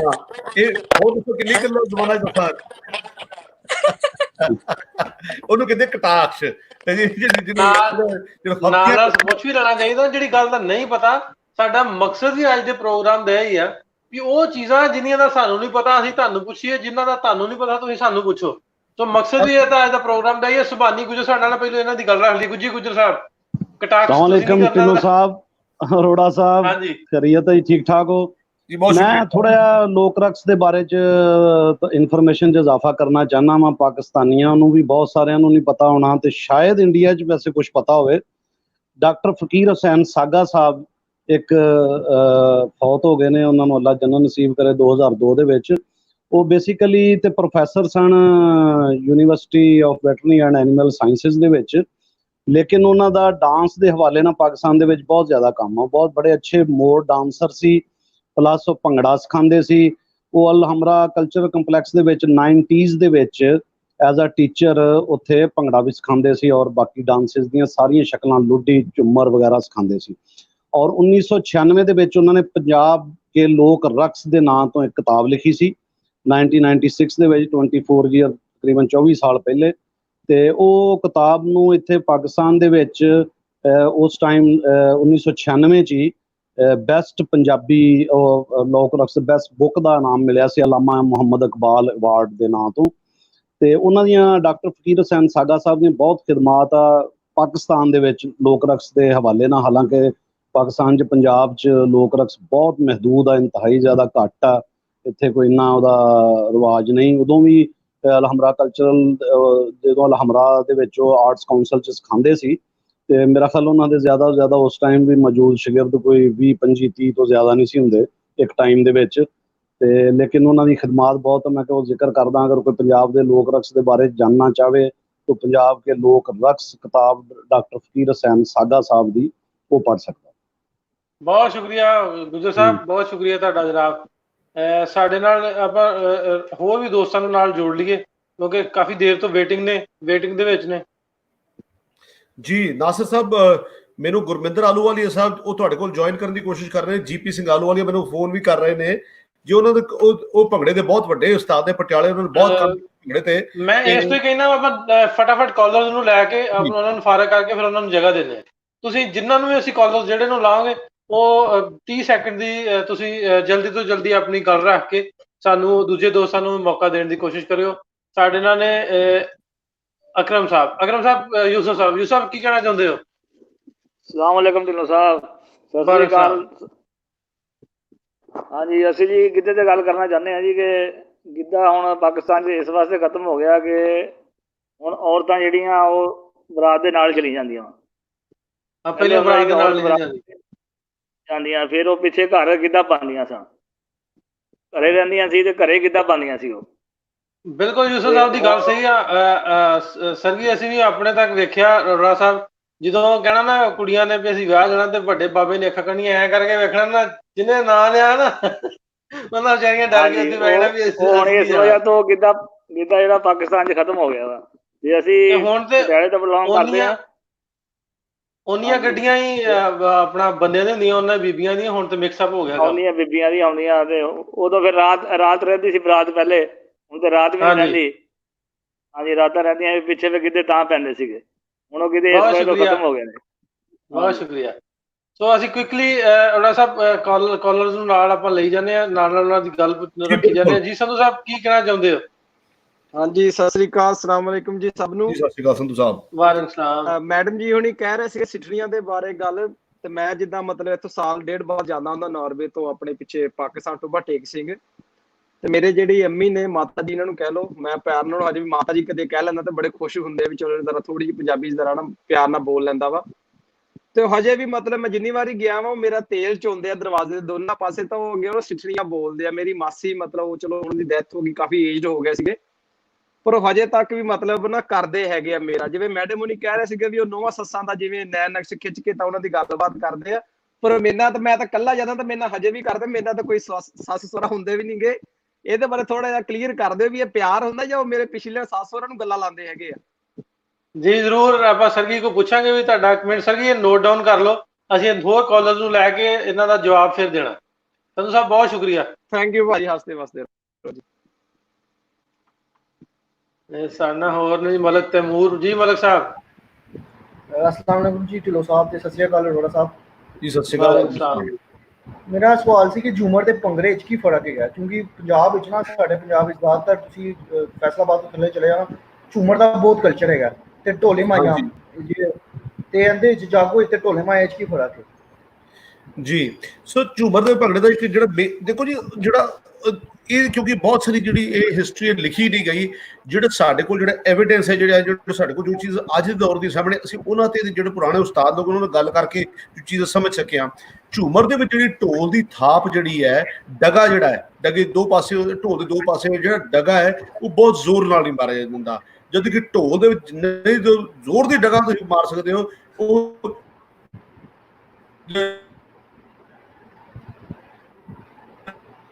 ਝੂਮਰ ਦਾ ਉਹ ਲੈ ਦਾ ਨਾਚ ਉਹ ਲੈ ਜੋ ਬੜੀ ਬੋਡੀ ਤੋਂ ਵੱਡਾ ਮੇਜਰ ਡਿਫਰੈਂਸ ਉਹਦੇ ਵਿੱਚ ਇਹ ਇੱਕ ਦੇ ਵਿੱਚ ਲੈ ਦੀ ਬੜੀ ਅਹਿਮੀਅਤ ਹੈ, ਦੂਸਰੇ ਵਿੱਚ ਲੈ ਦੀ ਹੈ ਇੰਨੀ ਸੁਣਿਆ ਜੀ। ਤੁਸੀਂ ਨਾਰਥ ਅਮਰੀਕਾ ਦਾ ਭੰਗੜਾ ਤੁਸੀਂ ਕਿਤੇ ਵੇਖੋ, ਕੈਨੇਡਾ ਦਾ, ਯੂਨਾਈਟਿਡ ਨੇਸ਼ਨਸ ਮਾਫਨਾ ਯੂਨਾਈਟਿਡ ਸਟੇਟਸ ਆਫ ਅਮਰੀਕਾ ਦਾ, ਉਹ ਇਸ ਸਪੀਡ ਤੇ ਭੰਗੜਾ ਪਾ ਰਹੇ ਨੇ ਕਿ ਇੰਡੀਆ ਦੀ ਟੀਮਾਂ ਵੀ ਜਾਂ ਪਾਕਿਸਤਾਨ ਟੀਮਾਂ ਨਾਲ ਉਸ ਸਪੀਡ ਤੇ ਮੁਕਾਬਲਾ ਹੀ ਨਹੀਂ ਕਰ ਸਕਦੀਆਂ ਕਿਉਂਕਿ ਉਹ ਜਿਸ ਸਪੀਡ ਤੇ ਭੰਗੜਾ ਪਾ ਰਹੇ ਨੇ। ਸੋ ਕੁਝ ਚੀਜ਼ਾਂ ਬਦਲ ਰਹੀਆਂ ਨੇ, ਪਰ ਮੇਨ ਜਿਹੜਾ ਤੁਹਾਡਾ ਸਵਾਲ ਸੀ ਉਹਦਾ ਮੇਰੇ ਖਿਆਲ ਤੋਂ ਜਵਾਬ ਮਿਲ ਗਿਆ ਹੋਵੇਗਾ। ਝੂਮਰ ਤੇ ਭੰਗੜੇ ਦਾ ਫਰਕ ਕੀ ਹੈ ਜੀ? ਆਓ ਜੀ ਗੁਰਵਿੰਦਰਪਾਲ ਸਿੰਘ ਜੀ, ਤੁਹਾਡੀ ਉਡੀਕ ਸੀ ਜੀ, ਬਹੁਤ ਸ਼ੁਕਰੀਆ ਤੁਸੀਂ ਸਾਡਾ ਜੁਆਇਨ ਕੀਤਾ। ਤੇ ਹੁਣ ਜੀ ਪਟਿਆਲੇ ਵਾਲਿਆਂ ਦਾ ਮੁਕਾਬਲਾ ਅਸੀਂ ਪਟਿਆਲੇ ਵਾਲਿਆਂ ਦਾ ਕਰਾ ਦੇਣਾ ਤੇ ਅਸੀਂ ਦੋਵੇਂ ਨਾਸਰ ਭਾਈ ਬਾਹਰ ਹੋ ਜਾਂਦੇ ਆ। ਸਰਗੀ ਜੀ ਗੁਰਵਿੰਦਰਪਾਲ ਸਿੰਘ ਆਲੂਵਾਲੀਆ ਭੰਗੜੇ ਦੇ ਬੜੇ ਉਸਤਾਦ ਨੇ, ਲੋਕ ਨਾਚਾਂ ਦੇ ਬਹੁਤ ਕੰਮ ਕੀਤਾ ਇਹਨਾਂ ਨੇ, ਬਹੁਤ ਲੰਬੇ ਅਰਸੇ ਤੋਂ ਕੰਮ ਕੀਤਾ ਹੈ। ਤੇ ਹਾਲ ਹੀ ਵਿੱਚ ਲਾਹੌਰ ਵਿੱਚ ਵੀ ਇਹਨਾਂ ਨੂੰ ਲੈਕਚਰ ਵਾਸਤੇ ਸੱਦਿਆ ਗਿਆ ਸੀ ਲੋਕ ਨਾਚਾਂ ਦੇ ਉੱਤੇ। ਤੇ ਇਹ ਇੱਥੇ ਕੈਨੇਡਾ ਵਿੱਚ ਰਹਿੰਦੇ ਨੇ ਅੱਜ ਕੱਲ੍ਹ, ਪਰ ਜਿੱਥੇ ਵੀ ਰਹੋ ਪੰਜਾਬੀ ਤਾਂ ਅੰਦਰੋਂ ਪੰਜਾਬੀ ਹੁੰਦਾ। ਥੋੜੀ ਜਿਹੀ ਗੱਲ ਹੁਣ ਇਹਨਾਂ ਨਾਲ ਕਰਦੇ ਆ। ਸੋ ਗੁਰਵਿੰਦਰਪਾਲ ਸਿੰਘ ਜੀ, ਕੀ ਹਾਲ ਚਾਲ ਹੈ ਤੁਹਾਡਾ? ਸਤਿ ਸ਼੍ਰੀ ਅਕਾਲ ਸਰਬਜੀਤ ਜੀ, ਸਤਿ ਸ਼੍ਰੀ ਅਕਾਲ ਸਰਗੀ ਜੀ, ਸਤਿ ਸ਼੍ਰੀ ਅਕਾਲ ਨਾਸਰ ਸਾਹਿਬ। ਉਮੀਦ ਹੈ ਲੇਟ ਜੁੜਿਆ, ਮਾਫੀ, ਤੁਹਾਡਾ ਲਿੰਕ ਪਹਿਲਾਂ ਆ ਗਿਆ ਸੀ ਪਰ ਕਿਸੇ ਕੰਮ ਤੇ ਡਰਾਈਵ ਕਰ ਰਿਹਾ ਸੀਗਾ। ਸੋ ਤੁਹਾਡੀ ਕਾਲ ਤੋਂ ਬਾਅਦ ਘਰੇ ਪਹੁੰਚ ਕੇ ਫਾਸਟ ਤੇ ਕੋਸ਼ਿਸ਼ ਕੀਤੀ ਵੀ ਇਸ ਗੱਲਬਾਤ ਦਾ ਹਿੱਸਾ ਬਣੀਏ। ਬਹੁਤ ਧੰਨਵਾਦ, ਬੜਾ ਪਿਆਰਾ ਉਦਮ ਹੈ। ਤੁਸੀਂ ਸੱਤ ਸਮੁੰਦਰੋਂ ਪਾਰ ਸਾਡੀ ਆਪਣੀ ਧਰਤੀ, ਸਾਡੇ ਪੁਰਖਿਆਂ ਦੀ ਧਰਤੀ ਦੇ ਨਾਲ ਜੋੜ ਦਿੱਤਾ। ਵੀਰ ਨਾਸਿਰ ਦਾ ਬਹੁਤ ਧੰਨਵਾਦ ਕਿ ਉਹਨਾਂ ਨੇ ਇਹ ਉਪਰਾਲਾ ਜੋ ਕਰਕੇ ਸਾਨੂੰ ਆਪਸ ਦੇ ਵਿੱਚ ਜੋੜਿਆ ਹੈ, ਬੜੀ ਚੰਗੀ ਗੱਲ ਹੈ। ਤੁਸੀਂ ਲੋਕ ਨਾਚਾਂ ਦੀ ਗੱਲ ਕਰ ਰਹੇ ਹੋ, ਥੋੜੀ ਜਿਹੀ ਗੱਲ ਮੈਂ ਤੁਸੀਂ ਨਾ ਇੱਕ ਗੱਲ ਮੈਂ ਤੁਹਾਡੀ ਸੁਣੀ, ਤੁਸੀਂ ਗੱਲ ਕਰ ਰਹੇ ਸੀਗੇ ਕਿ ਝੂਮਰ ਦੇ ਵਿੱਚ ਜਿਹੜੀ ਥਾਪ ਹੈਗੀ ਆ ਡਗੇ ਦੀ, ਮੈਂ ਇੰਨੀ ਗੱਲ ਜਿੱਥੋਂ ਮੈਂ ਅਟੈਚ ਹੋਇਆ ਸੁਣਿਆ ਹੈ। ਮੈਨੂੰ ਵੈਸੇ ਸਾਰਾ ਟੌਪਿਕ ਜਿਹੜਾ ਤੁਹਾਡਾ ਟੌਪਿਕ ਸੀਗਾ ਉਹਦੇ ਬਾਰੇ ਡਿਟੇਲ 'ਚ ਨਹੀਂ ਸੀ ਪਤਾ ਕਿ ਤੁਸੀਂ ਕੀ ਲੋਕ ਨਾਚਾਂ ਦੀ ਹੋਂਦ ਦੀ ਗੱਲ ਕਰ ਰਹੇ ਹੋ, ਕਿ ਲੋਕ ਨਾਚਾਂ ਦਾ ਜਿਹੜਾ ਪਾਸਟ ਸੀਗਾ ਤੇ ਉਹਨੂੰ ਅੱਜ ਨਾਲ ਜੋੜ ਕੇ ਕਰ ਰਹੇ ਹੋ। ਜਿੰਨਾ ਕਿ ਮੈਂ ਇੱਥੋਂ ਪਕੜਿਆ ਤੁਹਾਨੂੰ ਉਹਦੇ 'ਚ ਬਾਈ ਨਾਸਰ ਜੀ, ਮੈਂ ਥੋੜਾ ਜਿਹਾ ਆਲੋਚਨਾ ਸਾਹਿਬ ਕਲੀਅਰ ਕਰਦਾ। ਅਸਲ ਵਿਸ਼ਾ ਤੇ ਸਾਡਾ ਇਹ ਵਾ ਵੀ ਅਸਲ ਮਕਸਦ ਇਹ ਵਾ ਵੀ ਇਧਰਲੇ ਪੰਜਾਬ ਪਾਕਿਸਤਾਨ ਦੇ ਵਿੱਚ ਇਹਨਾਂ ਨੂੰ ਕਿਸ ਤਰ੍ਹਾਂ ਵੇਖਿਆ ਜਾਂਦਾ ਜਾਂ ਕਿਸ ਤਰ੍ਹਾਂ ਉਹਦਾ ਡਿਫਰੈਂਟ ਸਟਾਈਲ ਜਿਹੜੇ ਨੇ ਉਹਨਾਂ ਨੂੰ ਉਹ ਕਿਵੇਂ ਨੇ। ਜੇ ਉਧਰਲੇ ਪੰਜਾਬ ਨਾਲ ਆਪਾਂ ਉਹਨਾਂ ਨੂੰ ਕੰਪੇਅਰ ਕਰਦੇ ਤੇ ਉਹਨਾਂ ਦੇ ਵਿੱਚ ਆਪਸੀ ਕਿੰਨਾ ਕੁ ਲੱਗਦਾ ਵੀ ਉਹ ਜੁੜਤ ਕਿੰਨੀ ਗਿਆ। ਜਿਵੇਂ ਅੱਗੇ ਇਹਨਾਂ ਗੱਲ ਕੀਤੀ ਸੀ, ਮੈਂ ਮੁਮਾਸਲਤ ਲਫ਼ਜ਼ ਯੂਜ਼ ਕਰਦਾ ਨਾ, ਜਿਹੜਾ ਤੁਹਾਨੂੰ ਸਾਰਿਆਂ ਨੂੰ ਮੇਰਾ ਖਿਆਲ ਨਹੀਂ ਇੰਡੀਆ ਵਾਲਿਆਂ ਨੂੰ ਪਤਾ ਲੱਗਣਾ। ਮੁਮਾਸਲਤ ਮਤਲਬ ਵੀ ਆਪਸ 'ਚ ਉਹਨਾਂ ਦਾ ਬਣਾਓ ਕਿੰਨਾ ਵਾ, ਜੁੜਦੇ ਕਿਸ ਤਰ੍ਹਾਂ ਨੇ। ਸੋ ਮੇਨ ਜਿਹੜਾ ਪਰਪਸ ਸਾਡਾ ਉਹ ਸੀ। ਬਾਕੀ ਕੁਛ ਉਧਰਲੀਆਂ ਗੱਲਾਂ ਦਾ ਇੱਧਰਲਿਆਂ ਨੂੰ ਪਤਾ ਲੱਗ ਜੇ, ਇੱਧਰਲੀਆਂ ਗੱਲਾਂ ਦਾ ਉਧਰਲਿਆਂ ਨੂੰ ਪਤਾ ਲੱਗ ਜੇ, ਮੇਨ ਪਰਪਸ ਸਾਡਾ ਹੈ ਜੀ। ਜਿੱਥੇ ਤੱਕ ਤੁਸੀਂ ਲਹਿੰਦੇ ਪੰਜਾਬ ਦੀ ਗੱਲ ਕਰੀਏ ਨਾਸਰ ਜੀ, ਭੰਗੜਾ ਜਿਹੜਾ ਬੇਸਿਕਲੀ ਹੈਗਾ, ਇਹ ਭੰਗੜਾ ਸਨ 1947 ਦੀ ਵੰਡ ਤੋਂ ਬਾਅਦ, ਜਦੋਂ ਅਸੀਂ ਲਹਿੰਦਾ ਤੇ ਉਧਰੋਂ ਜਿਹੜੀ ਸਾਡੀ ਵੰਡ ਤੋਂ ਬਾਅਦ ਲੋਕ ਇੱਧਰ ਆਏ ਨੇ, 1953 ਦੇ ਵਿੱਚ ਵੱਖ-ਵੱਖ ਤਾਲਾਂ ਨੂੰ ਜੋੜ ਕੇ ਇੱਕ ਯੂਨੀਵਰਸਿਟੀ ਦੇ ਵਿੱਚ ਇੱਕ ਪਲੇਟਫਾਰਮ ਦੇ ਉੱਤੇ ਜਦੋਂ ਲੋਕ ਨਾਚ ਦੇ ਰੂਪ 'ਚ ਲਿਆਉਣ ਦਾ ਸਿਲਸਿਲਾ ਸ਼ੁਰੂ ਹੋਇਆ ਸੀ, ਉਦੋਂ ਇਸ ਦਾ ਨਾਂ ਭੰਗੜਾ ਪਿਆ। ਪਰ ਬੇਸਿਕਲੀ ਜੇ ਅਸੀਂ ਗੱਲ ਕਰ ਦਈਏ ਕਿ ਕੁਝ ਖਿੱਤੇ ਪਾਕਿਸਤਾਨ ਦੇ ਨੇ, ਉਹਨਾਂ ਦੇ ਵਿੱਚ ਵੱਖ-ਵੱਖ ਵੰਨਗੀਆਂ ਸੀ। ਜਿਵੇਂ ਮੈਂ ਗੱਲ ਕਰਦਾ ਕਿ ਜਿਹੜੇ ਰਾਵੀ ਤੋਂ ਪਾਰ ਦੇ ਲੋਕ ਨੇ, ਉਹ ਰਾਸਿਕ ਲੋਕ ਸੀਗੇ, ਉਹ ਝੂਮਰ ਨੱਚਦੇ ਸੀਗੇ। ਬੇਸਿਕਲੀ ਜੇ ਇਹ ਸਾਰੇ ਨਾਚਾਂ ਦੀ ਹੋਂਦ ਦੀ ਗੱਲ ਕਰੀਏ ਤਾਂ ਝੂਮਰ ਇੱਕ ਉਹ ਨਾਚ ਹੈਗਾ ਜਿਹੜਾ ਇੱਕ ਸਿਰਫ ਮੈਂ ਉਸ ਤੋਂ ਪਹਿਲਾਂ ਕਿ ਅੱਗੇ ਚੱਲਾ ਇੱਥੇ ਐਡ ਕਰਦੇ ਹਾਂ, ਜਿਹੜੇ ਸਾਡੇ ਲੋਕ ਨਾਚ ਨਾ ਬੇਸਿਕਲੀ ਇਹ ਕੁਝ ਸਾਡੇ ਆਸ-ਪਾਸ ਦੇ ਸਾਡੇ ਖਾਣ ਪੀਣ ਤੋਂ, ਸਾਡੇ ਪਹਿਰਾਵੇ ਤੋਂ, ਸਾਡੀ ਵਨਸਪਤੀ ਤੋਂ, ਸਾਡੀ ਜੇ ਗੱਲ ਕਰ ਲਈਏ ਸਾਡਾ ਪੰਛੀ ਜਿਹੜੇ ਨੇਗੇ ਉਹਨਾਂ ਦੀ ਤੁਰਨ ਫਿਰਨ ਤੋਂ, ਉਹਨਾਂ ਦੀ ਉਡਾਨ ਤੋਂ ਪ੍ਰਭਾਵਿਤ ਹੋ ਕੇ ਬਣੇ ਹੋਏ ਕੁਝ ਸਟੈਪ ਨੇ, ਉਹ ਮੈਂ ਅੱਗੇ ਜਾ ਕੇ ਗੱਲ ਕਰ ਲਾਂਗਾ। ਲੇਕਿਨ ਕੁਝ ਸਟੈਪ ਇਹ ਖਿੱਤੇ ਵਾਈਜ਼ ਹੋਏ। ਝੂਮਰ ਦੀ ਤੁਸੀਂ ਗੱਲ ਕਰ ਰਹੇ ਸੀ, ਮੈਂ ਝੂਮਰ ਤੋਂ ਹੀ ਸ਼ੁਰੂ ਕਰਦਾ। ਝੂਮਰ ਰਾਸਿਕਾਂ, ਰਾਵੀ ਤੋਂ ਪਾਰ ਵਾਲੇ ਲੋਕਾਂ ਦਾ ਡਾਂਸ ਸੀ, ਕਿਉਂਕਿ ਉਧਰ ਕੁਝ ਚੋਰੀਆਂ ਕਰਦੇ ਲੋਕ ਜਿਹੜੇ ਜਦੋਂ ਉਹਨਾਂ ਦੀ ਤੋਰ ਸੀਗੀ ਤਾਂ ਬੜੀ ਲੈਦਾਰ ਹੋ ਚੱਲਦੇ ਸੀਗੇ ਤੇ ਇਸ਼ਾਰਿਆਂ ਦੇ ਨਾਲ, ਸੀਟੀ ਦੇ ਨਾਲ, ਜਿੱਦਾਂ ਦੇ ਇਸ਼ਾਰੇ ਕਰਕੇ ਇੱਕ ਦੂਜੇ ਨੂੰ ਉਹ ਦਿੰਦੇ ਸੀਗੇ ਇਸ਼ਾਰੇ, ਜਿੱਥੇ ਵੀ ਉਹਨਾਂ ਨੇ ਘਾਤ ਲਾਉਣੀ ਹੁੰਦੀ ਸੀ। ਕੁਝ ਚੀਜ਼ਾਂ ਉੱਥੋਂ ਚੱਕੀਆਂ ਗਈਆਂ ਇਤਿਹਾਸਕਾਰਾਂ ਦੀ ਖੋਜ ਦੇ ਮੁਤਾਬਕ, ਚਾਹੇ ਤੁਸੀਂ ਡਾਕਟਰ ਨਾਰ ਸਿੰਘ ਉਹਨਾਂ ਨੂੰ ਪੜ੍ਹ ਲਓ, ਕਿਉਂਕਿ ਮੈਂ ਜਿਨ੍ਹਾਂ ਲੋਕਾਂ ਦੇ ਨਾਲ ਲੋਕ ਨਾਚ ਮੈਂ ਚੱਲਿਆ ਹੈਗਾ, ਸਿੱਖੇ ਨੇਗੇ, ਉਹਨਾਂ ਦੇ ਵਿੱਚ ਮੁੱਢਲੀ ਪੈਪਸੂ ਦੀ ਜਿਹੜੀ ਟੀਮ ਹੈ ਸਰਦਾਰ ਬਲਵੀਰ ਸਿੰਘ ਸੇਖੋਂ ਹੋ ਗਏ, ਮੈਨੂੰ ਮਨੋਹਰ ਦੀਪਕ ਹੋਣਾ ਕੋਲੋਂ ਵੀ ਕੁਝ ਅੰਗ ਸਿੱਖਣ ਦੇ ਮੌਕਾ ਮਿਲਿਆ ਹੈਗਾ।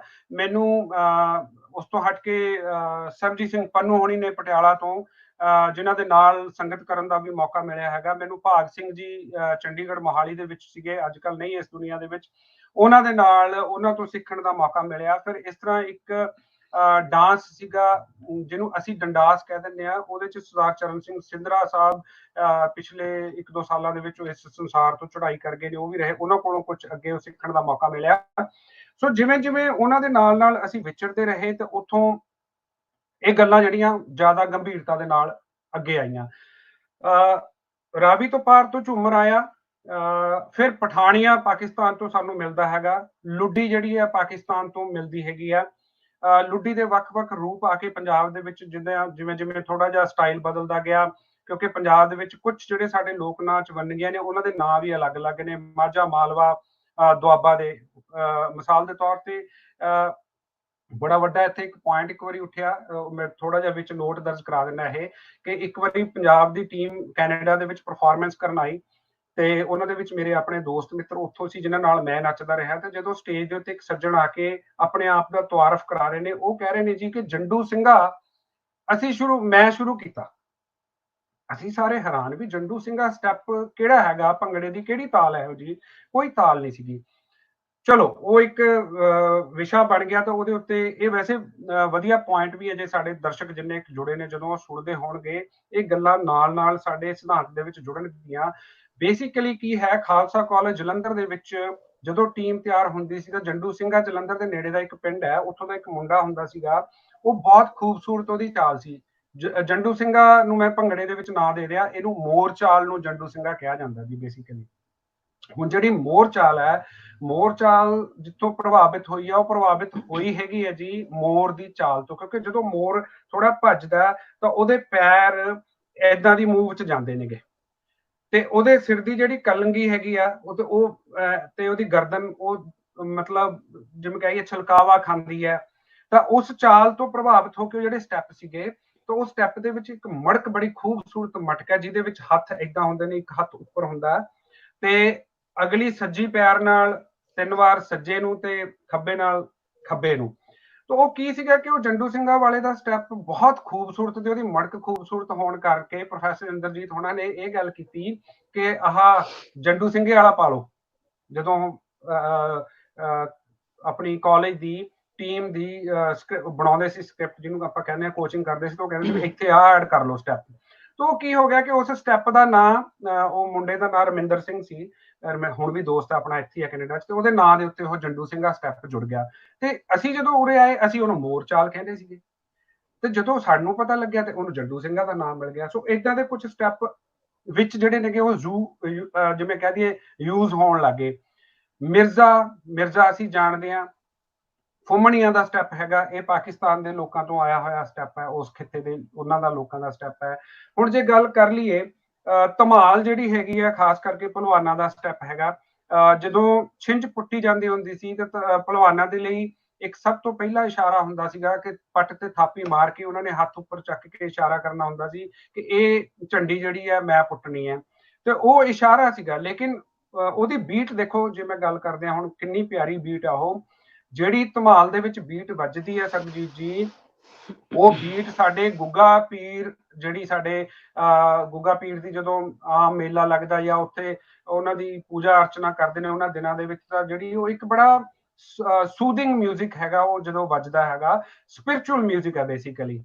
ਤੇ ਉਹਦੇ ਤੋਂ ਉਹੀ ਮਿਊਜ਼ਿਕ ਤੁਹਾਨੂੰ ਅਕਸਰ ਦੇ ਵਿੱਚ ਜੋਸ਼ ਦਿਵਾਉਣ ਦੇ ਲਈ ਭਲਵਾਨੀ ਅਖਾੜਿਆਂ ਦੇ ਵਿੱਚ ਸੁਣਨ ਨੂੰ ਮਿਲੂਗਾ, ਜਿਸ ਦੀ ਬਾਅਦ ਦੇ ਵਿੱਚ ਜਿਹਨੂੰ ਕਹਿ ਦੋ ਪਹਿਲਾਂ ਸਿੰਗਲ ਧਮਾਲ, ਫਿਰ ਡਬਲ ਧਮਾਲ, ਫਿਰ ਜੀ ਘੁੰਮ ਕੇ ਧਮਾਲ, ਉਹ ਵੱਖ-ਵੱਖ ਚੀਜ਼ਾਂ ਜੁੜਦੀਆਂ ਗਈਆਂ। ਸੋ ਸਮੇਂ ਦੇ ਨਾਲ ਨਾਲ ਜਿੱਦਾਂ ਤੁਸੀਂ ਪਹਿਲੀ ਗੱਲ ਕੀਤੀ ਸੀਗੀ, ਸਾਡੇ ਜੇ ਨਾਰਥ ਅਮਰੀਕਾ ਦੇ ਨੌਜਵਾਨ ਮੁੰਡੇ ਕੁੜੀਆਂ ਨੂੰ ਦੇਖੀਏ, ਖੈਰ ਇਹਨਾਂ ਦੇਸ਼ਾਂ ਦੇ ਵਿੱਚ ਤਾਂ ਭੰਗੜੇ ਦੀ ਤਾਸੀਰ ਹੀ ਬਦਲ ਕੇ ਰੱਖ ਦਿੱਤੀ। ਮੈਂ ਇੱਕ ਚੀਜ਼ ਇੱਥੇ ਹੋਰ ਐਡ ਕਰਾਂਗਾ, ਜੇ ਤੁਹਾਡਾ ਕੋਈ ਹੋਰ ਸਵਾਲ ਵੀ ਆਵੇ। ਮੈਂ ਭੰਗੜੇ ਦੇ ਵਿੱਚ ਬਿਲਕੁਲ ਸਟ੍ਰਿਕਟਲੀ ਕੁੜੀਆਂ ਦਾ ਪਰਫਾਰਮੈਂਸ ਨੂੰ ਮੈਂ ਨਹੀਂ ਸਮਝਦਾ ਕਿ ਭੰਗੜਾ ਮੈਂ ਕੁੜੀਆਂ ਨੂੰ ਕਮਜ਼ੋਰ ਨਹੀਂ ਸਮਝਦਾ, ਇਹ ਵੀ ਮੈਂ ਗੱਲ ਕਰ ਦਵਾਂ, ਕੁੜੀ ਨੂੰ ਕਮਜ਼ੋਰ ਨਹੀਂ ਸਮਝਦਾ, ਪਰ ਭੰਗੜਾ ਕੁੜੀਆਂ ਦਾ ਡਾਂਸ ਨਹੀਂ ਹੈ ਬੇਸਿਕਲੀ। ਪਰ ਨਾਰਥ ਅਮਰੀਕਾ ਦੇ ਵਿੱਚ ਕਿਉਂਕਿ ਅਸੀਂ ਲੋਕ ਥੋੜੇ ਜਿਹੇ ਇੱਥੇ ਮੰਨ ਲੈਂਦੇ ਹਾਂ ਕਿ ਜੀ ਓਪਨ ਹਾਂ, ਔਰਤ ਕਿਤੇ ਕਮਜ਼ੋਰ ਨਹੀਂ, ਪਰ ਜਿਹੜੇ ਭੰਗੜੇ ਦੇ ਡਾਂਸ ਵਿੱਚ ਕੁਝ ਸਟੈਪ ਏਦਾਂ ਨੇ ਜਿਹੜੇ ਮਰਦਾਵੇਂ ਪਣ ਦੀ ਪ੍ਰੋੜਤਾ ਕਰਦੇ ਨੇ, ਮਰਦਾਵੇਂ ਪਣ ਦਾ ਦਿਖਾਵਾ ਕਰਦੇ ਨੇ, ਮਰਦਾਵੇਂ ਸਰੀਰ ਤੇ ਜੱਚਦੇ ਨੇ, ਉਹ ਇੱਕ ਔਰਤ ਤੇ ਜਾਂ ਲੜਕੀ ਤੇ ਨਹੀਂ ਜੱਚਦੇ। ਸੋ ਇਹ ਕੁਝ ਗੱਲਾਂ ਨੇ। ਠੀਕ ਹੈ, ਆਮ ਵਿਆਹ ਸ਼ਾਦੀਆਂ ਦੇ ਵਿੱਚ, ਪਾਰਟੀਆਂ ਦੇ ਵਿੱਚ ਭੰਗੜਾ ਨੱਚਣਾ ਬਹੁਤ ਅੱਛੀ ਗੱਲ ਆ। ਕੁਝ ਇਹੋ ਜਿਹੇ ਸਟੈਪ ਨੇ ਜਿਹੜੇ ਔਰਤ ਤੇ ਸੋਹਣੇ ਲੱਗਦੇ ਨੇ, ਪਰ ਕੁਝ ਇਦਾਂ ਦੇ ਸਟੈਪ ਨੇ ਜਿਹੜੇ ਔਰਤ ਤੇ ਬਿਲਕੁਲ ਨਹੀਂ ਜੱਚਦੇ। ਜੀ ਸਰ, ਬਹੁਤ ਸ਼ੁਕਰੀਆ ਗੁਰਵਿੰਦਰਪਾਲ ਸਿੰਘ ਜੀ, ਤੁਸੀਂ ਬੜੀ ਲੰਬੀ ਚੌੜੀ ਗੱਲ ਕੀ ਪੂਰੀ ਤਫਸੀਲ ਨਾਲ ਸਾਨੂੰ ਭੰਗੜੇ ਬਾਰੇ ਦੱਸਿਆ। ਇੱਕ ਚੀਜ਼ ਇੱਕ ਛੋਟੀ ਜਿਹੀ ਐਡ ਹੋਰ ਕਰਦੇ, ਇੱਕ ਸਾਡੇ ਦੋਸਤ ਹੋ, ਉਹਨਾਂ ਦਾ ਵੀ ਗੁਰਮਿੰਦਰ ਸਿੰਘ ਹੈ, ਗੁਰਮਿੰਦਰ ਸਿੰਘ ਥਿੰਦ, ਉਹ ਕਹਿੰਦੇ ਜੀ ਪੁਆਧ ਵੀ ਪੰਜਾਬ ਦਾ ਚੌਥਾ ਹਿੱਸਾ ਹੈ, ਤੇ ਤੁਸੀਂ ਤਾਂ ਹੈ ਵੀ ਪੁਆਧ ਦੇ, ਤੁਸੀਂ ਤਾਂ ਤਸਲੀਮ ਕਰੋ ਜੀ, ਪੁਆਧ ਹੈ ਪੰਜਾਬ ਦਾ ਹਿੱਸਾ, ਤੁਸੀਂ ਤਿੰਨਾਂ ਚ ਨਾ ਵੰਡੋ, ਇਹ ਪੁਆਧ ਦਾ ਨਾਮ ਜ਼ਰੂਰ ਲਓ। ਬਹੁਤ ਸ਼ੁਕਰੀਆ ਤੁਹਾਡਾ ਸੰਧੂ ਅਹਲੂਵਾਲੀਆ ਸਾਹਿਬ, ਤੁਸੀਂ ਬਹੁਤ ਵਧੀਆ ਆਪਣਾ ਪੱਖ ਰੱਖਿਆ, ਦੱਸਿਆ। ਹੁਣ ਇੱਕ ਛੋਟਾ ਜਿਹਾ ਸੈਸ਼ਨ ਵਿੱਚ ਆਪਾਂ ਜਿਹੜੇ ਦੋਸਤ ਨੇ ਉਹਨਾਂ ਦੇ ਕੁਐਸਚਨ ਨੇ ਉਹਨਾਂ ਦੇ ਵੀ ਤੁਸੀਂ ਜ਼ਰੂਰ ਜਵਾਬ ਦਿਓ। ਇਮਤਿਆਜ਼ ਭੱਟੀ ਸਾਹਿਬ ਕੀ ਕਹਿਣਾ ਚਾਹੁੰਦੇ ਹੋ? ਜੀ ਸਤਿ ਸ੍ਰੀ ਅਕਾਲ, अस्सलाम वालेकुम। ਸਤਿ ਸ੍ਰੀ ਅਕਾਲ ਜੀ। ਅੱਛਾ ਜੀ, ਮੈਂ ਕਹਿਣਾ ਚਾਹੁੰਦਾ ਪੰਜਾਬ ਦੇ ਵਿੱਚ ਝੂਮਰ ਦੀ ਗੱਲ ਹੋ ਰਹੀ ਹੈ, ਤੇ ਪੰਜਾਬ ਦੀ ਜਦੋਂ ਗੱਲ ਕਰਦੇ ਹਾਂ ਤੇ ਜੰਗ ਦੀ ਮੈਂ ਗੱਲ ਕਰਨਾ ਚਾਹਾਂਗਾ ਕਿ ਇੱਥੇ ਝੂਮਰ ਨੂੰ ਦਰੀਸ ਕਿਹਾ ਜਾਂਦਾ ਜੀ, ਦਰੀਸ ਕਿਹਾ ਜਾਂਦਾ, ਤੇ ਇਹ ਦਰੀਸ ਮੁਖਤਲਿਫ ਮੌਕਿਆਂ ਤੇ ਨਾ ਮੁਖਤਲਿਫ ਟਾਈਪ ਦੀ ਹੋ ਜਾਂਦੀ ਹੈ। ਯਾਨੀ ਕਿ ਜਦੋਂ ਇੱਕ ਢੋਲੀ ਢੋਲ ਵਜਾਉਂਦਾ ਨਾ, ਮਸਲਨ ਹੁਣ ਬਰਾਤ ਤੇ ਉਹ ਹੋਰ ਤਰ੍ਹਾਂ ਦਾ ਢੋਲ ਵਜਾਏਗਾ, ਉਸ ਤੋਂ ਬਾਅਦ ਕਹਿ ਲਓ ਮਹਿੰਦੀ ਤੇ ਕਹਿ ਲਓ ਹੋਰ ਟਾਈਪ ਦਾ ਢੋਲ ਵਜਾਏਗਾ, ਤੇ ਉਹਦੇ ਮੁਤਾਬਿਕ ਵੀ ਨਾ ਉਹ ਦਰੀਸ ਯਾਨੀ ਕਿ ਜਿਹਨੂੰ ਝੂਮਰ ਕਹਿੰਦੇ ਆ, ਇੱਥੇ ਉਹਨੂੰ ਦਰੀਸ ਕਿਹਾ ਜਾਂਦਾ ਜੰਗ ਦੇ ਇਲਾਕੇ ਦੇ ਵਿੱਚ। ਤੇ ਉਹ ਇਸ ਤਰ੍ਹਾਂ ਨਾ ਮੁਖਤਲਿਫ ਟਾਈਪ ਦੀ ਦਰੀਸ ਹੁੰਦੀ ਆ, ਜਾਂ ਦਰਗਾਹਾਂ ਤੇ ਚਲੇ ਜਾਓ ਜਾਂ ਮੇਲਿਆਂ ਖਾੜਿਆਂ ਤੇ ਚਲੇ ਜਾਓ, ਤੇ ਉਹ ਇਸ ਤਰ੍ਹਾਂ ਦੇ ਨਾ ਮੁਖਤਲਿਫ ਸਟੈਪਾਂ, ਜਿਵੇਂ ਮੁਖਤਲਿਫ ਪੰਜਾਬੀ ਜ਼ਬਾਨ ਦੇ ਐਕਸੈਂਟ ਆ ਨਾ, ਇਸ ਤਰ੍ਹਾਂ ਮੁਖਤਲਿਫ ਇਲਾਕਿਆਂ ਦੇ ਵਿੱਚ ਇਹ ਮੁਖਤਲਿਫ ਕਿਸਮ ਦੀ ਨਾ ਇੱਥੇ ਦਰੀਸ ਆ ਜੰਗ ਦੇ ਇਲਾਕੇ ਦੇ ਵਿੱਚ। ਇਮਤਿਆਜ਼ ਭਰਾ ਜੀ, ਜਿਹੜੀ ਤੁਸੀਂ ਝੂਮਰ ਦੀ ਗੱਲ ਕੀਤੀ, ਝੂਮਰ ਵੀ ਇੱਕ ਸਪਿਰਿਚੁਅਲ ਨਾਚ ਹੈ। ਅਕਸਰ ਇਹ ਮਜ਼ਾਰਾਂ ਦੇ ਉੱਤੇ ਨੱਚਿਆ ਜਾਂਦਾ ਹੈ, ਔਰ ਇਹ ਚੰਨ ਚਾਨਣੀ ਰਾਤ ਦਾ ਡਾਂਸ ਹੈਗਾ ਜੀ ਜੀ। ਇਹਦੇ ਵਿੱਚ ਜਿਹੜੀ ਬੀਟ ਹੈਗੀ ਆ ਬੜੀ ਸੂਦਿੰਗ ਬੀਟ ਹੈ, ਬੜੀ ਸਹਿਜ ਵਾਲੀ, ਔਰ ਇਹ ਉਹ ਨਾਚ ਹੈ ਜਿਹਦੇ ਵਿੱਚ ਮਰਦ ਤੇ ਔਰਤ ਇਕੱਠੇ ਨੱਚ ਸਕਦੇ ਨੇ। ਪਰ ਇਸ ਡਾਂਸ ਦੀ ਇੱਕ ਜਿਹੜੀ ਵੰਨਗੀ ਹੈਗੀ ਆ ਉਹ ਇਸ ਕਮਾਲ ਦੀ ਹੈ ਕਿ ਇਹਦੇ ਵਿੱਚ ਕੋਈ ਸਿਰਫ ਤੋੜਾ ਜਿਹੜਾ ਹੈਗਾ, ਜਿਹਨੂੰ ਆਪਾਂ ਇੱਕ ਚੇਂਜ ਮੰਨਦੇ ਹੈਗੇ ਆ, ਉਹ ਸਿਰਫ ਉਦੋਂ ਦਿੱਤਾ ਜਾਂਦਾ ਹੈ ਜਦੋਂ ਉਹਦੀ ਬੀਟ ਬਦਲਣੀ ਹੋਵੇ, ਤੇਜ਼ ਕਰਨੀ ਹੋਵੇ, ਜਾਂ ਉਹਦੀ ਗਿਣਤੀ ਦੇ ਰੰਗ ਨੇ ਜਿਹੜੇ 4 ਤੋਂ 8 ਜਾਂ 16 ਕਰਨੇ ਹੋਣ, ਜਾਂ 24 ਤੇ ਜਾਣਾ ਹੋਵੇ। ਪਰ ਅਦਰਵਾਈਜ਼ ਇਹ ਇੱਕ ਲੈ ਦੇ ਵਿੱਚ ਸ਼ੁਰੂ ਹੁੰਦਾ ਹੈ ਤੇ ਲਗਾਤਾਰ ਇੱਕ ਲੈ ਦੇ ਵਿੱਚ ਚੱਲਦਾ ਹੈਗਾ, ਸਲੋ ਤੋਂ ਚੱਲਦਾ ਹੈ, ਲੇਕਿਨ ਜਿਹੜਾ ਇਹਦਾ ਅੰਤ ਸਮਾਂ ਹੁੰਦਾ ਉਹ ਤਕਰੀਬਨ ਫਾਸਟ ਦੇ ਉੱਤੇ ਆਉਂਦਾ ਹੈ। ਉਹ ਫਾਸਟ ਸਮਾਂ ਕਦੋਂ ਹੁੰਦਾ ਹੈ ਕਿ ਜਦੋਂ ਰਾਤ ਚਾਨਣੀ ਹੁੰਦੀ ਜਾਂਦੀ ਹੈ, ਜਦੋਂ ਸੁਬਾਹ ਹੋਣ ਦਾ ਵਕਤ ਹੁੰਦਾ, ਤਾਂ ਉਦੋਂ ਇਹਦੀ ਜਿਹੜੀ ਬੀਟ ਹੈਗੀ ਹੈ, ਲੈ ਜਿਹੜੀ ਉਹ ਤੇਜ਼ ਹੋ ਕੇ ਤਾਂ ਸਮਾਪਤੀ ਵੱਲ ਜਾਂਦੀ ਹੈ। ਤਾਂ ਇਹਦੀ ਖੂਬਸੂਰਤੀ ਇਹ ਹੈ ਕਿ ਇਹਦੇ ਚ ਜਿਹੜੇ ਨਾਚੇ ਨੇ ਉਹ ਮਨਮਰਜ਼ੀ ਨਾਲ ਜਦੋਂ ਉਹਨਾਂ ਦਾ ਦਿਲ ਕਰਦਾ ਉਹ ਅੰਦਰ ਜਾਈ ਜਾਂਦੇ ਨੇ, ਜਿਹਨੇ ਬਾਹਰ ਨਿਕਲਣਾ ਹੈ ਉਹ ਬਾਹਰ ਨਿਕਲੀ ਜਾਂਦੇ ਨੇਗੇ। ਇਸੇ ਤਰ੍ਹਾਂ ਢੋਲੀ ਵੀ ਜਿਹੜਾ ਹੈਗਾ ਇਹ ਝੂਮਰ ਦੇ ਵਿੱਚ ਖਾਸ ਤੌਰ ਤੇ ਕਿਸੇ ਵੇਲੇ ਵੀ ਢੋਲੀ ਹੋਰ ਐਡ ਵੀ ਹੋ ਸਕਦਾ, ਬਸ਼ਰਤੇ ਉਹ ਢੋਲ ਦਾ ਠੇਕਾ ਜਿਹੜਾ ਹੈਗਾ ਪਹਿਲੇ ਢੋਲੀ ਦੇ ਨਾਲ ਮੇਲ ਕਰ ਲਵੇ, ਤਾਂ ਕਿ ਨਾਚਿਆਂ ਨੂੰ ਉਸ ਚੀਜ਼ ਦੀ ਜਿਹੜੀ ਗਿਣਤੀ ਤੋਂ ਬਾਹਰ ਨਾ ਹੋਣ। ਤਾਂ ਢੋਲੀ ਵੀ ਮਨਮਰਜ਼ੀ ਦੇ ਨਾਲ ਐਂਟਰ ਕਰ ਸਕਦਾ, ਮਨਮਰਜ਼ੀ ਦੇ ਨਾਲ ਬਾਹਰ ਨਿਕਲ ਸਕਦਾ ਹੈ। ਮੈਂ ਇਸ ਗੱਲ ਦੀ ਗੱਲ ਕਰਦਾ ਕਿ ਝੂਮਰ ਤੁਹਾਡੇ ਸਿਆਲਕੋਟ ਦਾ ਡਾਂਸ ਹੈ, ਰਾਵੀ ਤੋਂ ਪਾਰ ਦੀ ਗੱਲ ਮੈਂ ਕੀਤੀ ਹੈ, ਤੋਂ ਉੱਥੋਂ ਆਇਆ ਹੋਇਆ ਲੋਕ ਨਾਚ ਹੈ ਜਿਹੜਾ ਅੱਜ ਜਗਤ ਪ੍ਰਸਿੱਧ ਹੈ। ਤੁਹਾਡੀ ਤਾਂ ਖੈਰ ਖੂਬਸੂਰਤੀ ਹੋਰ ਹੈ, ਤੁਹਾਡੇ ਤਾਂ ਝੂਮਰ ਦੇ ਰੰਗ ਬੜੇ ਨੇ। ਜੀ ਭੈਣ ਜੀ, ਸਰਗੀ ਸਾਹਿਬ ਜੀ, ਤੁਹਾਡੀ ਆਵਾਜ਼ ਨਹੀਂ ਆ ਰਹੀ। ਸਰ ਕੀ ਤੁਹਾਡੀ ਆਵਾਜ਼ ਸਾਡੇ ਤੱਕ ਨਹੀਂ ਪਹੁੰਚ ਰਹੀ? ਮੈਨੂੰ ਲੱਗਦਾ ਨਾਸਰ ਭਾਈ ਨੂੰ ਦੇਖਣਾ ਪਏਗਾ ਮਾਈਕ ਨੂੰ, ਮਾਈਕ ਨੂੰ। ਨਹੀਂ ਜੀ, ਮੈਂ ਮਿਊਟ ਨਹੀਂ ਕੀਤਾ। ਸਰਗੀ ਦਾ ਵੈਸੇ ਕੋਈ ਪ੍ਰੋਬਲਮ ਹੈ, ਮੈਂ ਮਿਊਟ ਨਹੀਂ ਕੀਤਾ। ਤੁਹਾਡੇ ਵੱਲੋਂ ਸਰਗੀ ਕੋਈ ਪ੍ਰੋਬਲਮ ਹੈ, ਤੁਸੀਂ ਲੀਵ ਕਰਕੇ ਦੁਬਾਰਾ ਜੁਆਇਨ ਕਰੋ। ਜਾਂ ਮਾਈਕ ਤੁਹਾਡਾ ਮਿਊਟ ਨਹੀਂ ਹੈ, ਆਵਾਜ਼ ਨਹੀਂ ਆ ਰਹੀ ਤੁਹਾਡੀ, ਤੁਸੀਂ ਲੀਵ ਕਰਕੇ ਦੁਬਾਰਾ ਜੁਆਇਨ ਕਰੋ। ਨਾਸਿਰ ਭਾਈ ਸਾਡਾ ਪ੍ਰੋਗਰਾਮ ਦਾ ਤਕਰੀਬਨ 1 ਘੰਟਾ 40 ਮਿੰਟ ਦਾ ਹੋ ਚੁੱਕੇ, ਸਾਡੇ ਕੋਲ 20 ਮਿੰਟ ਹੋਰ ਨੇ, ਤੇ ਚਾਹੁੰਦੇ ਕਿ ਵੱਧ ਤੋਂ ਵੱਧ ਜਿਹੜੇ ਸਵਾਲ ਨੇ ਜਿਹਨਾਂ ਦਾ ਜਵਾਬ ਲੈ ਸਕੀ, ਜਿਹੜੇ ਦੋ ਹਾਂਜੀ ਹਾਂਜੀ ਜ਼ਰੂਰ ਜ਼ਰੂਰ। ਮਹਿਰੂਬ ਜੀ ਵੈਲਕਮ ਰਹੀਏ ਜੀ। ਜੀ ਮਹਿਰੂਬ ਜੀ ਵੈਲਕਮ ਜੀ। ਹਾਂਜੀ ਸਤਿ ਸ਼੍ਰੀ ਅਕਾਲ ਜੀ। ਸਤਿ ਸ਼੍ਰੀ ਅਕਾਲ ਜੀ। ਹਾਂਜੀ ਝੂਮਰ ਦੀ ਗੱਲ ਹੋ ਰਹੀ ਹੈ, ਆਲੂਵਾਲੀਆ ਸਾਹਿਬ ਬਹੁਤ ਚੰਗੀ ਤਰ੍ਹਾਂ ਦੱਸ ਰਹੇ ਝੂਮਰ ਬਾਰੇ, ਤੇ ਝੂਮਰ ਦੀ ਗੱਲ ਹੋਵੇ ਤੇ ਬਾਬਾ ਪੋਖਰ ਦੀ ਗੱਲ ਨਾ ਹੋਵੇ ਤਾਂ ਮੈਨੂੰ ਲੱਗਦਾ ਇਨਕੰਪਲੀਟ ਹੈ। ਕਿਆ ਬਾਤ ਹੈ। ਉਹਨਾਂ ਨੂੰ ਬਾਬਾ ਬੋਰਡ ਕਿਹਾ ਗਿਆ ਆਪਣਾ ਝੂਮਰ ਦਾ। ਉਹਨਾਂ ਦੇ ਬਾਰੇ ਆਪਣਾ ਜਦੋਂ ਮੈਂ ਤੁਹਾਡਾ ਦੇਖ ਰਿਹਾ ਸੀ ਆਪਣਾ ਥੰਬਨੇਲ, ਉਹਦੇ ਵਿੱਚ ਝੂਮਰ ਬਾਰੇ ਲਿਖਿਆ ਤੇ ਮੈਂ ਸਰਚ ਕਰ ਰਿਹਾ ਸੀਗਾ ਗੂਗਲ ਤੇ ਮੈਨੂੰ ਇੱਕ ਮਿਲਿਆ, ਪਰ ਉਹ ਹੈ ਹਿੰਦੀ ਚ ਜਿਹੜਾ ਪੇਜ ਹੈ ਇੱਕ, ਉਹਦੇ ਵਿੱਚ ਆਹੀ ਲਿਖਿਆ ਵੀ ਆਹ 15 ਅਗਸਤ 1914 ਦਾ ਜਨਮ ਸੀ ਇਹਨਾਂ ਦਾ, ਮਿੰਟਗੁਮਰੀ ਤੇ ਗਾਂਵ ਸੀਗਾ ਤੂਤਾਂਵਾਲੀ, ਜ਼ਿਲ੍ਹਾ ਮਿੰਟਗੁਮਰੀ, ਪਾਕਿਸਤਾਨ। ਉੱਥੋਂ ਦੀਆਂ ਮਾਈਗ੍ਰੇਟ ਹੋਏ ਸੀਗੇ ਇੱਧਰ ਝੋਟਿਆਂ ਵਾਲੀ ਪਿੰਡ ਪੰਜਾਬ ਚੜ੍ਹਦੇ ਚ, ਤੇ ਉਸ ਤੋਂ ਬਾਅਦ ਇਹਨਾਂ ਨੇ ਬਹੁਤ ਜਿਹੜਾ ਵੀ ਕੰਮ ਕੀਤਾ ਝੂਮਰ ਚ। DAV ਕਾਲਜ ਜਲੰਧਰ ਵੀ ਆਪਣਾ ਜਲਾਲਾਬਾਦ ਸਿਖਾਉਂਦੇ ਰਹੇ ਝੂਮਰ ਆਹ। ਤੇ ਉਸ ਤੋਂ ਬਾਅਦ ਆਪਣੇ ਪ੍ਰਧਾਨ ਮੰਤਰੀ ਜਵਾਹਰ ਲਾਲ ਨਹਿਰੂ ਜੀ ਤੋਂ ਇਹਨਾਂ ਨੂੰ ਜਿਹੜਾ ਅਵਾਰਡ ਵੀ ਮਿਲਿਆ ਝੂਮਰ ਦੇ ਕਹਿ ਲਓ ਵੀ ਐਕਸਪਰਟ ਹੋਣ ਕਰਕੇ। ਤੇ ਬਸ ਆਹੀ ਮੈਂ ਕਹਿਣਾ ਸੀ। ਜੀ ਬਿਲਕੁਲ ਤੁਸੀਂ ਯਾਦ ਮਹਿਰੂਬ ਜੀ ਆਪਣਾ ਸਰ ਜੀ ਤੁਹਾਡੀ ਤੁਸੀਂ ਬੋਲੋ ਜੀ, ਤੁਹਾਡੀ ਆਵਾਜ਼ ਆ ਜਾਏ ਸਾਨੂੰ ਤੇ। ਨਹੀਂ ਤੁਹਾਡੀ ਆਵਾਜ਼ ਨਹੀਂ ਆ ਰਹੀ ਸਾਨੂੰ, ਤੁਹਾਡੇ ਕੋਲ ਪ੍ਰੋਬਲਮ ਆ ਗਿਆ ਮਾਈਕ 'ਚ, ਤੁਹਾਡੀ ਆਵਾਜ਼ ਨਹੀਂ ਆ ਰਹੀ, ਕਿਸੇ ਨੂੰ ਨਹੀਂ ਆ ਰਹੀ, ਤੁਹਾਡੇ ਮਾਈਕ 'ਚ ਪ੍ਰੋਬਲਮ ਹੈ। ਤੁਸੀਂ ਦੁਬਾਰਾ ਤੋਂ ਫੇਰ ਇੱਕ ਵਾਰੀ ਇਹਨੂੰ ਲੀਵ ਕਰਕੇ ਜੁਆਇਨ ਕਰੋ, ਜੇ ਤੁਹਾਡੀ ਆਵਾਜ਼ ਆਏ ਤੁਸੀਂ ਇੱਕ ਵਾਰੀ ਲੀਵ ਕਰੋ, ਮੈਂ ਤੁਹਾਨੂੰ ਕਿਕ ਆਊਟ ਕਰਦਾ, ਤੁਸੀਂ ਦੁਬਾਰਾ ਫਿਰ ਜੁਆਇਨ ਕਰਨਾ ਜੀ। ਮਹਿਰੂਬ ਭਾਜੀ ਨੇ ਜਿਹੜੀ ਕਾਫੀ ਦੇਰ ਤੋਂ ਨੇ ਸਾਡੇ ਨਾਲ ਇਹ ਕੁਐਸਚਨ ਅਸੀਂ ਨੋਟ ਡਾਊਨ ਕਰ ਲਓ, ਉਹਦਾ ਜਵਾਬ ਇਕੱਠਾ ਦੇਵਾਂਗੇ। ਇੱਕ ਸਾਡੇ ਨਾਲ ਹੋਰ ਕਾਲਰ ਨੇ, ਇਹਨਾਂ ਦੀ ਵੀ ਗੱਲ ਰੱਖ ਲਈ ਜੀ। ਅਮੀਰ ਜੀ अस्सलाम वालेकुम सरदार जी। जी वालेकुम अस्सलाम। तो साडा अमीर साहब ने जी। अमीर साहब की हाल है? सरदार आज मैं ਤੁਹਾਡੇ ਪਿੰਡ ਗਿਆ ਹਵੇਲੀ ਨਾ ਥੋ ਕੇ ਅੱਬਨ ਲੈ ਕੇ ਕੋਈ ਕੰਮ ਸੀ ਤੇ ਉਧਰ ਗਏ ਹੋਇਆ ਸੀ। ਅੱਛਾ ਜੀ। तो ਸਾਡੇ ਇਲਾਕੇ ਉਹ ਤੁਹਾਨੂੰ ਜਿਹੜਾ ਜੰਗ ਦੇ ਮੁੰਡੇ ਦੱਸ ਜੀ ਜੀ ਜੀ ਤੁਹਾਡੀ ਆਵਾਜ਼ ਨਹੀਂ ਆ ਰਹੀ। ਹਾਂਜੀ ਭਾਜੀ, ਹਾਂਜੀ ਆਵਾਜ਼ ਨਹੀਂ ਆ ਰਹੀ ਤੁਹਾਡੀ। ਹਾਂਜੀ ਸਿੰਘ ਸਾਹਿਬ ਤੁਸੀਂ ਕੀ ਕਹਿਣਾ ਚਾਹੁੰਦੇ? ਅਮੀਰ ਤੋਂ ਦੁਬਾਰਾ ਜੁੜੀ ਸਾਡੇ ਨਾਲ ਤੁਹਾਡੀ ਆਵਾਜ਼ ਨਹੀਂ ਸੀ ਆ ਰਹੀ, ਮੈਂ ਦੁਬਾਰਾ ਕੋਸ਼ਿਸ਼ ਕਰਨਾ। ਅਮੀਰ ਆਵਾਜ਼ ਆ ਰਹੀ ਤੁਹਾਨੂੰ? ਨਹੀਂ ਅਮੀਰ ਦੀ ਆਵਾਜ਼ ਨਹੀਂ ਆ ਰਹੀ, ਤੁਸੀਂ ਦੁਬਾਰਾ ਸਾਨੂੰ ਜੁਆਇਨ ਕਰਿਓ।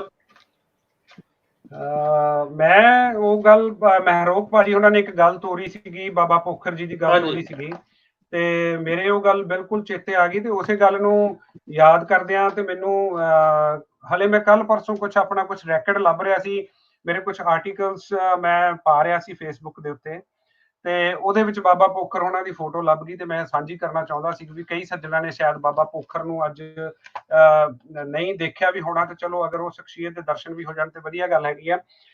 ਕੋਈ ਸ਼ੱਕ ਨਹੀਂ ਜੀ ਕਿ ਬਾਬਾ ਪੋਖਰ ਫਾਜ਼ਿਲਕਾ ਅਬੋਰ ਸਾਈਡ ਤੇ ਰਹਿਣ ਵਾਲੇ ਸੀ। ਜਦੋਂ ਵੰਡ ਤੋਂ ਬਾਅਦ ਉੱਥੇ ਆ ਕੇ ਉਹ ਰਹੇ ਨੇਗੇ, ਤੇ ਉੱਥੋਂ ਰਹਿ ਕੇ ਲਓ ਜੀ ਮੈਂ ਤੁਹਾਨੂੰ ਬਾਬਾ ਪੋਖਰ ਦੀ ਪਿਕਚਰ ਤਸਵੀਰ ਦੇ ਦਰਸ਼ਨ ਕਰਾ ਦਿੰਦਾ। ਇਹ ਬਾਬਾ ਪੋਖਰ ਨੇ ਜੀ ਜਿਹੜੇ ਐਨਕ ਲਾਈ ਇਸ ਵੇਲੇ ਸੈਂਟਰ ਦੇ ਵਿੱਚ ਖੜੇ ਨੇਗੇ, ਨਾਭੀ ਕਲਰ ਦੀ ਜੈਕਟ ਹੈਗੀ ਆ ਨਾਲ, ਮੈਂ ਤੇ ਨਾਲ ਹੀ ਭੈਣ ਜੀ principal Prabhsharan Kaur Sidhu physical college Patiala ਤੋਂ।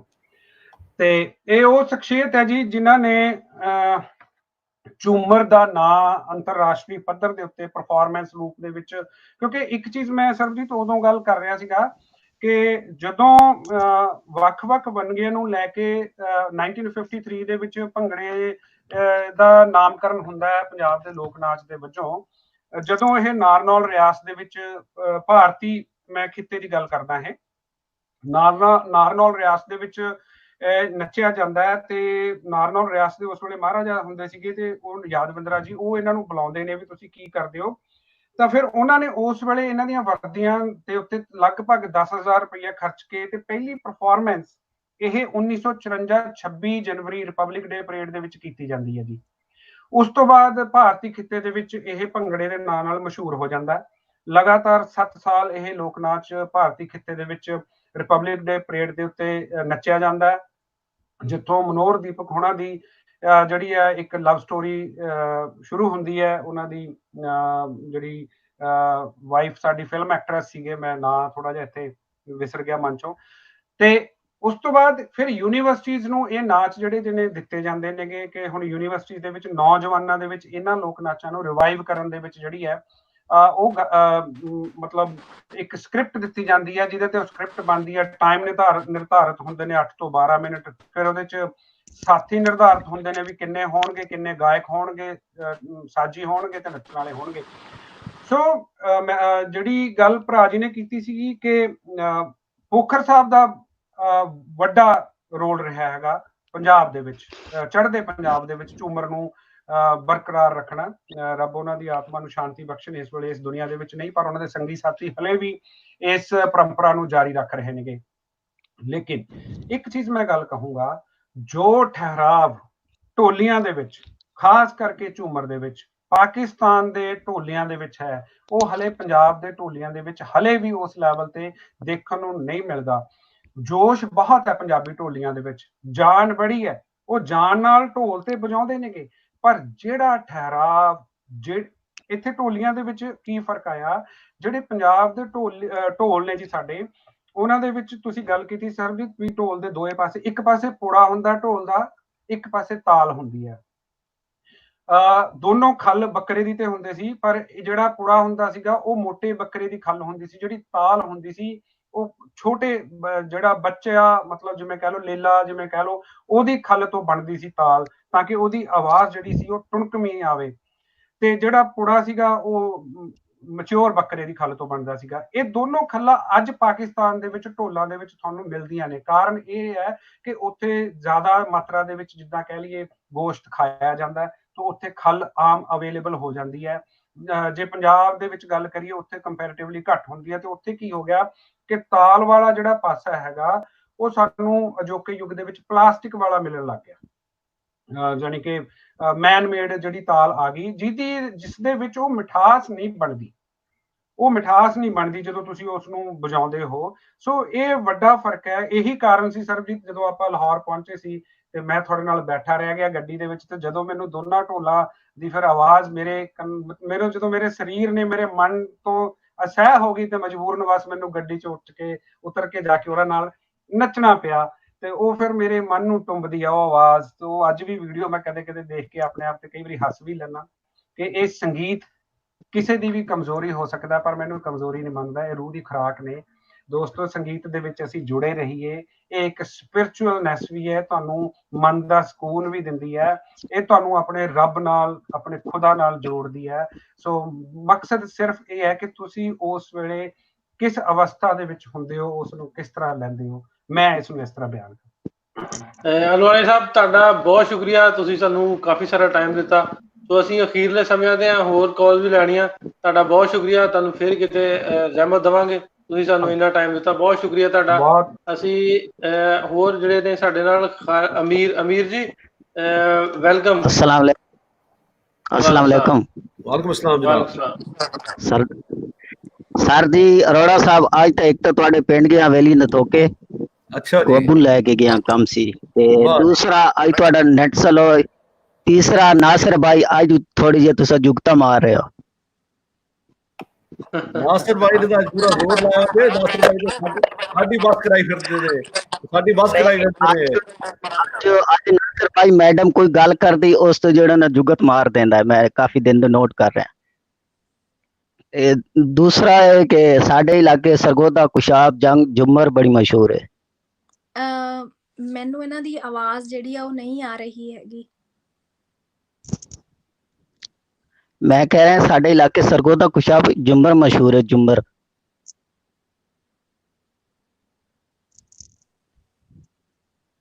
गालिब अमीर साहब ਝੰਗ ਦੇ ਇਲਾਕੇ ਦੇ ਵਿੱਚ ਇਹਨਾਂ ਬਹੁਤ ਖੂਬ ਆਪਣੇ ਇਲਾਕੇ ਦੀ ਗੱਲ ਕੀਤੀ। ਅੱਛਾ ਅਮੀਰ ਭਾਈ, ਦੱਸੋ ਤੁਸੀਂ ਨਾਲੋਂ ਤੇ ਦੱਸੋ ਕਿਸ ਕਿਸ ਮੌਕੇ ਤੇ ਕਿਸ ਕਿਸ ਉੱਪਰ ਨੱਚਿਆ ਜਾਂਦਾ ਹੈ? ਢੋਲ ਹੁੰਦਾ ਹੈ, ਨਹੀਂ ਕੀ ਹੁੰਦਾ ਨਾਲ?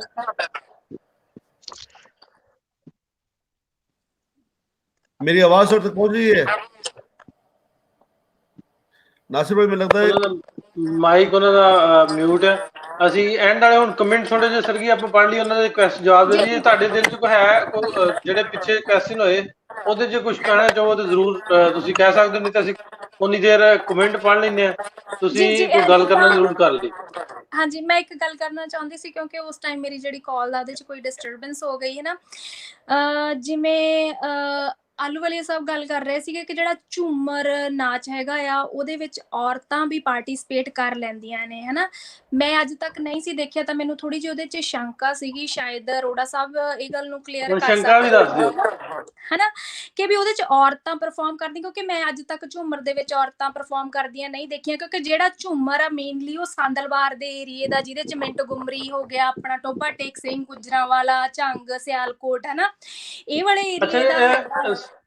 सर जी अरोड़ा साहब शंका क्लियर करो, शंका पे शक, शंका मतलब शक, डाउट, डाउट, ਜੀ ਜੀ ਜੀ, ਡਾਊਟ ਹੈ ਨਾ।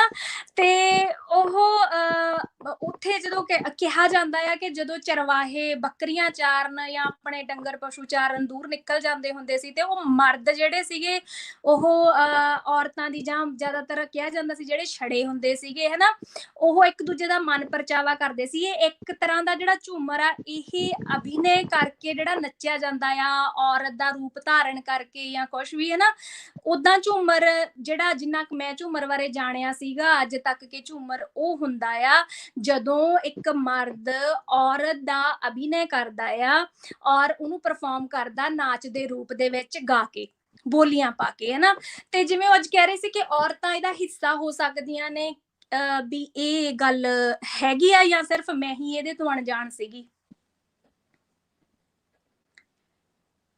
ਆਵਾਜ਼ ਮਾਈਕ ऑन करो जी। जिस तरह मैं प्रोग्राम की शुरुआत ही सब किਹਾ ਸੀ ਕਿ ਮੈਂ ਆਪ ਸਿੱਖ ਰਿਹਾ ਜੀ, ਮੈਂ ਤਾਂ ਤੁਹਾਡੇ ਕੋਲ ਜਿਹੜੇ ਵੱਡੇ ਪਾਰਖੂ ਇਹਨਾਂ ਕੋਲ ਜਾਣ ਦੀ ਕੋਸ਼ਿਸ਼ ਕਰ ਰਿਹਾ। ਮੈਂ ਇਸ ਬਾਰੇ ਕੋਈ ਖਾਸ ਨਹੀਂ ਜਾਣਦਾ, ਨਾ ਹੀ ਮੈਂ ਕਿਸੇ ਬਹਿਸ ਮੁਬਾਹਿਸ ਵਿੱਚ ਪੈਣਾ ਚਾਹੁੰਦਾ। ਮੇਰਾ ਤਾਂ ਮਕਸਦ ਸਿਰਫ ਇੱਕੋ ਹੈ ਜੀ ਕਿ ਅਸੀਂ ਜਾਣ ਸਕੀਏ ਕਿ ਦੋਵਾਂ ਪੰਜਾਬਾਂ ਦੇ ਵਿੱਚ, ਮੇਰੇ ਲਈ ਪੰਜਾਬ ਦੋਵੇਂ ਇੱਕ ਨੇ, ਪਰ ਜਦੋਂ ਇੱਕ ਤਕਸੀਮ ਹੋ ਗਏ ਤੇ ਕਿਤੇ ਨਾ ਕਿਤੇ ਜਦੋਂ ਵਿੱਚ ਥੋੜਾ ਜਿਹਾ ਸਰਹੱਦ ਖੜੀ ਹੋ ਜਾਂਦੀ ਹੈ ਤੇ ਫਿਰ ਫਰਕ ਕਿਤੇ ਆ ਗਏ। ਮੈਂ ਉਹਨੂੰ ਫਰਕ ਨੂੰ ਸਮਝਣ ਦੀ ਕੋਸ਼ਿਸ਼ ਕਰ ਰਿਹਾ, ਕੀ ਨਵੀਆਂ ਚੀਜ਼ਾਂ ਪੈਦਾ ਹੋਈਆਂ, ਕੀ ਚੀਜ਼ਾਂ ਪੁਰਾਣੀਆਂ ਰਹਿ ਗਈਆਂ, ਉਹਨਾਂ ਨੂੰ ਜੋੜਨ ਦੀ ਗੱਲ ਕਰ ਰਿਹਾ। ਇਹ ਗੱਲ ਮੇਰਾ ਖਿਆਲ ਹੈ ਕਿ ਉਸ ਇਲਾਕੇ ਦੇ ਲੋਕ ਜਵਾਬ ਦੇਣ ਮੇਰੇ ਤੋਂ ਬਿਹਤਰ ਜਵਾਬ ਦੇ ਸਕਣਗੇ, ਬਜਾਏ ਇਸ ਗੱਲ ਦੇ ਕਿ ਮੈਂ ਉਹਨਾਂ ਤੇ ਅਥਾਰਟੀ ਦਿਖਾਵਾਂ ਕਿ ਮੈਂ ਉਹਨਾਂ ਦੀ ਥਾਂ ਤੇ ਜਵਾਬ ਦੇਵਾਂ। ਜੋ ਮੈਂ ਜਾਣਦਾ ਉਸ ਤੇ ਮੈਂ ਗੱਲ ਕਰਾਂ, ਜੋ ਨਹੀਂ ਜਾਣਦਾ ਉਸ ਵਾਸਤੇ ਮੈਂ ਮਾਫੀ ਮੰਗ ਲਵਾਂਗਾ ਜੀ। ਸਾਡਾ ਹਾਜੀ ਵਹੀਦ ਸਰਵਰ ਸੰਧੂ ਸਾਹਿਬ। ਹਾਜੀ ਸਾਹਿਬ ਦੇਖੋ, ਮੈਂ ਤੁਹਾਡਾ ਨਾਂ ਲਿਆ ਸੀ, ਤੁਸੀਂ ਮੇਰੇ ਨਾਲ ਸ਼ਿਕਾਇਤ ਸੀ ਕਿ ਨਾਂ ਕੋਈ ਨਹੀਂ ਲੈ ਰਹੇ, ਨਾ ਸਿਰਫ ਤੁਹਾਡਾ ਨਾਂ ਦੇ, ਹੁਣ ਤੁਸੀਂ ਗੱਲ ਕਰਨੀ ਹੈ। ਸੰਧੂ ਸਾਹਿਬ ਆਵਾਜ਼ ਆ ਰਹੀ ਤੁਹਾਨੂੰ? ਨਹੀਂ ਜੀ, ਇਹਨੂੰ ਲੱਗਦਾ ਆਵਾਜ਼ ਨਹੀਂ ਆ ਰਹੀ। ਹਾਜੀ ਸਾਹਿਬ ਤੁਸੀਂ ਇੱਕ ਵਾਰ ਦੁਬਾਰਾ ਕਨੈਕਟ ਕਰ ਲਵੋ, ਡਿਸਕਨੈਕਟ ਕਰਕੇ, ਸ਼ਾਇਦ ਤੁਹਾਡੇ ਨਾਲ ਗੱਲ ਹੋ ਸਕੇ।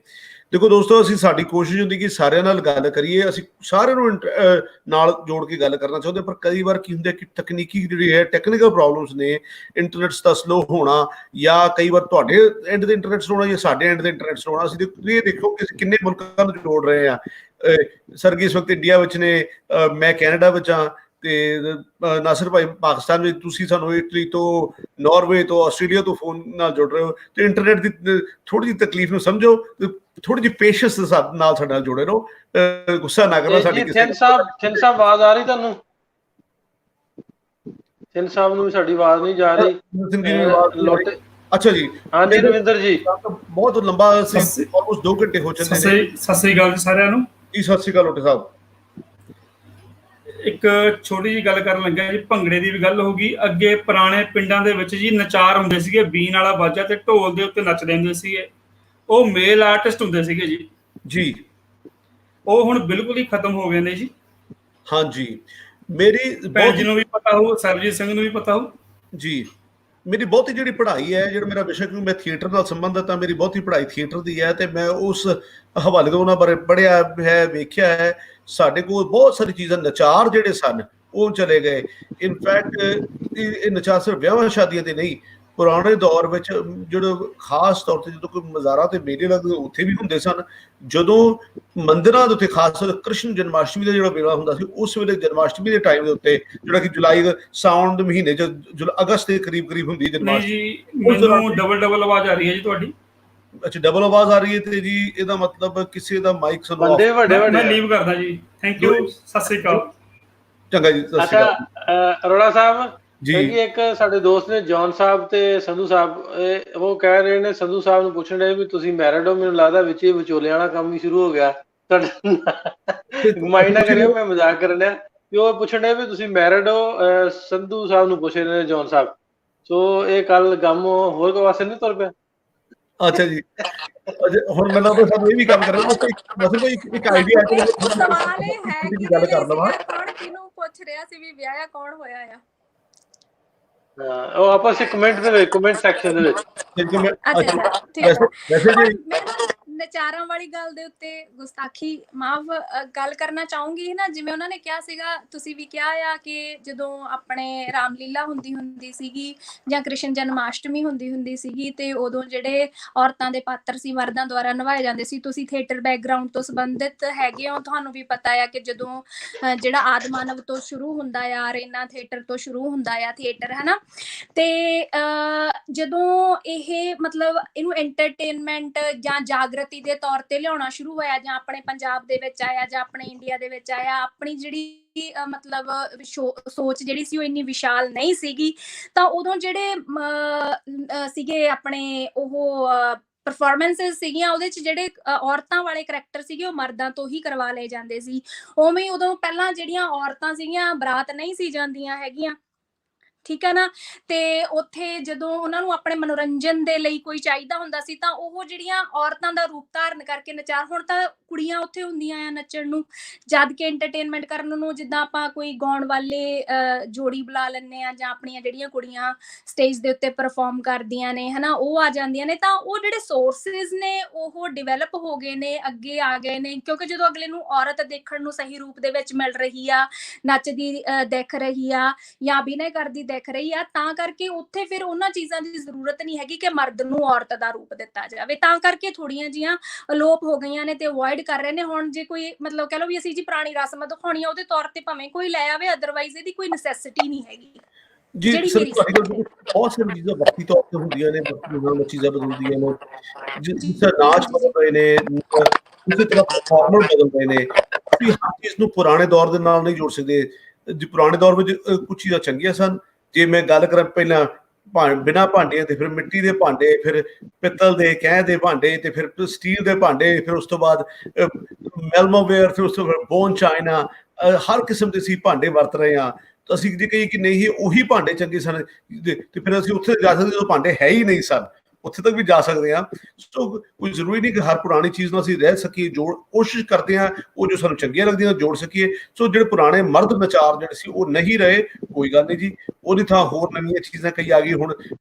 ਹੁਣ ਡੀਜੇ ਨੂੰ ਅੱਜ ਦੇ ਦੌਰ ਵਿੱਚ ਅਸੀਂ ਬੁਰਾ ਸਮਝਦੇ ਹਾਂ, ਉਸ ਦਾ ਅੱਜ ਤੋਂ 50 ਸਾਲ ਬਾਅਦ ਲੋਕ ਡੀਜੇ ਦੀ ਗੱਲ ਕਰਨਗੇ ਜੀ ਡੀਜੇ ਵਾਲਾ ਜ਼ਮਾਨਾ ਬੜਾ ਵਧੀਆ ਸੀ ਤੇ ਉਸ ਜ਼ਮਾਨੇ ਡੀਜੇ ਹੁੰਦਾ ਸੀ, ਹੁਣ ਤਾਂ ਡੀਜੇ ਵੀ ਨਹੀਂ ਰਹੇ। ਸੋ ਵਕਤ ਦੀ ਗੱਲ ਹੈ। ਸੋ ਮੇਰਾ ਖਿਆਲ ਸਾਨੂੰ ਸਾਰਿਆਂ ਨੂੰ ਇਹ ਗੱਲ ਸਮਝਣੀ ਪਏਗੀ, ਕੁਝ ਚੀਜ਼ਾਂ ਸਾਨੂੰ ਚੰਗੀਆਂ ਲੱਗਣਗੀਆਂ, ਕੁਝ ਬੁਰੀਆਂ ਲੱਗਣਗੀਆਂ, ਤੇ ਚੰਗੇ ਬੁਰੇ ਨੂੰ ਅਸੀਂ ਨਾਲ ਲੈ ਕੇ ਤੁਰੀਏ ਤੇ ਜੋ ਸਾਡੇ ਕੋਲ ਸਾਂਭਿਆ ਜਾਂਦਾ ਉਹਨੂੰ ਸਾਂਭ ਲਈਏ, ਸਾਡੇ ਆਪਣੇ ਵਿਰਸੇ। ਅਰੋੜਾ ਸਾਹਿਬ, ਹੁਣ ਆਪਾਂ ਇਹਨੂੰ 1 ਮਿੰਟ 1 ਘੰਟਾ 52 ਮਿੰਟ ਆਲਮੋਸਟ ਸਾਡਾ ਪ੍ਰੋਗਰਾਮ ਹੋ ਗਿਆ, ਅਸੀਂ ਐਂਡਿੰਗ ਵੱਲ ਸਰਕੀ ਜਾ ਰਹੇ ਹਾਂ। ਤੋ ਇੱਕ ਆਖਰੀ ਕਾਲਰ ਨੇ ਉਹਨਾਂ ਨੂੰ ਨਾਲ ਲਵਾਂਗੇ, ਨਾਲ ਮੈਂ ਤੁਹਾਨੂੰ ਥੋੜਾ ਜਿਹਾ ਸਾਰਿਆਂ ਨੂੰ 10-15 ਸੈਕਿੰਡ ਦਾ ਪੌਜ਼ ਦੇ ਕੇ ਨਾ ਵੀ ਤੁਸੀਂ ਇੱਕ ਵਾਰੀ ਸ਼ੇਅਰ ਆਪੋ ਆਪਣੀ ਵਾਲ ਤੇ ਜ਼ਰੂਰ ਕਰ ਲਿਓ। ਇਹ ਵੀਡੀਓ ਤੁਹਾਨੂੰ ਵਧੀਆ ਲੱਗਦਾ ਸੈਸ਼ਨ ਸਾਡਾ। ਕੱਲ ਅਸੀਂ ਬੋਲੀਆਂ ਤੇ ਕਰਨੀ ਹੈ ਗੱਲ, ਸਰਗੀ ਸਾਡੇ ਨਾਲ ਹੋਣਗੇ, ਅਰੋੜਾ ਸਾਹਿਬ ਹੋਣਗੇ, ਮੈਂ ਹੋਵਾਂਗਾ ਨਾਲ ਪਰ ਨਾ ਹੋਇਆ ਵਰਗਾ। ਤੋ ਇੱਕ ਦੋਸਤ ਇੱਥੋਂ ਲਾਇਲਪੁਰ ਤੋਂ ਅਲੀ ਅਬਾਸ ਨੇ, ਉਹਨਾਂ ਨੂੰ ਮੈਂ ਕੋਸ਼ਿਸ਼ ਕਰਾਂਗਾ ਨਾਲ ਲੈਣ ਦੀ, ਜਾਂ ਹੋਰ ਕੋਈ ਦੋਸਤ ਜ਼ਰੂਰ ਪਾਕਿਸਤਾਨ ਤੋਂ ਜਿਹੜੇ ਬੋਲੀਆਂ ਦੇ ਐਕਸਪਰਟ ਹੋਣ ਮੇਰੀ ਜਗ੍ਹਾ ਤੇ। ਤੁਹਾਨੂੰ ਤੁਹਾਡਾ ਕੀ ਕਹਿੰਦੇ ਪਤਾ ਨਹੀਂ ਹਿੰਦੀ ਹੈ ਕਿ ਪੰਜਾਬੀ ਮਨੋਰੰਜਨ ਕਰਨਗੇ। ਤੇ ਸਾਡੇ ਨਾਲ ਗੁਰਦੇਵ ਚੀਮਾ ਜੀ ਆ, ਉਹਨਾਂ ਦੀ ਕਾਲ ਲੈ ਲਈ ਆਖਰੀ। ਹਾਂਜੀ ਚੀਮਾ ਸਾਹਿਬ। ਜੀ ਸਾਹਿਬ। ਹਾਂਜੀ ਹਾਂ, ਸਤਿ ਸ਼੍ਰੀ ਅਕਾਲ ਅਗੇਨ। ਮੈਂ ਤਾਂ ਦੁਬਾਰਾ ਆਇਆ ਸੀ, ਮੈਂ ਸੁਣ ਰਿਹਾ ਸੀ ਵਾਲੀਆ ਸਾਹਿਬ ਆਏ ਸੀ ਤੇ he is a good old friend of mine, ਤੇ ਮੈਂ ਉਹਨਾਂ ਦੀਆਂ ਗੱਲਾਂ ਸੁਣ ਰਿਹਾ ਸੀ ਤੇ ਸਰਗੀ ਜੀ ਪੁੱਛ ਰਹੇ ਸੀ ਕਿ ਕੀ ਉਹਨਾਂ ਦੀ ਉਹ ਗੱਲ ਜਿਹੜੀ ਵਾਜਬ ਹੈ ਵੀ ਡਾਂਸ ਕੁੜੀਆਂ ਦਾ ਨਹੀਂ ਹੈਗਾ, ਕੁੜੀਆਂ ਨਹੀਂ ਕਰ ਸਕਦੀਆਂ। ਉਹ ਮੇਰਾ ਆਪਣਾ ਪਰਸਨਲ ਇਹ ਮੰਨਣਾ ਹੈਗਾ ਕਿ ਕੋਈ ਵੀ ਜਿਹੜੀ ਡਾਂਸ ਦੀ ਫਾਰਮ ਹੈ ਉਹਨੂੰ ਕੋਈ ਵੀ ਕਰ ਸਕਦਾ, ਪਰ ਇਹ ਕੀ ਹੁੰਦਾ ਹੈ ਹਰੇਕ ਬੰਦੇ ਦੇ ਵਿੱਚ ਥੋੜੀ ਜਿਹੀ ਪਰਸੈਂਟੇਜ ਮੇਲ ਦੇ ਵਿੱਚ ਫੀਮੇਲ ਹੁੰਦੀ ਹੈ ਤੇ ਨਹੀਂ ਹਰੇਕ ਮੈਂ ਫੀਮੇਲ ਦੇ ਮੇਰੀ ਵਿੱਚ ਥੋੜੀ ਜੀ ਹਾਂਜੀ ਪਰਸੈਂਟੇਜ ਹਾਂਜੀ ਮੇਲ ਵਾਲੀ ਹੁੰਦੀ ਹਾਂਜੀ ਆ। ਸਰ ਜੀ ਸਵਾਲ ਜੀ ਇਹ ਸੁਣੋ ਸਰ ਸੀਗਾ ਜੀ ਜੀ, ਸਵਾਲ ਇਹ ਸੀਗਾ ਕਿ ਉਹ ਕਹਿੰਦੇ ਕਿ ਝੂਮਰ ਨੂੰ ਮੈਨੂੰ ਔਰਤਾਂ ਉਹਨਾਂ ਵੀ ਦੀ ਪਰਫਾਰਮ ਆਵਾਜ਼ ਨਹੀਂ ਕਰ ਸੁਣਦੀ। ਸਕਦੀਆਂ, ਹਨਾ। ਤੇ ਪਰ ਮੈਂ ਕਹਿੰਦੀ ਸੀ ਵੀ ਮੈਨੂੰ ਇਹ ਸ਼ੰਕਾ ਆ ਵੀ ਮੈਂ ਕਦੇ ਵੀ ਔਰਤਾਂ ਝੂਮਰ ਪਰਫਾਰਮ ਕਰਦੀਆਂ ਨਹੀਂ ਦੇਖੀਆਂ, ਤੇ ਔਰ ਝੂਮਰ ਦੇ ਨਾਲ ਇਹ ਮਿੱਥ ਜੁੜੀ ਹੋਈ ਆ ਕਿ ਇਹ ਉਧਰ ਪੱਛਮੀ ਪੰਜਾਬ ਵੱਲੀ ਪ੍ਰਚਲਿਤ ਹੋਇਆ ਸੀ, ਸਿਆਲਕੋਟ ਸੌਰੀ ਸੰਦਲਵਾਰ ਦੇ ਏਰੀਏ ਦੇ ਵਿੱਚ। ਤੇ ਉੱਥੇ ਜਿਹੜੇ ਚਰਵਾਹੇ ਹੁੰਦੇ ਸੀ, ਬੱਕਰੀਆਂ ਚਾਰਨ ਵਾਲੇ ਹੁੰਦੇ ਸੀ ਜਾਂ ਮੱਝਾਂ ਚਾਰਨ ਵਾਲੇ ਹੁੰਦੇ ਸੀਗੇ, ਉਹ ਉੱਥੇ ਆਪਣੇ ਵਿਹਲੇ ਟਾਈਮ ਦੇ ਵਿੱਚ ਆਪਣਾ ਮਨੋਰੰਜਨ ਕਰਦੇ ਸੀ, ਜਾਂ ਜਿਹੜੇ ਛੜੇ ਹੁੰਦੇ ਸੀਗੇ ਉਹ ਇੱਕ ਦੂਜੇ ਦਾ ਮਨੋਰੰਜਨ ਕਰਦੇ ਸੀ ਔਰਤ ਦਾ ਰੂਪ ਲੈ ਕੇ। ਮੀਨਸ ਇਹ ਜਿਹੜਾ ਨਾਚ ਸੀ ਇਹਨੂੰ ਪ੍ਰੋਪਰ ਆਪਾਂ ਇੱਕ ਅਭਿਨੈ ਕਹਿ ਸਕਦੇ ਹਾਂ ਕਿ ਨੱਚ ਕੇ ਉਹ ਮੁਦਰਾਵਾਂ ਦੇ ਨਾਲ ਔਰਤ ਵਾਂਗੂ ਮਤਲਬ ਇੱਕ ਦੂਜੇ ਦਾ ਮਨੋਰੰਜਨ ਕਰਦੇ ਸੀਗੇ, ਹਨਾ। ਵੀ ਝੂਮਰ ਉੱਥੋਂ ਬਣ ਪਿਆ ਆ। ਤੇ ਮੈਂ ਕਦੇ ਵੀ ਅੱਜ ਤੱਕ ਨਹੀਂ ਸੀ ਦੇਖਿਆ ਹੈਗਾ ਕਿ ਵੀ ਔਰਤਾਂ ਵੀ ਝੂਮਰ ਪਾਉਂਦੀਆਂ ਨੇ। ਤਾਂ ਉਹ ਕਹਿੰਦੇ ਸੀ ਵੀ ਇਹਨਾਂ ਨੂੰ ਕੁੜੀਆਂ ਵੀ ਪਰਫਾਰਮ ਕਰ ਸਕਦੀਆਂ ਨੇ ਤੇ ਮੁੰਡੇ ਵੀ ਪਰਫਾਰਮ ਕਰ ਸਕਦੇ ਨੇ। ਮੈਨੂੰ ਇਹ ਸ਼ੰਕਾ ਸੀਗੀ।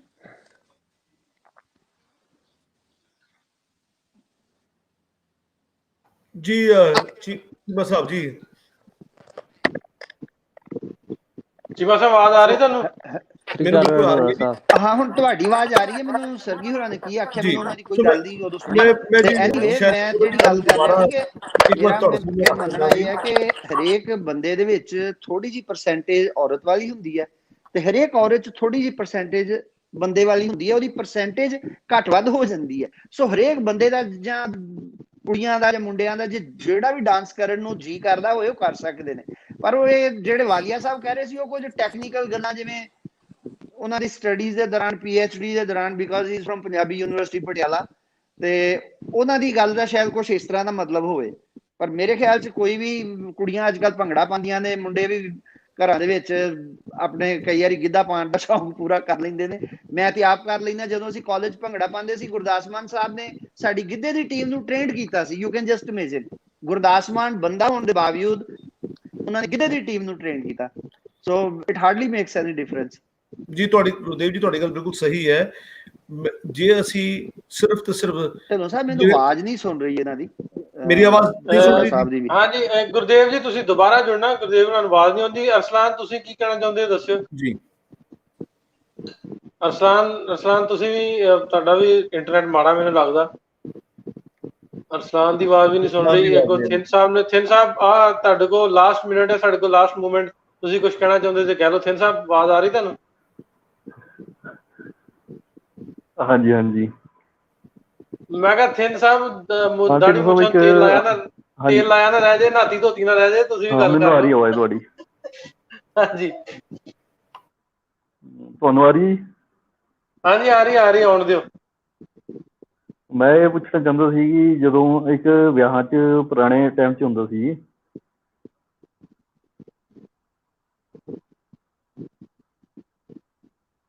ਨਹੀਂ ਤੁਹਾਡੀ ਆਵਾਜ਼ ਸਿੰਘ ਸਾਹਿਬ ਨਹੀਂ ਆ ਰਹੀ।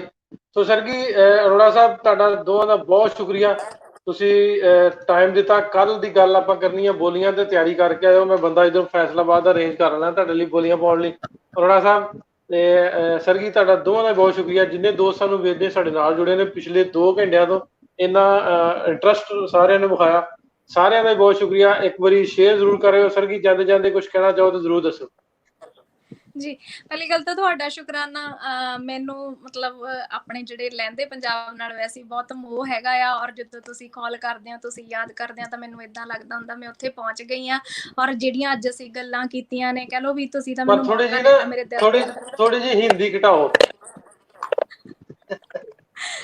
ਕੋਸ਼ਿਸ਼ ਕਰੂੰਗੀ ਜਦੋਂ ਕੱਲ ਨੂੰ ਵਾਪਸ ਆਈ ਤੇ ਮੈਂ ਆਪਣੀ ਹਿੰਦੀ ਨੂੰ ਘਟਾਵਾਂ। ਹਾਂਜੀ ਉਹ ਮੇਰੀ ਦੇਖ ਲਓ ਤੁਸੀਂ ਗੱਲ ਭੁਲਾਤੀ, ਬਾਲੇ ਭੈੜੇ ਹੋ ਤੁਸੀਂ। ਕੋਈ ਗੱਲ ਨਹੀਂ, ਕੋਈ ਗੱਲ ਭੁੱਲ ਗਈ। ਤੁਸੀਂ ਕੱਲ ਨੂੰ ਕਰ ਲੈਣਾ, ਕੱਲ ਵੀ ਤੁਸੀਂ ਸਾਡੇ ਨਾਲ ਜੁੜਨਾ। ਮੈਂ ਗੱਲਾਂ ਜਿੰਨੀਆਂ ਮਰਜ਼ੀਆਂ ਕਰੋ, ਪਰ ਸ਼ੰਕਾ ਪ੍ਰਚਲਿਤ ਇੱਕ ਹੋਰ ਲਫ਼ਜ਼ ਇਹ ਥੋੜਾ ਜਿਹਾ ਨਾ ਹੀ ਇਸਤੇਮਾਲ ਕਰੋ ਤੇ ਵਧੀਆ ਰਹੂਗਾ। ਠੀਕ ਹੈ, ਤੁਸੀਂ ਐਵੇਂ ਕਰਨਾ, ਮੇਰੀ ਨਾ ਇੱਕ ਥੋੜੀ ਜੀ ਕਲਾਸ ਜਿਹੜੀ ਹੈ ਮੈਨੂੰ ਦੇ ਦੇਣਾ। ਮੈਨੂੰ ਜਿਹੜੇ ਹੈਗੇ ਨੇ ਵੀ ਪ੍ਰਚਲਿਤ, ਨਹੀਂ ਤੁਹਾਡੀ ਆਨਲਾਈਨ ਕਲਾਸ ਲੱਗ ਜਾਣੀ, ਤੁਸੀਂ ਆਟੋਮੈਟਿਕ ਕਹਿਣਾ ਹੀ ਨਹੀਂ। ਕਿਉਂਕਿ ਮਾਫੀ ਲੈਲਪੁਰੀਆਂ ਕੋ ਮਾਫੀ ਨਹੀਂ ਲੱਭਦੀ, ਐਡਵਾਂਸ ਉਸੇ ਵੇਲੇ ਜਵਾਬ ਦੇਣਾ ਮਿਲਦਾ। ਮੰਗੀ ਮੈਨੂੰ ਕਿਤੇ ਨਾ ਕਿਤੇ ਅਸੀਂ ਵੀ ਲੈਲਪੁਰੀ ਹੈ, ਥੋੜਾ ਬਹੁਤਾ ਖੂਨ ਮਿਕਸ ਹੋਇਆ ਵਿੱਚ ਲੈਲਪੁਰ ਦਾ। ਤੇ ਮੇਰੇ ਜਿਹੜੇ ਨਾਨਕੇ ਨੇ ਉਹ ਇੱਥੋਂ ਸੀਗੇ ਲੈਲਪੁਰ ਤੋਂ ਨਾ। ਤੇ ਉਹ ਗੱਲ ਇਹ ਹੈਗੀ ਆ ਕਿ ਪ੍ਰੋਗਰਾਮ ਇੰਨਾ ਜ਼ਿਆਦਾ ਵਧੀਆ ਸੀ, ਇਹਦੇ ਚ ਬਹੁਤ ਸਾਰੀਆਂ ਚੀਜ਼ਾਂ ਜਿਹੜੀਆਂ ਸੀ ਉਹ ਸਿੱਖਣ ਨੂੰ ਮਿਲੀਆਂ। ਮਤਲਬ ਇੰਨੇ ਵਧੀਆ ਲੋਕ ਜਿਨ੍ਹਾਂ ਨੂੰ ਬਹੁਤ ਸੂਝ ਸੀਗੀ, ਜਾਂ ਜਿਹੜੇ ਉਸ ਚੀਜ਼ ਨਾਲ ਜੁੜੇ ਹੋਏ ਨੇ, ਜਿਨ੍ਹਾਂ ਨੂੰ ਅਸੀਂ ਸਿਰਫ ਪੜ੍ਹ ਕੇ ਜਾਂ ਸੁਣ ਕੇ ਹੀ ਆਪਦੇ ਉੱਤੇ ਅਮਲੀ ਰੂਪ ਲੈ ਕੇ ਆਂਦਾ ਸੀਗਾ। ਪਰ ਅੱਜ ਉਹ ਲੋਕਾਂ ਨਾਲ ਗੱਲ ਹੋਈ ਜਿਨ੍ਹਾਂ ਨੇ ਇਸ ਚੀਜ਼ਾਂ ਨੂੰ ਹੰਢਾਇਆ ਆ ਔਰ ਉਸ ਖਿੱਤੇ ਨਾਲ ਸੰਬੰਧਿਤ ਨੇ। ਮੈਂ ਤੁਹਾਡਾ ਧੰਨਵਾਦ ਕਰਦੀ ਹਾਂ ਕਿ ਤੁਸੀਂ ਮੈਨੂੰ ਇਸ ਪ੍ਰੋਗਰਾਮ ਦਾ ਹਿੱਸਾ ਬਣਾਇਆ, ਔਰ ਅਰੋੜਾ ਸਾਹਿਬ ਨਾਲ ਗੱਲ ਕਰਕੇ ਮੈਨੂੰ ਬਹੁਤ ਹੀ ਜ਼ਿਆਦਾ ਵਧੀਆ ਲੱਗਿਆ। ਬਹੁਤ ਸ਼ੁਕਰੀਆ ਤੁਹਾਡਾ। ਕੱਲ ਪਾਕਿਸਤਾਨੀ ਟਾਈਮ 9:30 ਵਜੇ ਤੇ ਇੰਡੀਆ ਟਾਈਮ 10 ਵਜੇ ਆਪਾਂ ਜੁੜਾਂਗੇ ਦੁਬਾਰਾ ਬੋਲੀਆਂ ਨੂੰ ਲੈ ਕੇ। ਬੋਲੀਆਂ ਲਈ ਤਿਆਰ ਹੋ ਜਾਓ। ਮੁਦੱਸਰ ਜਠਾਂ ਦੇ ਮੈਂ ਪਾਵਾਂਗਾ ਬੋਲੀਆਂ, ਬਿੱਲੋ ਮਾਈ ਬੱਲੂ ਮਾਈ ਕਹਿੰਦੇ ਨੇ ਪਾਵਾਂਗੇ ਬੋਲੀਆਂ, ਐਸਕਰ ਵੜੈਜ ਕਹਿੰਦੇ ਨੇ, ਸਾਰੇ ਜੀ ਬੋਲੀਆਂ ਕੱਲ ਆਪੋ ਆਪਣੀਆਂ ਬੋਲੀਆਂ ਆਉਣ ਦਿਓ। ਅਰੋੜਾ ਸਾਹਿਬ ਤੁਸੀਂ ਵੀ ਬੋਲੀਆਂ ਤਿਆਰ ਕਰ ਲਿਓ, ਆਪਣੇ ਸੋਹਣੇ ਬੁੱਲਾਂ ਚੋਂ ਬੋਲੀਆਂ ਕੱਢਣੀਆਂ। ਵਾਹ ਜੀ ਵਾਹ, ਬਹੁਤ ਸ਼ੁਕਰੀਆ ਜੀ ਤੁਹਾਡਾ। ਬਸ ਇੱਕ ਜਾਣ ਤੋਂ ਪਹਿਲਾਂ ਇੱਕ ਛੋਟੀ ਜਿਹੀ ਗੱਲ ਕਹਿਣਾ ਚਾਹੁੰਦਾ ਸਾਰੇ ਦੋਸਤਾਂ ਨੂੰ। ਬਹੁਤ ਸਾਰੇ ਦੋਸਤਾਂ ਦੀ ਬਹੁਤ ਸਾਰੀ ਅੱਜ ਗੱਲਾਂ ਕਮੈਂਟਸ ਪੜ੍ਹਨੋਂ ਰਹਿ ਗਏ ਨੇ, ਉਹਨਾਂ ਸਾਰਾ ਚਾਹਣਾ ਜਿਨ੍ਹਾਂ ਦੇ ਕੁਛ ਨੇ ਮੈਨੂੰ ਪਰਸਨਲ ਵੀ ਮੈਸੇਜ ਕੀਤੇ ਨੇ। ਮੈਂ ਕੋਸ਼ਿਸ਼ ਕਰਾਂਗਾ ਸਾਰਿਆਂ ਨੂੰ ਰਿਪਲਾਈ ਕਰ ਸਕਾਂ। ਮੈਂ ਜਿਸ ਤਰ੍ਹਾਂ ਪਹਿਲੇ ਵੀ ਰਿਕੁਐਸਟ ਕੀਤੀ ਸੀ, ਮੈਂ ਫਰੈਂਡਸ ਹੋਰ 5000 ਤੋਂ ਬਾਅਦ ਐਡ ਨਹੀਂ ਕਰ ਸਕਦਾ, ਇਸ ਕਰਕੇ ਸ਼ਾਇਦ ਨਾ ਐਡ ਕਰ ਸਕਾਂ। ਤੁਸੀਂ ਮੈਨੂੰ ਮੈਸੇਜ ਭੇਜੋ, ਮੈਂ ਕੋਸ਼ਿਸ਼ ਕਰਦਾ ਸਾਰਿਆਂ ਨੂੰ ਰਿਸਪੌਂਡ ਕਰਾਂ। ਉਹ ਗੱਲ ਹੈ ਵੀ ਜ਼ੇਨ ਚ ਕੋਈ ਐਸੀ ਗੱਲ ਨਾ ਲਿਆਓ, ਕੋਈ ਸ਼ੰਕਾ ਨਾ ਲਿਆਇਓ ਵੀ ਅਸੀਂ ਤੁਹਾਡਾ ਜਾਣਬੁੱਝ ਕੇ ਨਹੀਂ ਮੈਸੇਜ ਲਿਆ। ਉਹ ਬੱਲੇ ਬੱਲੇ ਬੱਲੇ, ਤੁਹਾਨੂੰ ਸ਼ੰਕਾ ਸਿਖਾਤੀ ਹੈ ਜੀ ਇਹਨਾਂ ਨੇ। ਨਹੀਂ ਜੀ, ਸ਼ੰਕਾ ਦੀ ਮਨ ਵਿੱਚ ਕੋਈ ਸ਼ੱਕ ਨਹੀਂ ਰਹਿਣਾ ਚਾਹੀਦਾ, ਕਿਸੇ ਦੇ ਕੋਈ ਸ਼ੰਕਾ ਨਹੀਂ ਰਹਿਣੀ ਚਾਹੀਦੀ। ਅਸੀਂ ਸਾਰਿਆਂ ਨਾਲ ਸਾਨੂੰ ਮੁਹੱਬਤ ਹੈ, ਅਸੀਂ ਪਿਆਰ ਨਾਲ ਸਾਨੂੰ ਮਿਲਣਾ ਚਾਹੁੰਦੇ ਹਾਂ, ਸਦਾ ਪਿਆਰ ਸਾਡਾ ਬਣਿਆ ਰਹੇ। ਬਹੁਤ ਸ਼ੁਕਰੀਆ ਜੀ ਤੁਹਾਡਾ ਸਾਰਿਆਂ ਦਾ। ਬਹੁਤ ਸ਼ੁਕਰੀਆ ਸਾਰਿਆਂ ਦਾ। ਜਾਂਦੀ ਵਾਰੀ ਸਾਰਿਆਂ ਨੂੰ ਰੋਜ਼ਿਆਂ ਦਾ ਮਹੀਨਾ ਚੱਲ ਰਿਹਾ, ਰਮਜ਼ਾਨ ਮੁਬਾਰਕ ਚੱਲ ਰਿਹਾ। ਇਸ ਬਬਰਕਤ ਮਹੀਨੇ ਦੇ ਸਦਕੇ ਜਿੰਨੇ ਵੀ ਸਾਨੂੰ ਸੁਣਦੇ ਨੇ, ਪੂਰੀ ਦੁਨੀਆ ਦੇ ਪੂਰੇ ਇਨਸਾਨਾਂ ਵਾਸਤੇ ਦੁਆ ਇਸ ਬਬਰਕਤ ਮਹੀਨੇ ਦੇ ਸਦਕੇ, ਜਿਹੜਾ ਕਰੋਨਾ ਦਾ ਕਹਿਰ ਹੈ ਇਹਦੇ ਤੋਂ ਸਾਰਿਆਂ ਦੀ ਜਾਨ ਛੁੱਟ ਜੇ। ਸੋ ਕੱਲ ਜੁੜੇ ਰਹਿਣਾ ਸਾਡੇ ਨਾਲ। ਅਸੀਂ ਦੁਬਾਰਾ ਤੋਂ ਇਸੇ ਪ੍ਰੋਗਰਾਮ ਦੇ ਰਾਹੀਂ ਬੋਲੀਆਂ ਦਾ ਜਿਹੜਾ ਸੈਗਮੈਂਟ ਹੈ, ਸੈਸ਼ਨ ਉਹ ਲੈ ਕੇ ਆਵਾਂਗੇ ਤੁਹਾਡੇ ਵਾਸਤੇ ਲਾਈਵ 9:30 ਵਜੇ ਪਾਕਿਸਤਾਨੀ ਟਾਈਮ। ਤੋ ਉਮੀਦ ਕਰਦੇ ਹਾਂ ਕੱਲ ਜਿੰਨੇ ਵੀ ਦੋਸਤ ਹੋਣਗੇ ਕੱਲ ਵੀ ਸਾਡੇ ਨਾਲ ਹੋਣਗੇ, ਇਸ ਬੈਠਕ ਦਾ ਹਿੱਸਾ ਬਣਨਗੇ।